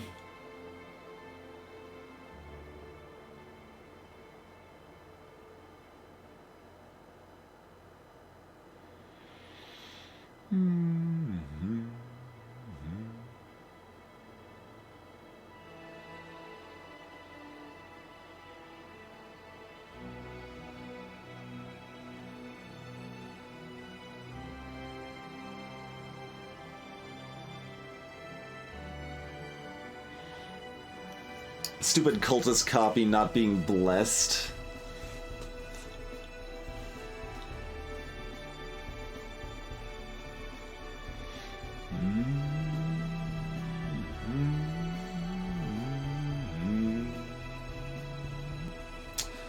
I mean, we probably clear, right?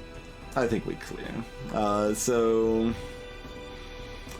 4-2 win, beam kills another, we've got 5 mana left, fountain in, oh, we don't beam, oh, beam timing's weird. Yeah, that's too bad. We can't have perfect beam timing, but... yeah, no we can, right? Probably.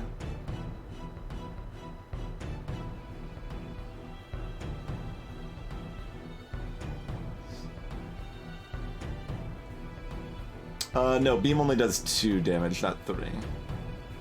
So we can either get a better heal. I mean, we can always use blackout and stuff too. We could even use blackout in advance if we wanted to, just burn it for the extra healing. But...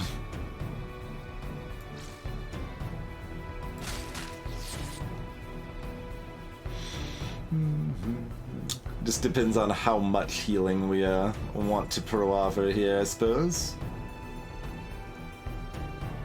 So that'll be 4-3, and that'll be 5-1.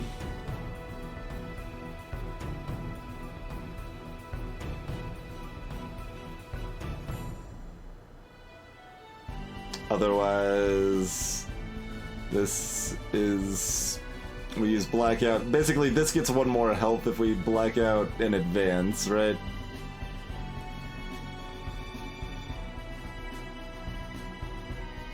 No, it gets the same amount of health either way, because we're blackouting and beaming either way, so that doesn't matter.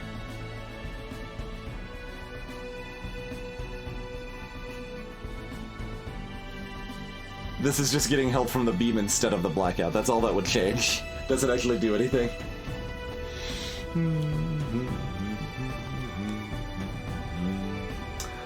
Anyway, with our 5 other mana, I guess we're casting the Blue Devil Grunt.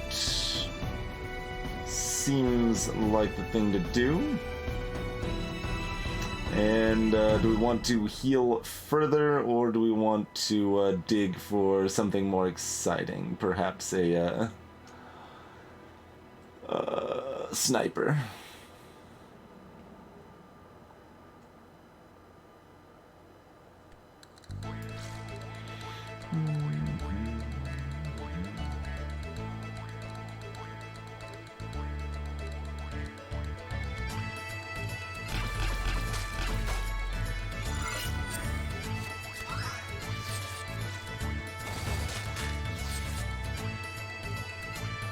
Oh! No, wait, that's a Blue Devil, not a drone. Never mind. I was like, I could have played a drone first, but no, there's no drone to play. That's fun.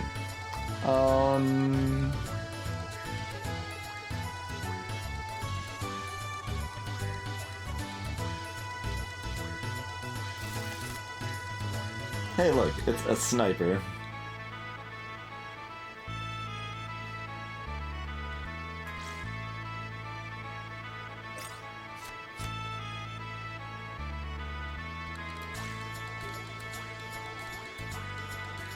Sure, we'll just copy that for utility and for the healing. Or do we just black out for nothing?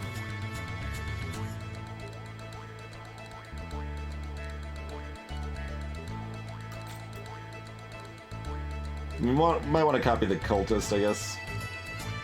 Although, we would have to lose something to get value out of that. Alright, we'll just do this.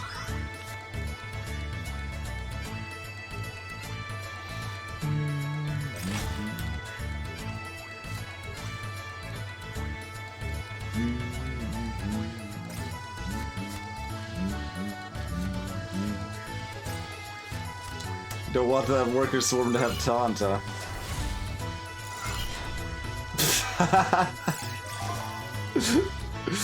Seems like a good call, because I would have just blacked it out, but, you know.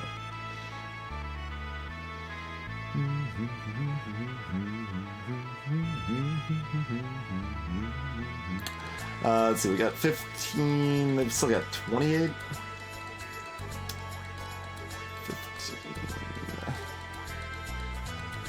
19, 21, 22.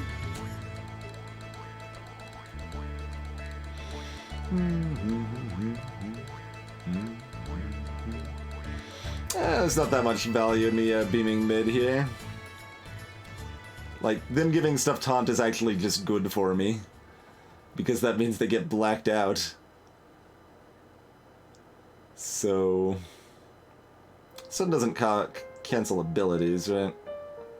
Yeah, just no retaliate damage. Okay.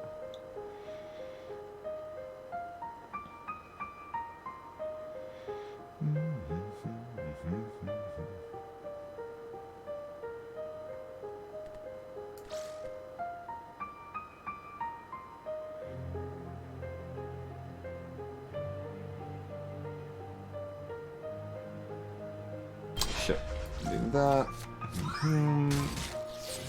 Do that. Arguably next to them for healing, but unlikely to matter too terribly much.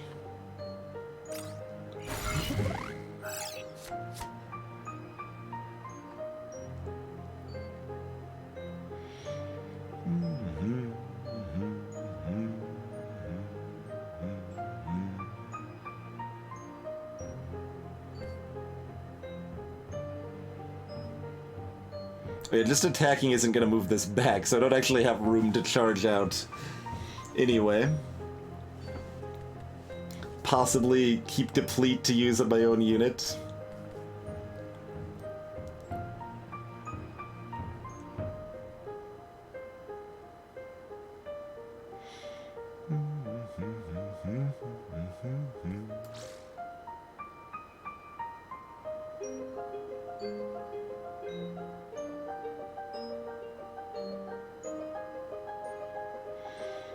This battlefield's very tight. There's nothing to do here.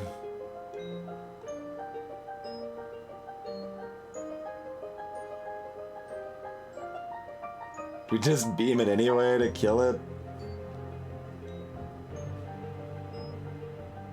I guess. I don't actually want to kill the chakra though. Hey, Flaw Personson. Yeah, card-based tactics, the core gameplay is closest to Hearthstone.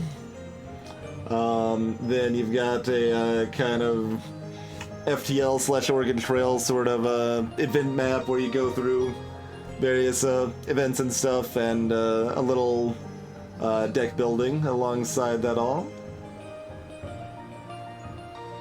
Alright, fine. I'll do that.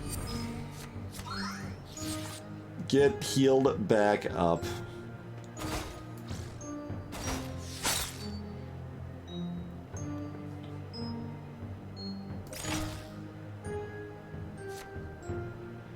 Three damage to all units.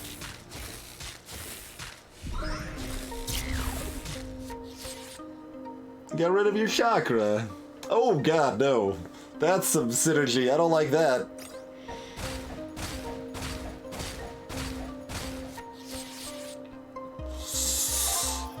Do not approve. Do not approve of that. Clearly, I should return it to its leader's hand so they can play it again, right? Alright, well, we'll kill them and get the Fountain blessed then, I suppose. That's all that's to be done, right? Yeah.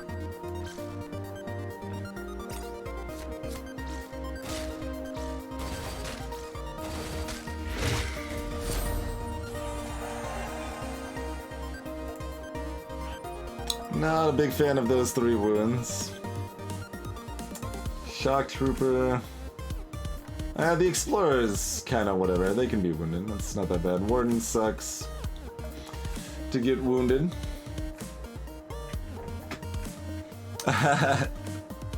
Let's see. Is there a Humble link for me to pimp for this game? I think it's only on Steam, not on Humble though. Yeah, it's not on Humble. That's all right.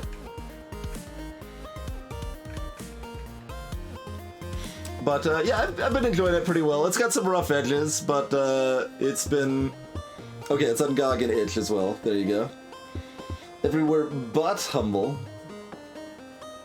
I'm a little surprised it's on GOG and not Humble. I know they started off on itch. Like, I don't think it was even on Steam yet when I first heard about it. Yeah, you should be able to, Bright Shadow. That is normally the case.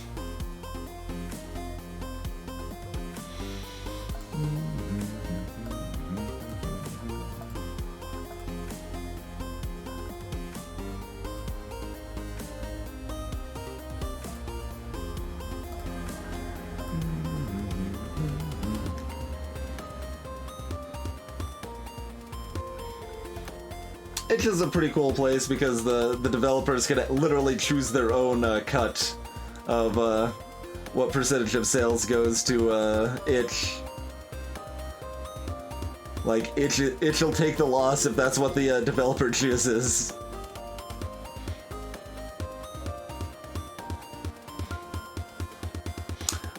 Any case, before we head on to the finale with our boss here, it is time for us to take ourselves a quick break. Feel free to take a moment, stretch out, grab a beverage, all of that jazz. We'll be back shortly and see if we can get our second win here.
This song with its like zoom, like chanting sort of effect sounds actually kind of fitting for this game.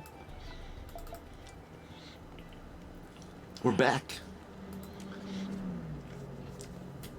We had difficulty opening up a gigantic iris-shaped door. After fiddling with its electronics for a while, the door's massive shutters finally opened. Rusters were waiting patiently behind the gate in perfect geometric formations, opening fire the moment their sensors identified us as hostiles. I mean, we could be friends, we don't need to be hostiles. When a friendly drone moves, a random enemy target takes 2 damage.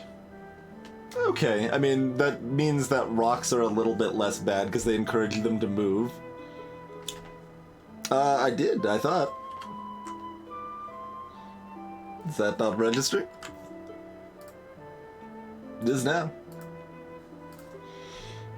But thanks for telling me. I thought I did. Sometimes I actually just forget, but this time I was pretty sure I did. I don't know why I didn't register. The podcast way. I get like very loose thoughts of like possibility of doing a podcast. I probably won't go through that route, but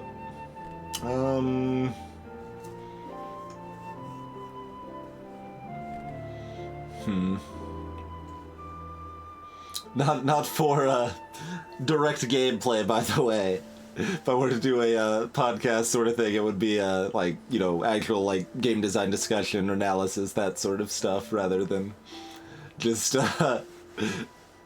game without the video.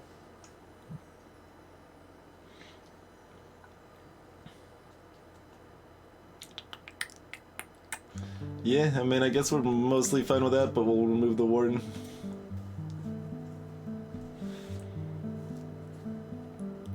Exactly, Fla. Exactly.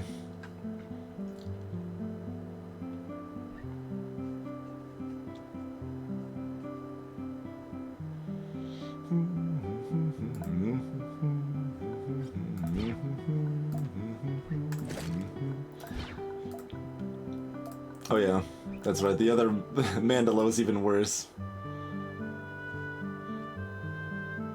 This one is almost good. Like, we could do some cool stuff with this, but mostly just with the fountain.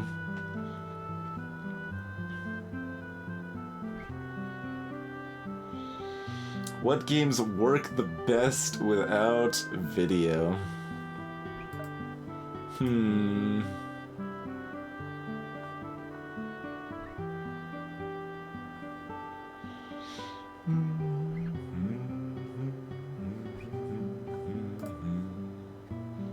There's a lot of kind of mediocre cards in our leader deck still, but we don't want to remove any because it's thin enough, and we want to... I should have removed Royal Commando. We want to have that utility for when we do actually want those oddball cards.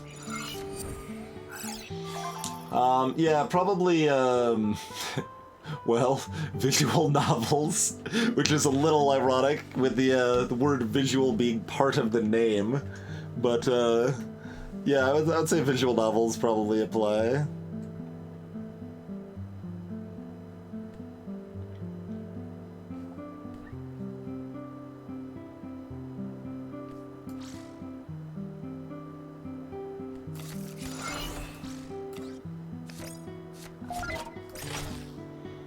Hey, Shmoo. 5 damage to all units. Okay. Murdering another Crash Jacker.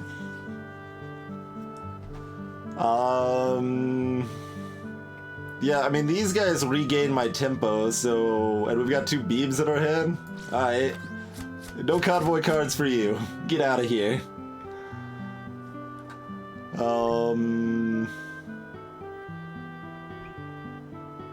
Do we discard the other Frazzle?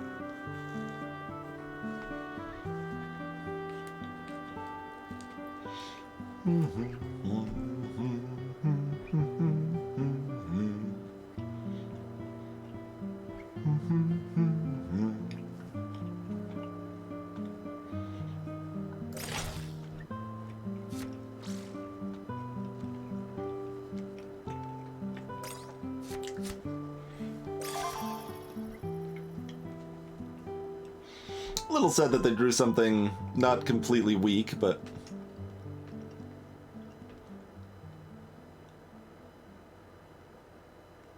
we could kill it. Yeah, might as well. We only get to get the Bandit Saboteur in play, but...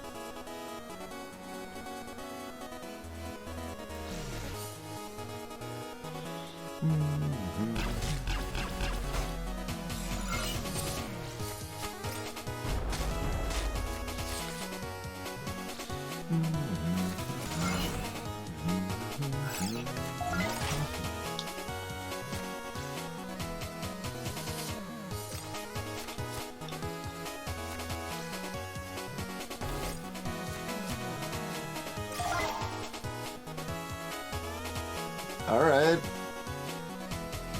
Okay, that costs 4. I was wondering how much they'd have to repay if I popped it back to their hand.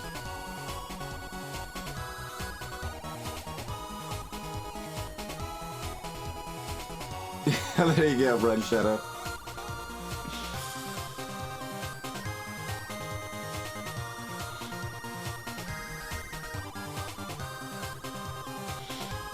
I mean, we have a 2. We do have a 2 to play with it. I mean, alright.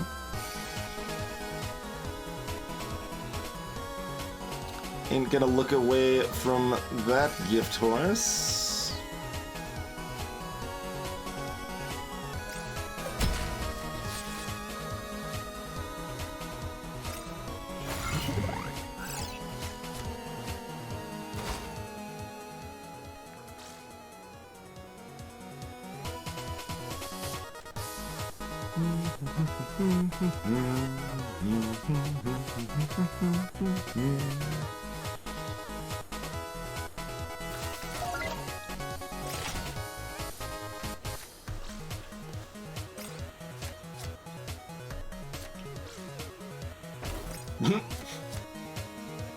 Okay.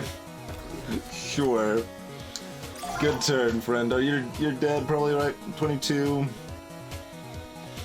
We've got 12, 20, 23, 24. Yes. And we can get the Bandit Saboteur blessed. Do we want the Explorer blessed? Yeah, actually we do, because things will be constrained enough that snipers might be useful. So having that sniper playable in the final fight is pretty nice, I think.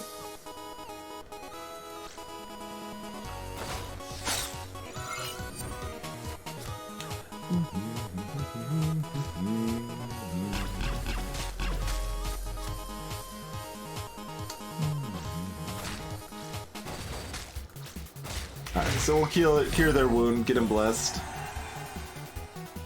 We lost our Crashjacker. They're there to be lost, though, so...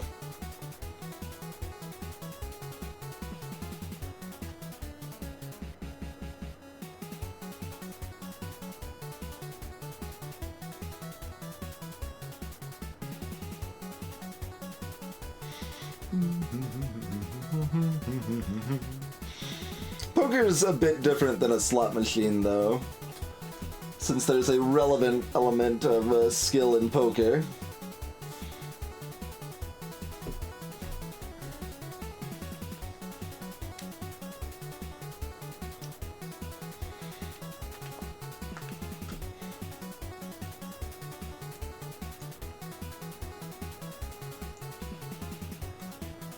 Like, to be clear, there's nothing wrong with, like, enjoying a slot machine and just, like, having fun with the, excitement of the win or loss or the, you know, flashing situation or whatever. There's a reason they appeal to people and such, but they can also be predatory and, like, along the lines of, you know, loot boxes and all of that jazz that, is built around those same sort of slot machine mechanics. So I'm not a fan of them for those reasons. We still got 2 units out. We want to leave them out. And moseying forward? Yeah.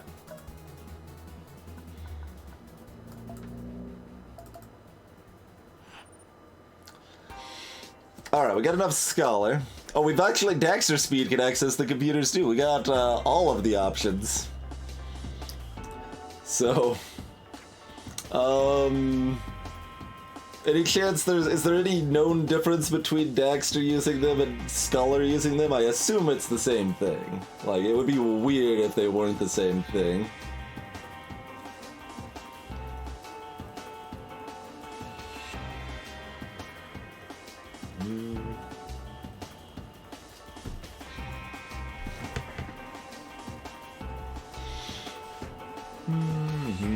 Alright, we'll let Daxter access the computers. There were no obvious input or output devices, so we just stood in front of the machines and tried to find a way to control them. After a while, we finally found out that one of the lights was actually a button. This activated a large screen that we could interact with. We had a hard time making sense of it, but could eventually read schematics detailing the surrounding area. It seemed that we had overlooked an armory down the corridor.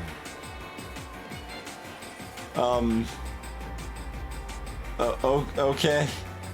What? Nothing even appeared on the map.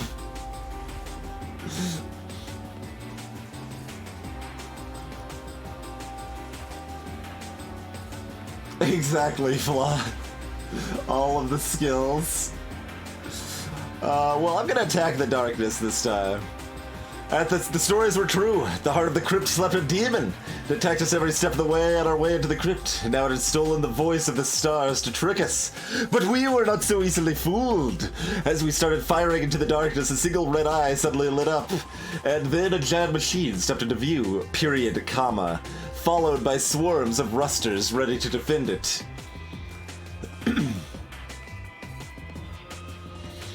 All right.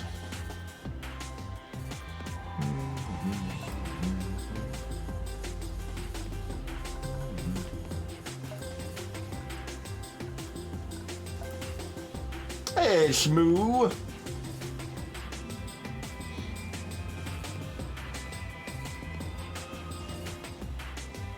Shock Trooper's still got enough utility, we keep it in.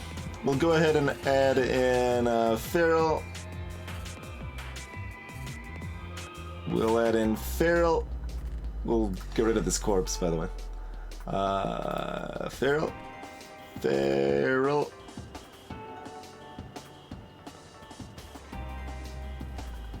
Must have got right over it. Where is it? There it is. Okay.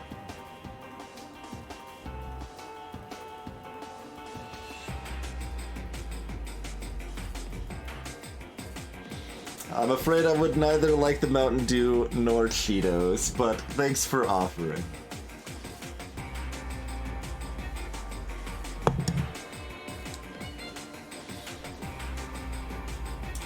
Alright, how about the Warden?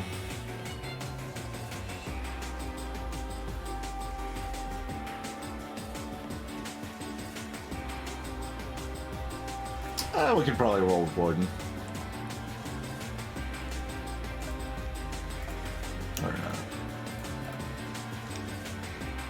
Alright, we've got rocks just for you, friend.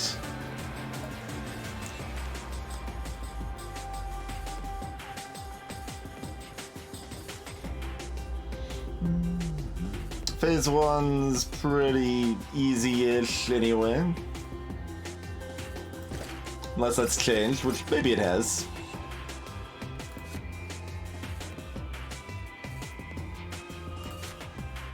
Oh, this is... I should get rid of this card. We're not using this, are we? I mean, if we are, it's gonna be in one of these fights, I guess. Being shielded is actually pretty good against this thing. Are we keeping the Saboteur as well? It could actually destroy some of my foliage. Not directly though, so it's eh. I mean, it's not bad. We'll cycle for a little more curve-friendly situation like that though. So Peerless or Panic. Both are pretty reasonable here.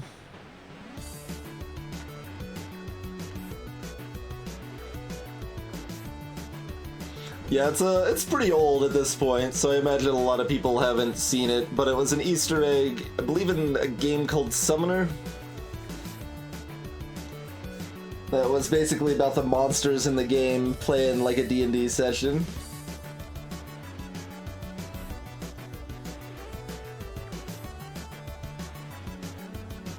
got a sin gas barrel I can drop on their side.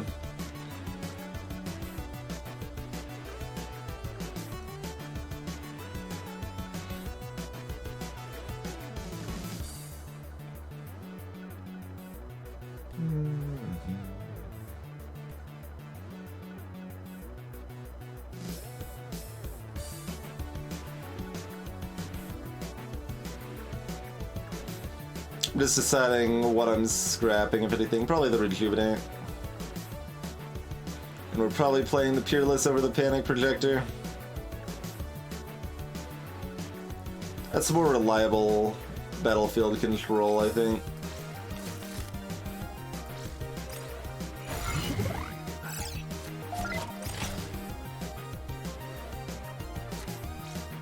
Aggression Protocol. When a drone with cost 3 or less enter the battlefield, they get +2, +0. Huh? Okay.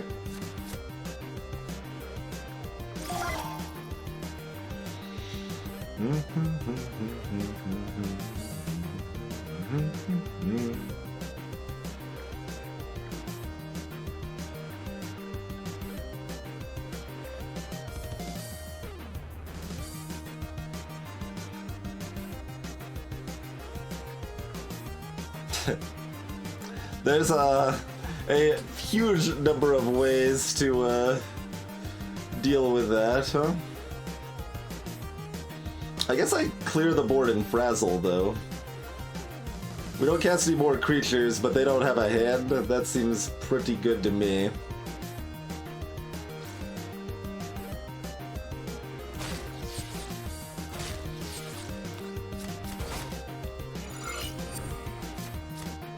Oh, I get to play the barrel still if I wanted to.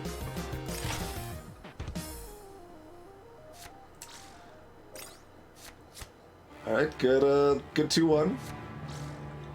Good 9-6. Really doesn't look any different to my current situation, so pretty happy about that. Cycle the Royal Commando. We could just play the Lookout and Panic Projector. Though the Panic Projector isn't going to do a whole lot right now.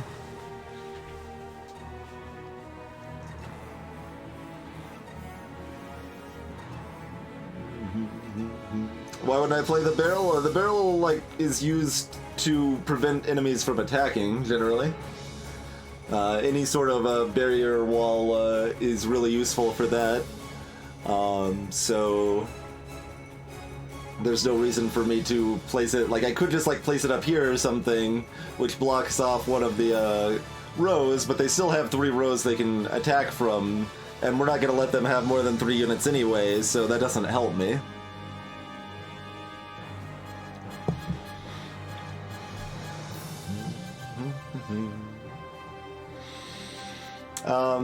Anyway,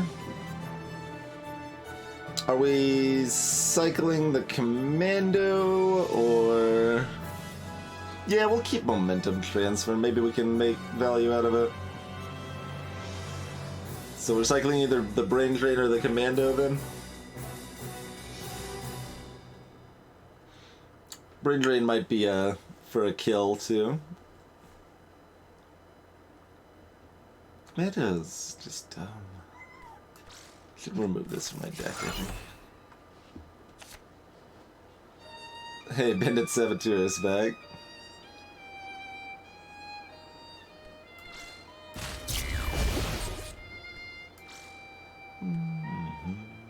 Kitty wants out. 1 second, Kitty.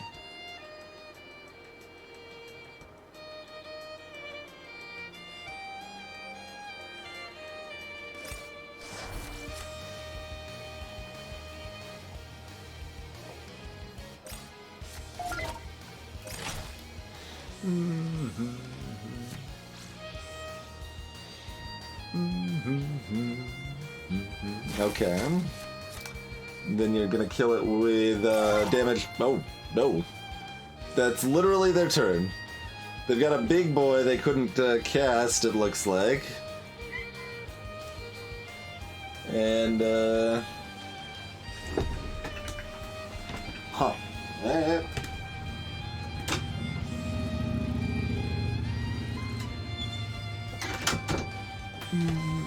We've got enough obstacles on the field where Shredder wouldn't be that threatening.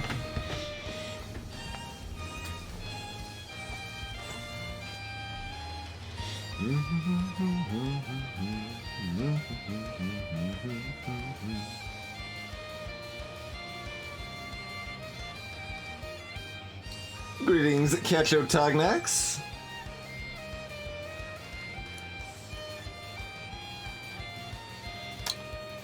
Thinking of cycling the Spark Shaman.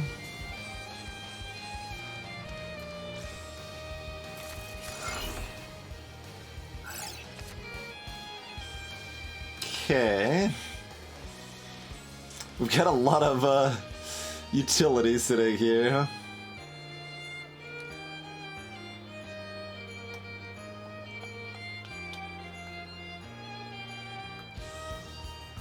Got a comfortable way to use any of it currently.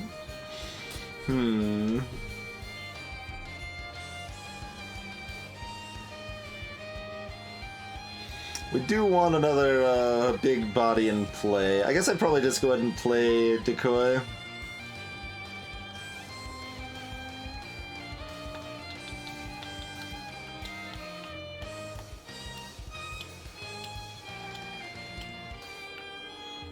Do we play Beam just to cycle it out of our hand and deal damage to them?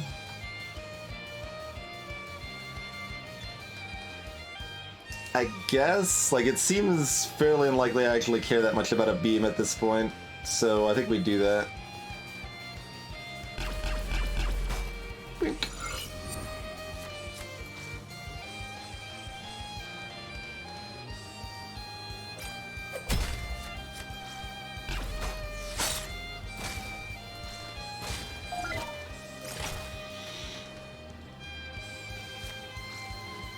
Okay.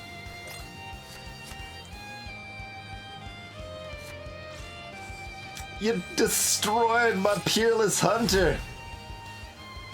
You monster! You got a pile of tires back here.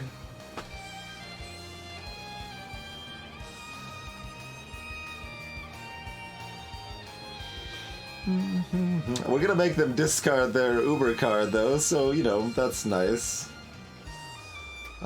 Anything else we're doing that's meaningful? Because we're using the Crusader to silence this, this hits this, they discard that.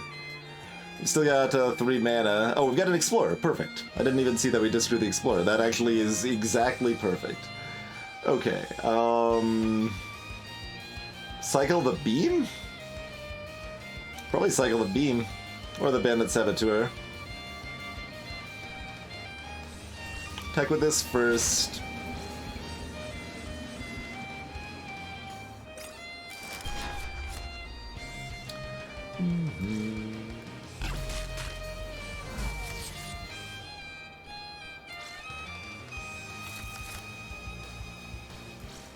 Dang, maybe we should have let them play their Uber creature. Because now we've got brainwashing. Excuse me? Just let me place it there. Okay. Lightning Protocol. When the drone will cost 3 or less into this battlefield, it gets charged.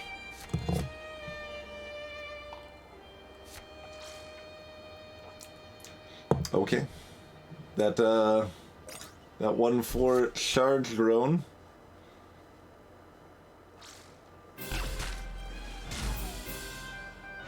Okay. Good good work.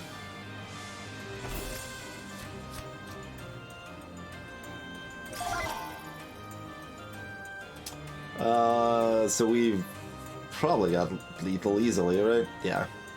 Does anything need to be blessed? Nope.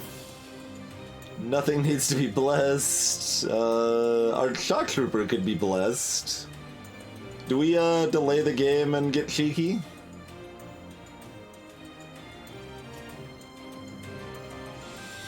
We could get cheeky. I don't know if I'm opposed to getting cheeky here. I think odds are actually in favor of it going better for me, but it's close.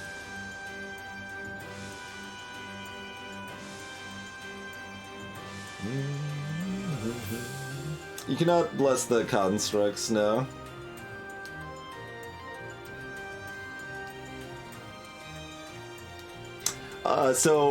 Blessing flaw, there's basically three states a card can be in. They can be normal, they can be wounded, or they can be blessed. If they're wounded, that means if they become wounded from dying in combat. So that this sniper here died in combat, so they're now going to be wounded for the next fight. If they're wounded, they cost one less and have one less health. If something that's already wounded dies in combat, then it's dead forever. Blessing, on the other hand, whichever unit gets the killing blow on an enemy becomes blessed, and they have a +1 attack until they become wounded.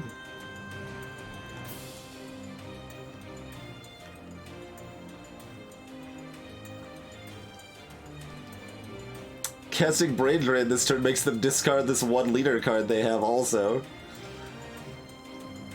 But they can't actually play the... Oh no, yeah, if I cast it on them, I can still play the Shock Trooper. Okay, yeah, we'll do that then.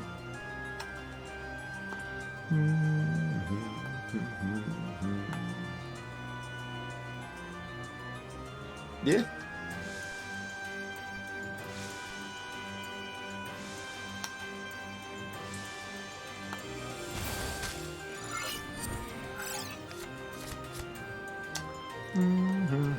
Oh, we can black this out too. Yeah, alright, we'll do that.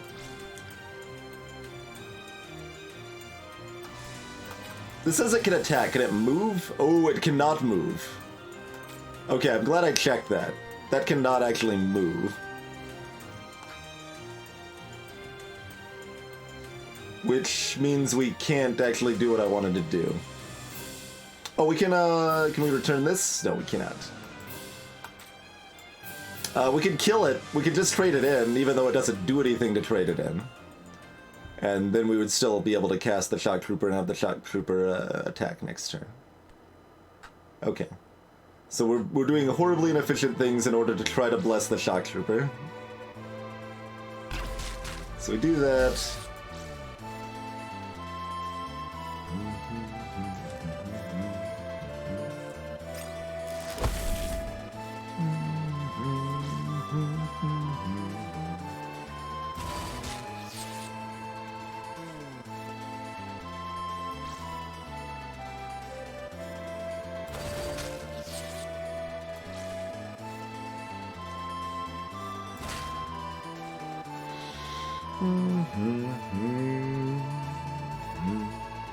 There's no way it can matter what else we have, I don't think, but... no, Catcher, you can only get 1 blessing per fight.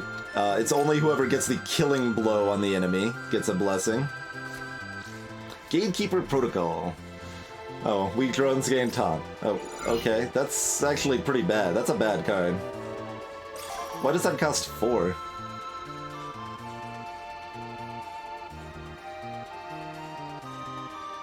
Like, make it drones 4 or less interplay instead of 3 or less, and make it cost 3? Or 2?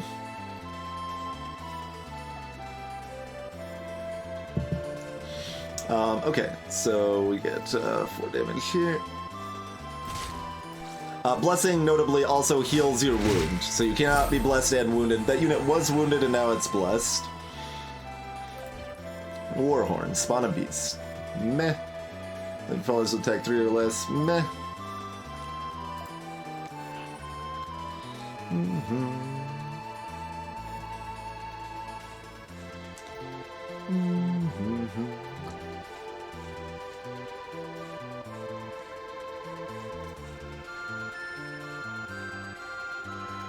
Yeah, they're still pretty easily taken care of most of the time, Kingsley. Yeah, I think, well, I'm actually saying it should be stronger for Kalrade, Bright Shadow. That's what I was saying. Like, even if you're never getting that card, I think it should be stronger for the boss. Like, the boss spending time to cast that card is bad for them.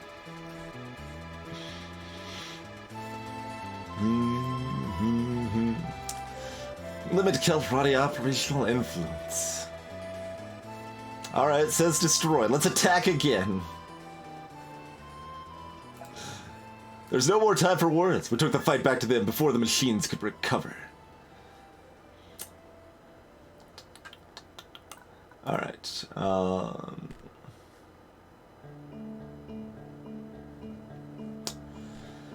I'm probably okay with Peerless still being in here. It's close.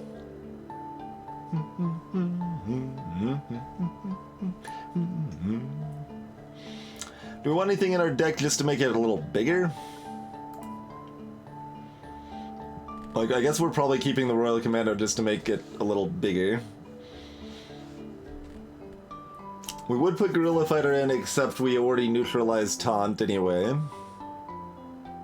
Oh, did we want to change out our thing? Probably not. Let's see, that's just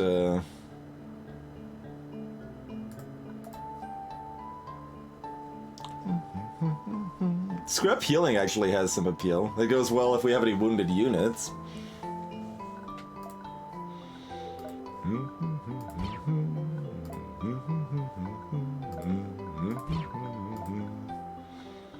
We actually want everything else, though.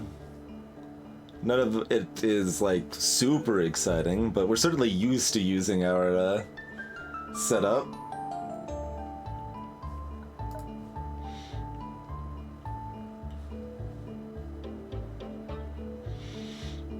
Yeah, the choice to remove the construct or not is like, this is the one battle that it might actually do something.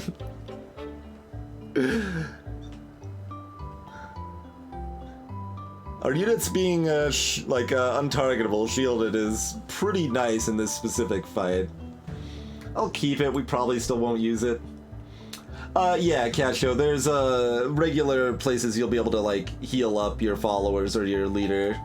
Like, not unlimited, and it costs some food, but, it's pretty normal to get some people wounded and then, heal them up at rest sites.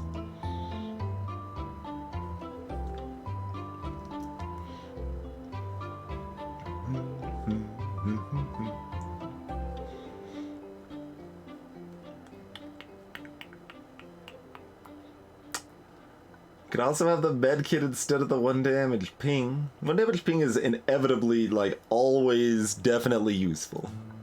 I'm just sticking with what we got, I guess. Alright,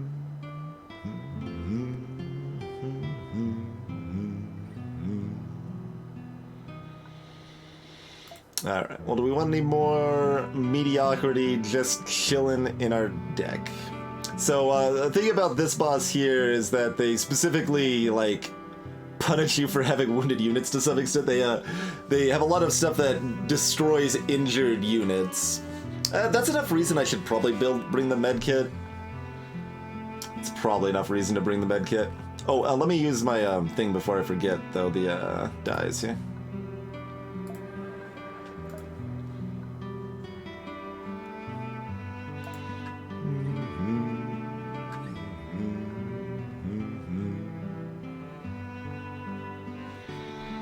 Alright. Let's bring in the med kit. Are we saving the 1 damage ping, or are we saving the pop back to my hand? 1 damage ping is always always useful. Pop back to my hand is more useful when it is more useful, but I think we have so much utility anyway that I'm fine just rolling with it. Also, do we want this in our deck? Like, probably not, but we've got a 1 heal card, we've got a follower that heals neighboring units, we've got the med kit now.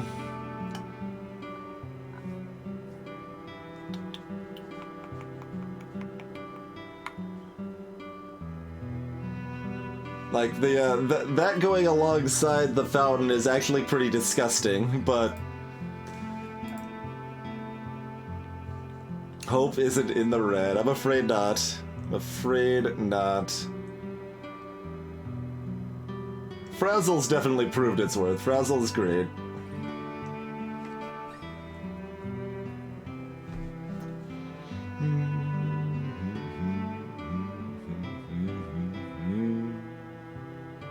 We could also just get rid of like a beam or something.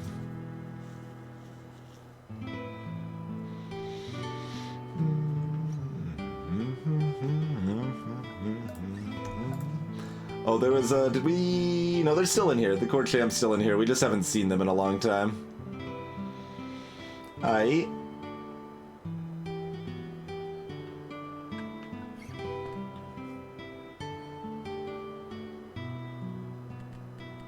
A little bit flaw. Like, they don't do a whole lot to the enemy's face, but we do have some synergy with them costing less when we do that. They're still useful. The reason to remove stuff from my deck is just to make it easier to get to the really powerful cards when I need them. Pretty much.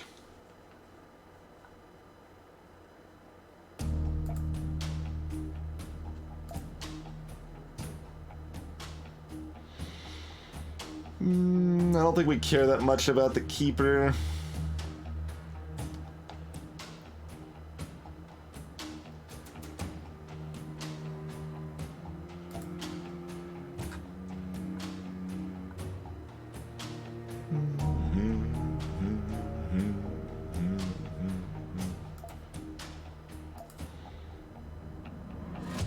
This fight can go long, so I'm a little afraid of having the deck overly small here, but...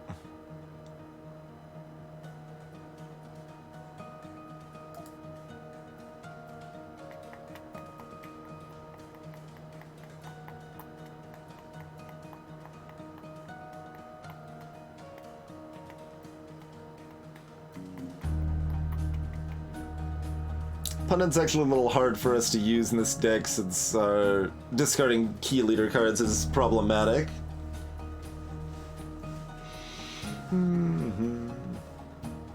Max 11 cards. Slim decks can be powerful, certainly. You can focus on the good stuff. As I was kind of just elucidating out a little bit, in this fight, like, it's prone enough to go long that I don't want a super tiny deck, because then if I don't have anything left to draw, I lose.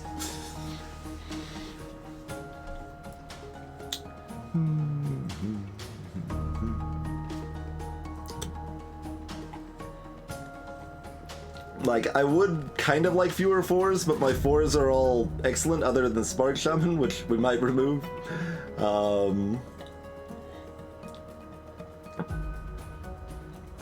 I mean, I'd kind of like to add another 3, but Pundit's probably the only choice.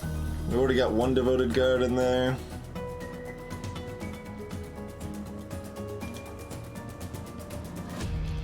Yeah, that's the only valid choice, really.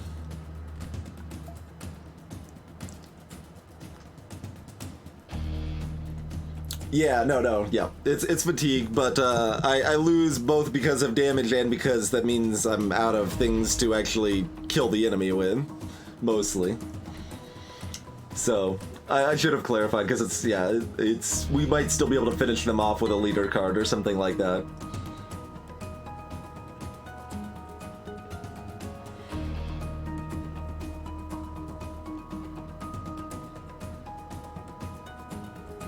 I don't think we actually need more. I guess we'll still keep the stupid Royal Commando in. That's really weak for a legendary, but it's another backup option, I guess, if things go bad.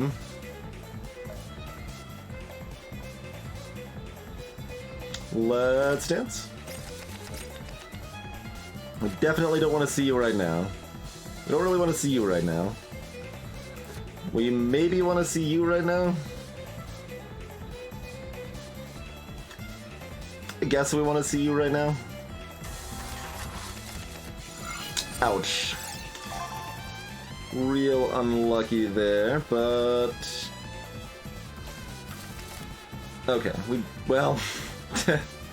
That's not what we want to draw into.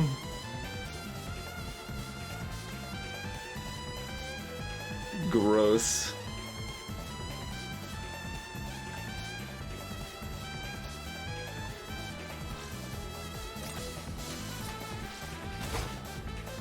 Oh, that's gonna spawn it anyway. I keep forgetting that still works through the shield, because the other abilities like that don't work through the armor. Yuck. Alright, well, last time we did this fight, we played it really badly and still did fine, so we'll see how that goes this time. That was actually the plan flaw. I forgot that it was still gonna trigger this. Forgot it was still gonna trigger that. What happens if we deplete the flint spawn? Yeah, like, that still has the... It has to be died to get the revenge effect. Also, we can black this out if we get the right card in our hand.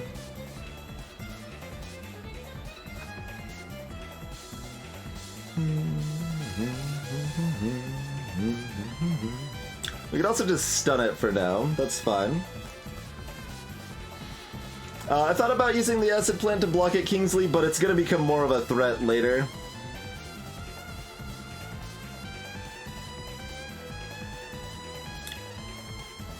This is the last fight, Shmoo.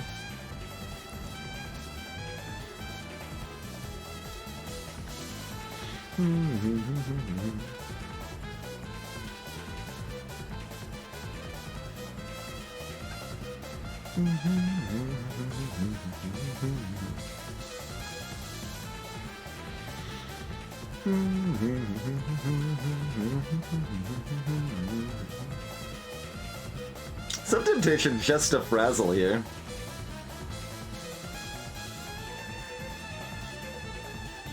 But we'll go ahead and shock trooper. What are we cycling in that case? Devoted Guard?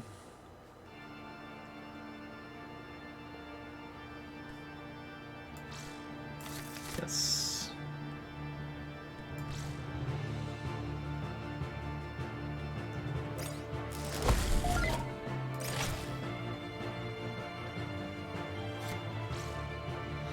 Insight means when they play a leader card, reduces the cost of a random convoy card in their hand by 1.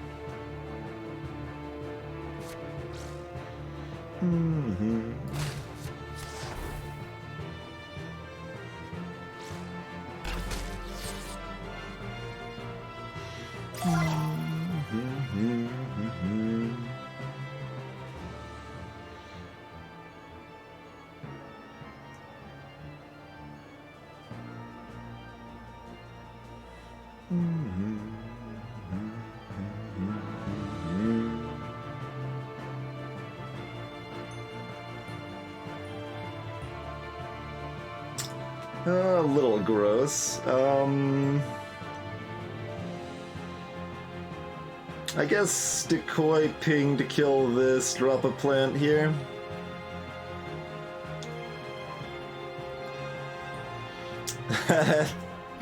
Yeah, Blessing did not end up doing much there, Ketchup. But the thing about this fight, the reason I wanted it Blessed specifically was because this fight has a lot of cards that just automatically destroy units that are injured in any way. So the fact that the Shock Trooper was wounded meant that the AI would have lots of options to just auto-kill it.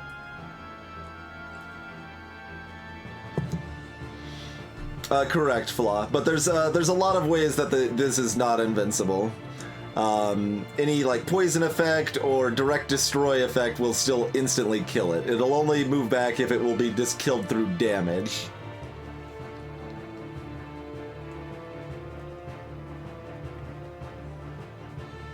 This being over here is very rude.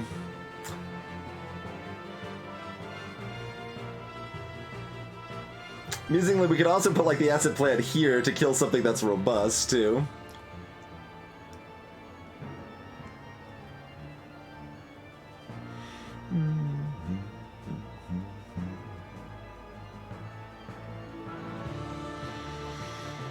Alright. I mean, that's still a reasonable plan. We'll go with that.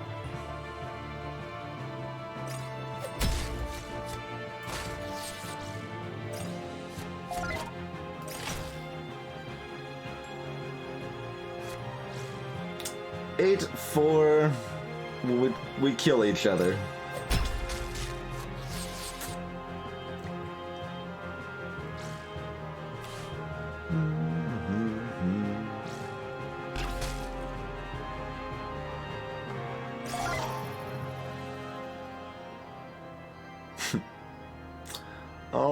damaged units to their hand, you say?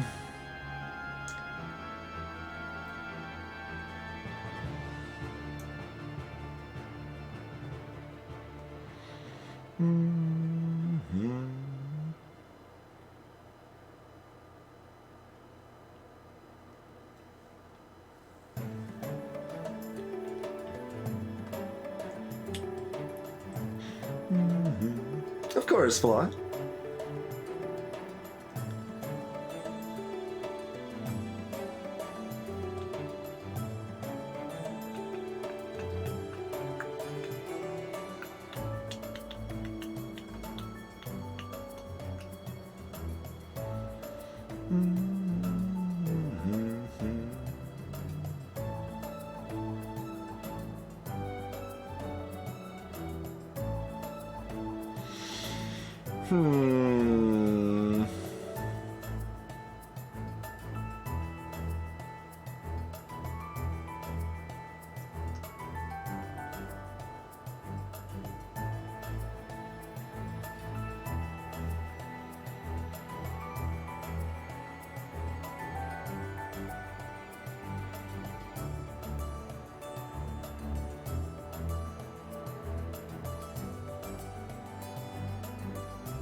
Be way on my back leg if I frazzle, but it does slow them down too in a weirder way.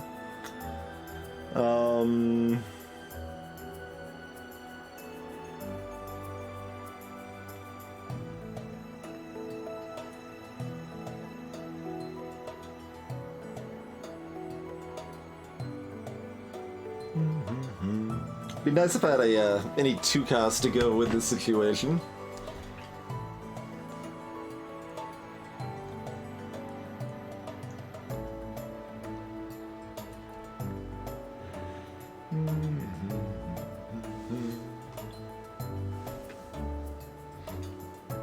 I mean, I know get bandit hide bandit, but I don't actually want to kill this thing, is the thing about that.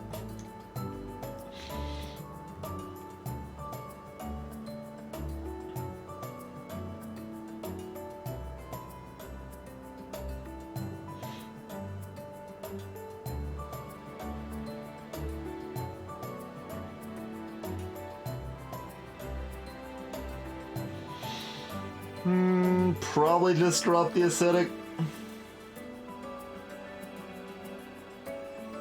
What are we cycling in that case? Do we black this out and then cycle deplete?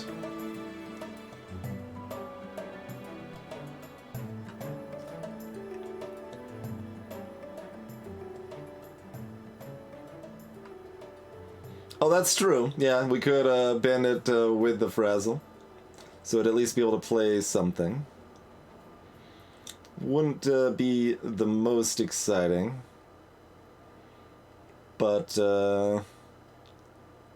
yeah, I mean, they would still have this 2/2 first strike against my 2 defense unit, which is pretty sad.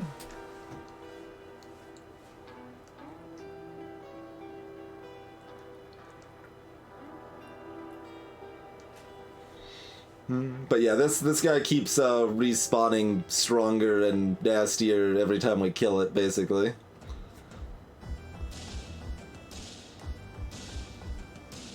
I can't black that out because it's shielded, ZZT. We can only black it out with an AoE, which we have one of in the deck, but have not drawn it yet.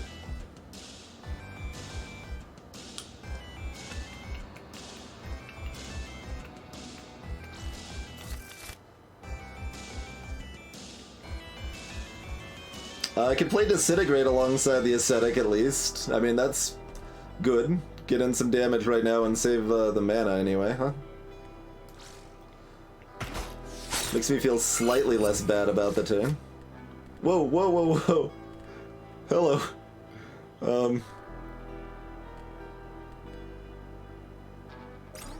Okay. That was some silly targeting there.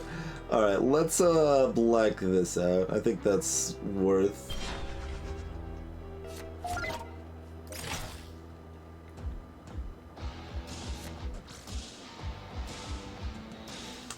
Glad you guys are enjoying the playlist.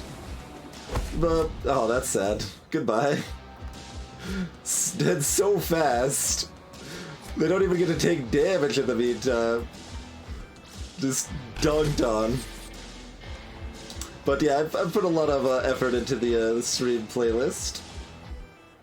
Got a lot of different stuff here.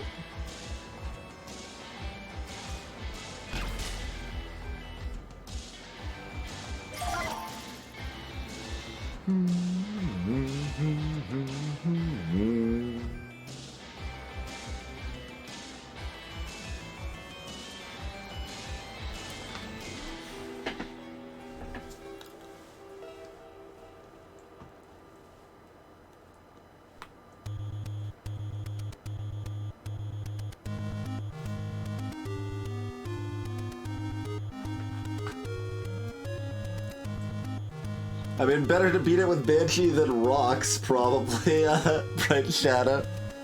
But, you know.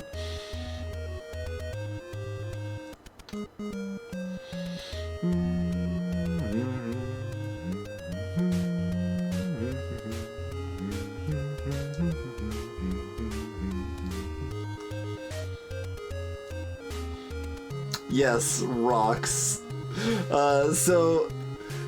These obstacles, only the thing that is frontmost in a row can attack Flaw.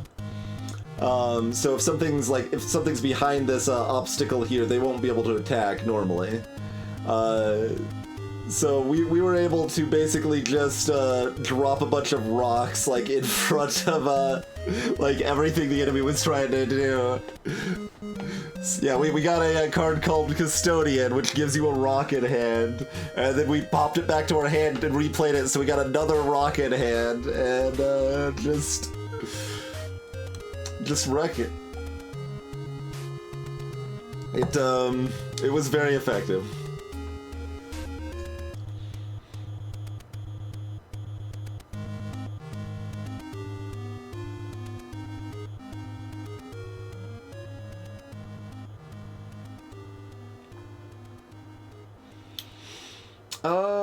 Let's see. So we could discard something to upgrade the damage on Beam, use Beam to destroy the acid plant, and then play Royal no, we're 1 mana short. Damn.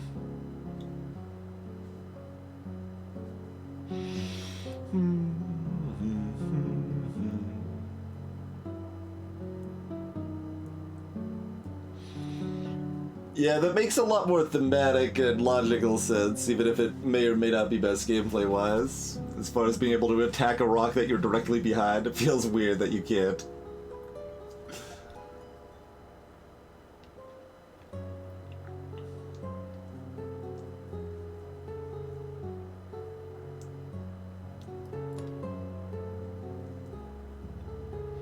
That's almost a really good play.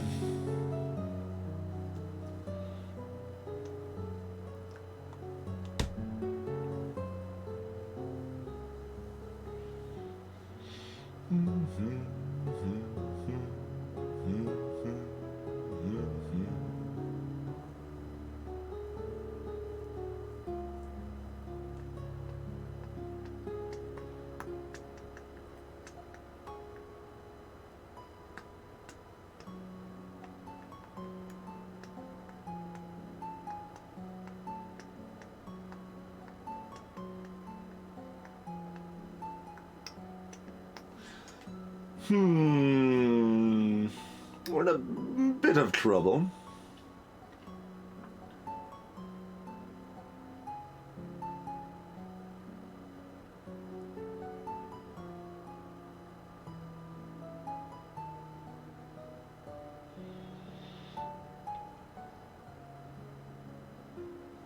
How much does this cost for them to replay?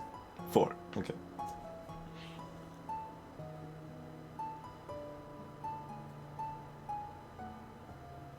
Cool, Bright Shadow.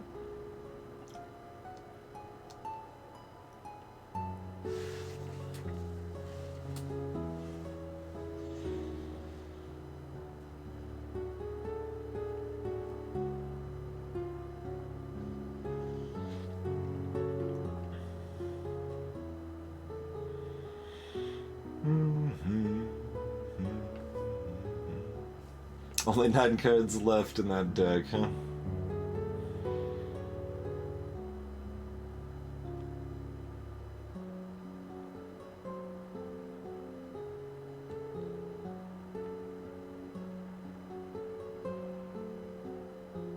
Everything I want to do costs 8 mana. Like, Peerless Hunter, Saboteur, Frazzle's also 8 mana.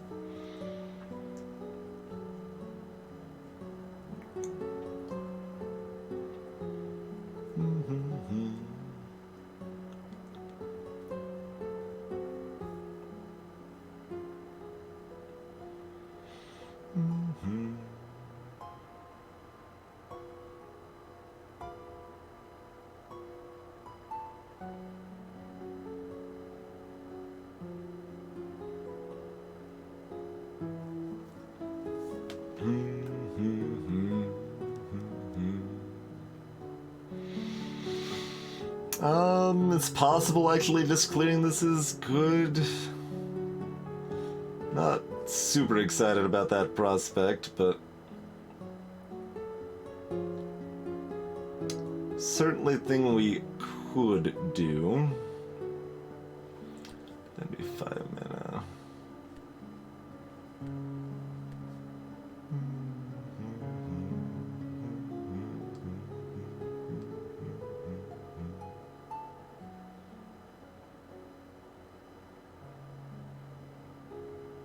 So they would still have a 1/2 out over here, but nothing else.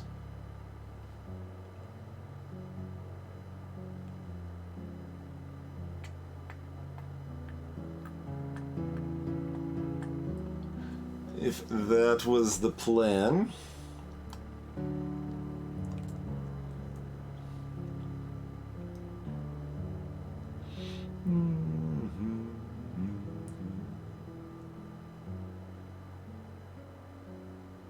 I can't attack, it doesn't have charge, Kingsley.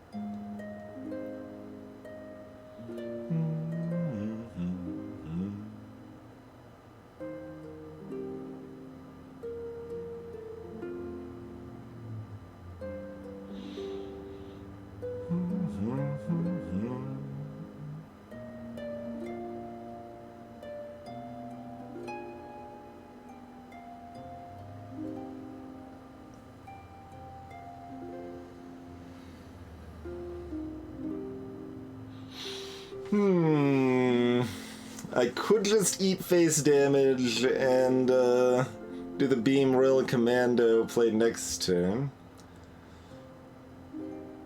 And Frazzle this turn.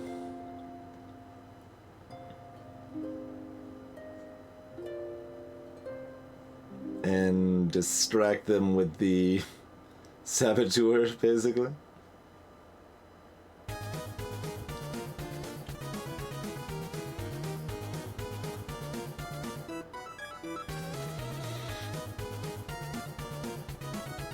I think that might be actually my play. It's real slow, but we've got a lot of health to work with. I think that's probably my best way to catch up from my mistakes, is just eat a lot of face damage and hope that I can recover with that.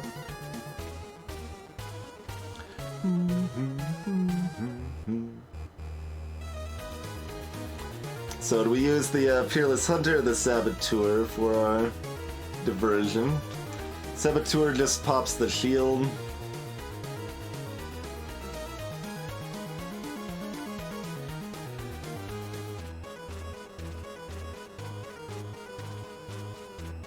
but it also costs more mana. This would be easier to cast later. Also, we should probably discard this turn, which is likely best to be the Peerless Hunter.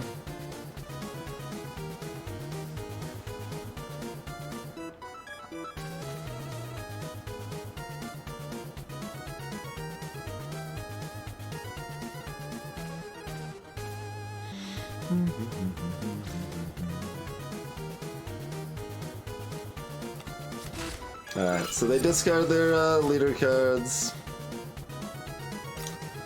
Putting this up here. Mostly being sad about the situation. Should have cycled this first if that was the play, because maybe I want to play this instead. Which I sort of do and sort of don't.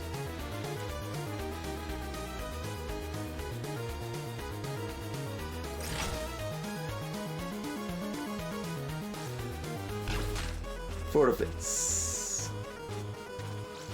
Two to face, not two to here. All followers gain +1, damage followers gain +3 instead. Well, I'm glad I didn't leave them with a bunch of damaged followers, and I'm also glad they attacked with 2 of their followers before playing that. It's a lot of face damage. Oh, okay. I appreciate you wasting that card on a weak unit. Like, that all seems good. We've got another Shrieker. Okay, sure. Target's health equal to their attack. Okay, sure.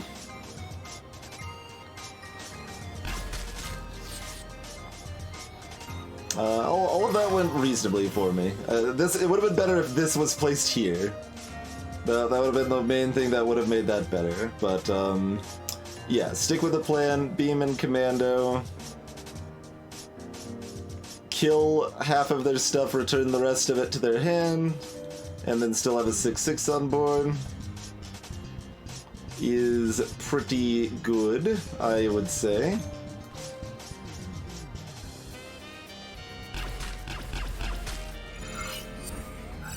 Okay, I have no more charges of that left. I gotta keep that in mind. Taste the red miles, for the will of Raj empowers me. I should not discard. We are kind of low on cards.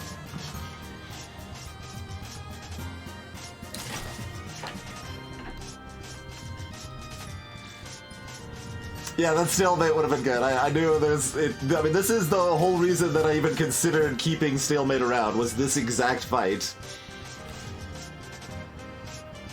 That's correct, Fla, yes. This song plays during the situation I'm in question with the red miles and such. And that's perfectly fine, Fla. Like, Homestuck is a lot.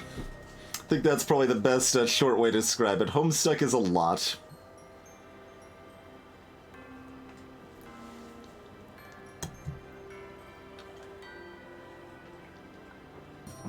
But it has a lot of very good music. It does, Kasho. I'm just keeping that in mind because we've never used up those charges before, so that's a hard thing to keep in mind.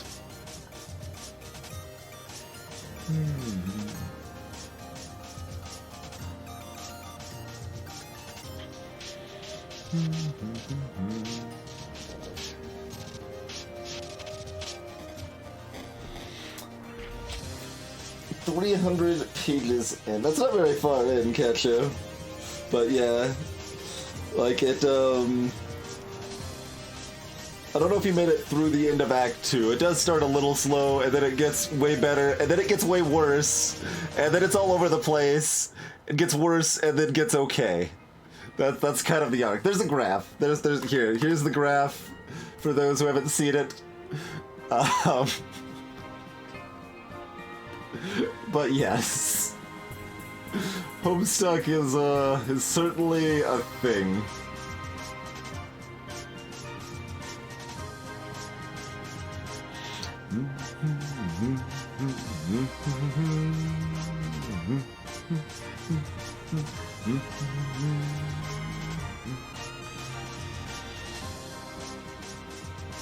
I don't like this sniper jerk hiding behind here.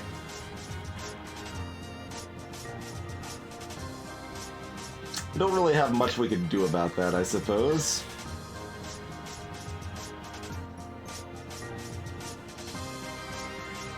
Oh, where you gave up, let's see. Oh no, Catcho said 300 pages in. Okay, okay. To be clear, my opinions differ quite a bit from, like, people that really love Homestuck. Most of them thought Act 5 was, like, the best, and where things got really good. And I'm like, there's 600 pages of lead speak! Please, please have something else!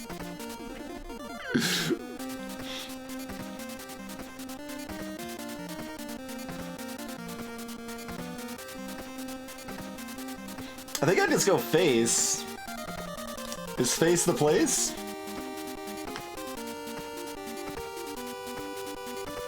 Face might be the place.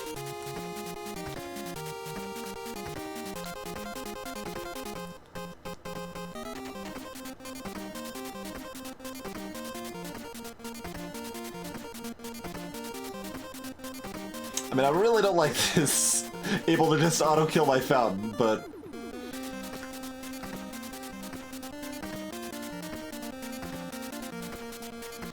that is quite something, Radiant.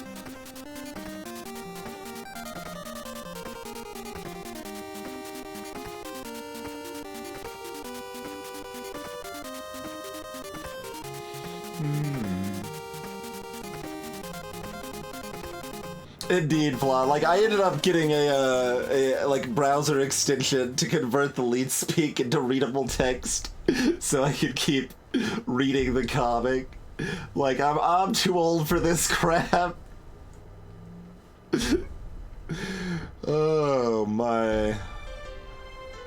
I mean, it's hard to think this isn't the play. I'm only deciding if I wanted to discard things and get anything friskier going on. Did we already use Disintegrate? I think we did, yeah. Okay.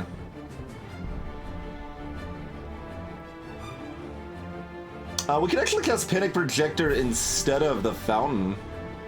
I think that actually makes a lot of sense.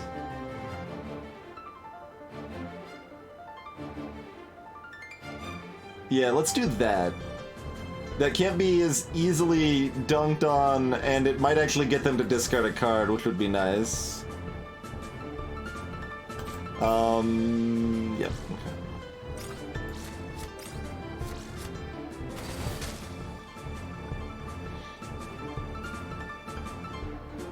We're saving this because if we get our charger, that's another 8 damage right there represented. We can do a lot going face. I could cycle the Warden. I'm probably not excited about playing it unless I'm playing it right now, which I guess is the other option. I guess we basically play it back here.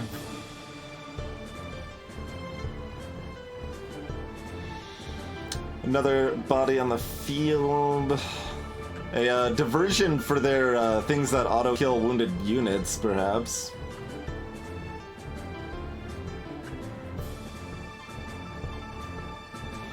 Prequel, huh? I'm not as familiar with Prequel.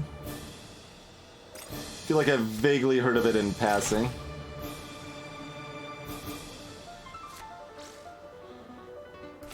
Okay. They're gonna pull that forward so they can murder it. They're gonna kill that. Okay, thank you. Glad you're attacking that and something useful. Regain 1 energy for each enemy unit in the opposing row. Okay, nice, nice work, I guess. It's a complicated comic, Kingsley. It's kind of like Ulysses or something. Like, it's a lot of work to read, but it's also beloved by a lot of people. I do like Homestuck, but I don't exactly recommend it. That's kind of where Homestuck ends up being for me. Like, it's an experience that has tons of great emotional moments that are really satisfying and well done, And it's also something that has a lot of tedious slow moments that are poorly paced and plot ends that are never resolved and things like that, right? It's all over the place.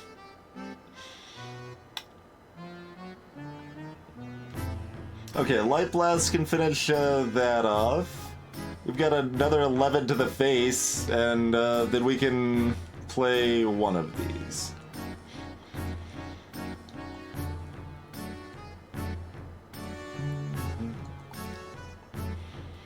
This is still alive if we wanted to replay it without being silenced, so it got its robust back.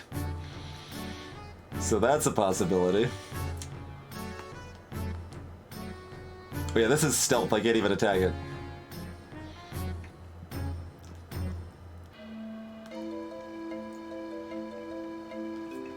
But yeah, the short description for Homestuck I have is simply that it's the best piece of media experience that I don't actually just like widely recommend.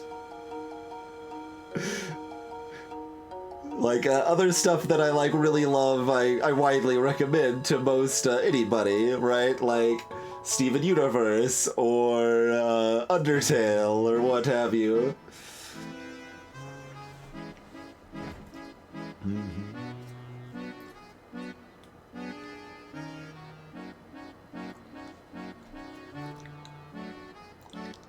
Cat Show. I mean, several of them are resolved. Like, more are resolved than not, but there's certainly still lots of loose ends that are never satisfyingly resolved.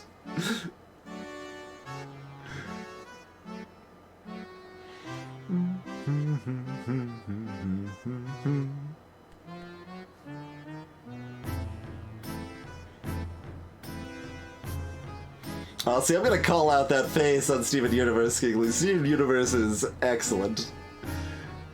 Just excellent. Although, to be fair, the first half of the first season is really kind of slow and bland. I will give that concession for sure.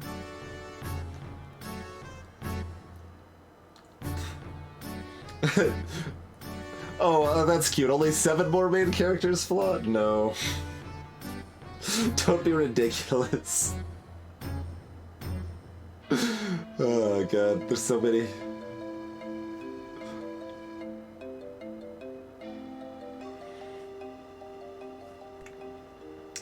Anyway, so 2...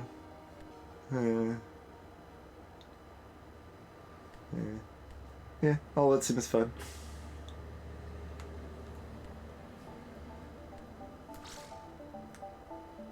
Face is the place. Face is the place.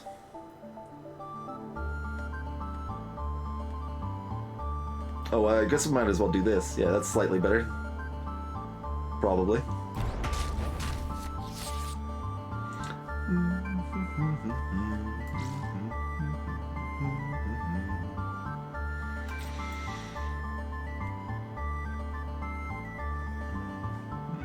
Well, we could play Fountain and this, I guess, so let's do that. Oh, that's actually... yeah, we can do that.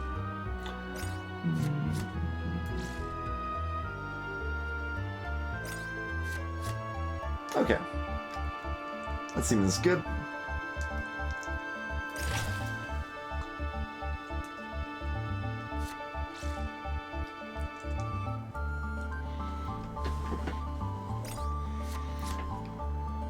So, yeah, if you've never seen, what in some ways would be like the prequel to, Homestuck,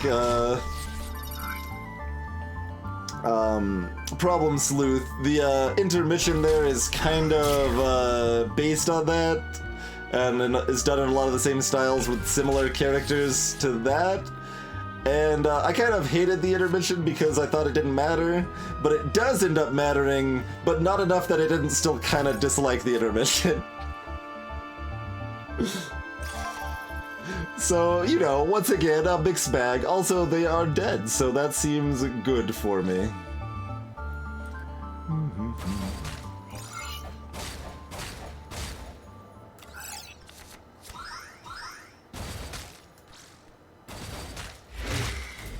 We even got a blessing on our little royal dude there. We got a rocket launcher, apparently. Deal 1 damage to target tile and its neighbors. It's like a slightly better version of the thing I have already got.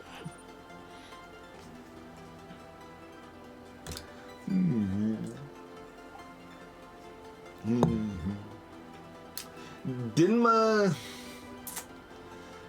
Din. I've not heard of Dinma. Our weapons had blasted the light of the attacking rusters into fragments. A loud noise, like ripping fabric, tore through the space as the giant's red eye faded. We moved forward past the metal corpse and towards the blue stars. Alright. Do we want to do, like, the other ending this time or whatever? Just get the exam of the vault. Alright, bunch of cylinders. Oh, that's slightly different text, I think. The opening was filled with an array of small cylinders, each one with a swarm of specialized processing nanites. Is this actually different than the ending we had last time? Only one of those cylinders emitted a faint light. As I touched it, I could feel the spark of a mind inside. Active, but still dormant. What does it do? Oh no, it's the same thing. The seeds. Yeah.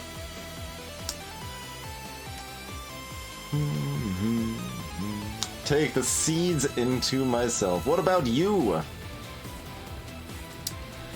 Blue stars started fading one by one. We don't actually have enough of this to, like, direct the world afterwards, right? We needed more than 30, I think.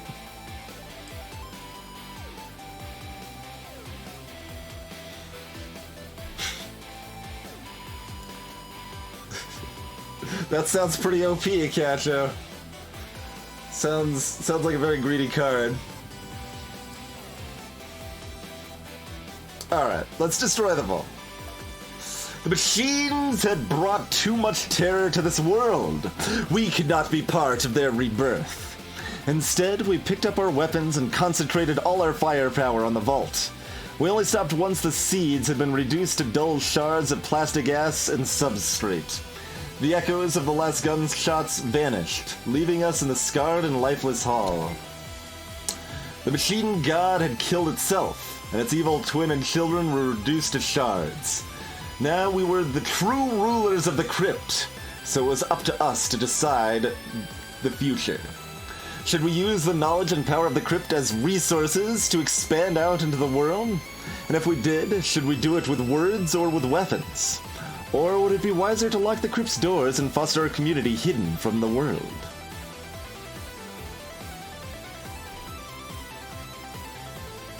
Is this song too loud, by the way? Or can everyone still hear me fine? I know that the song's a reasonable jam, but it's definitely a little on the loud side.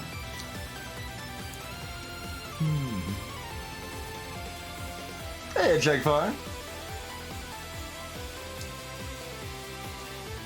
Pump it up. I mean, I can do that too.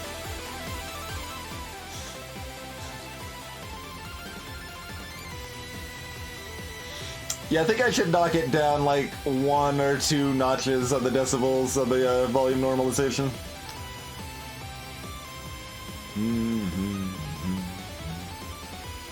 Alright, let's civilize the world.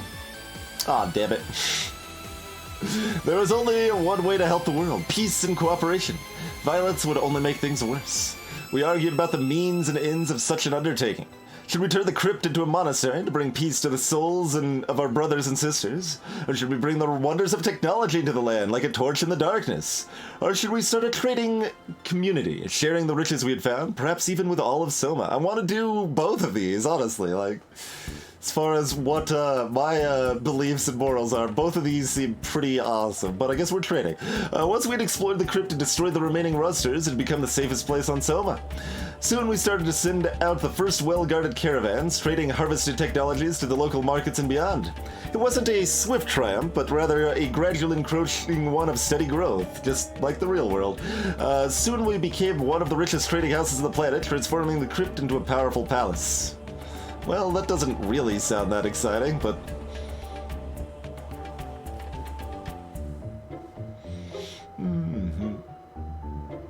The God of High School.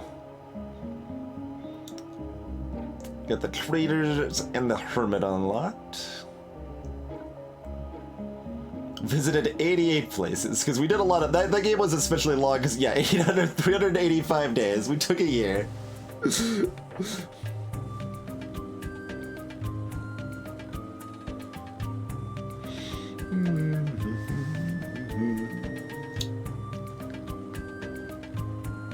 Because we did so much backtracking, because backtracking is actually really strong.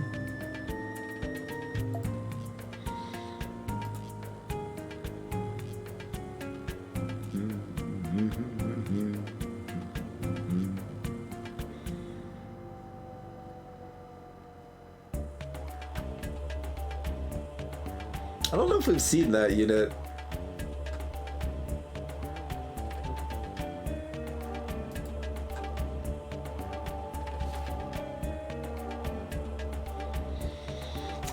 Kind of, Cacho. There's a lot of randomness to it, too.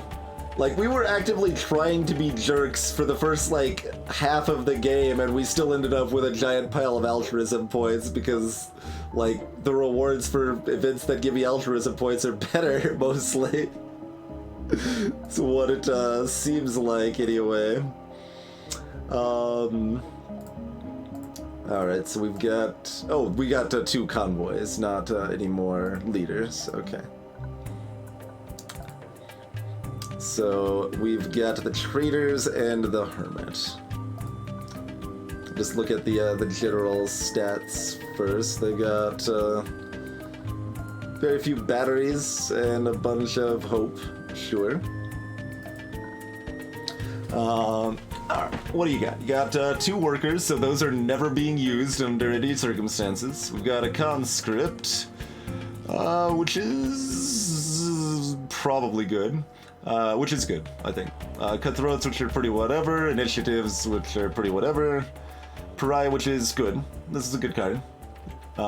Devoted Guard, which is fine. Looter, which is good. Shepherd, which is playable. Crashjacker, which is playable to start. Merchant King, which is questionable, but probably good early on. Pathfinder. Pull the unit or obstacle in the last tile of the opposing row. Okay, we've seen that like once. It's okay. Playable for a while. Craver's playable for a while. Mercenary Champion we wouldn't play with, and the Phalanx we probably wouldn't play with.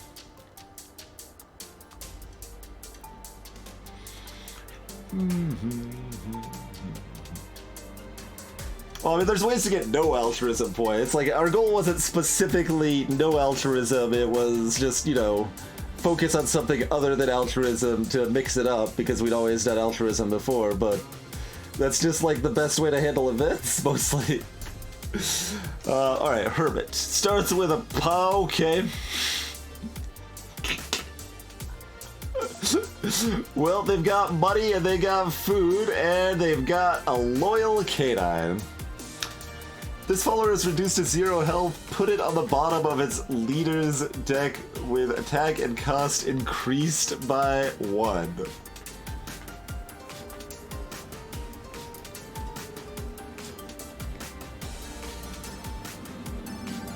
That's a really strong card. Wait, why does it say... Why does it have a keyword for Fury when there's no Fury on the card? It tells you the definition of Fury when this doesn't have Fury on the card.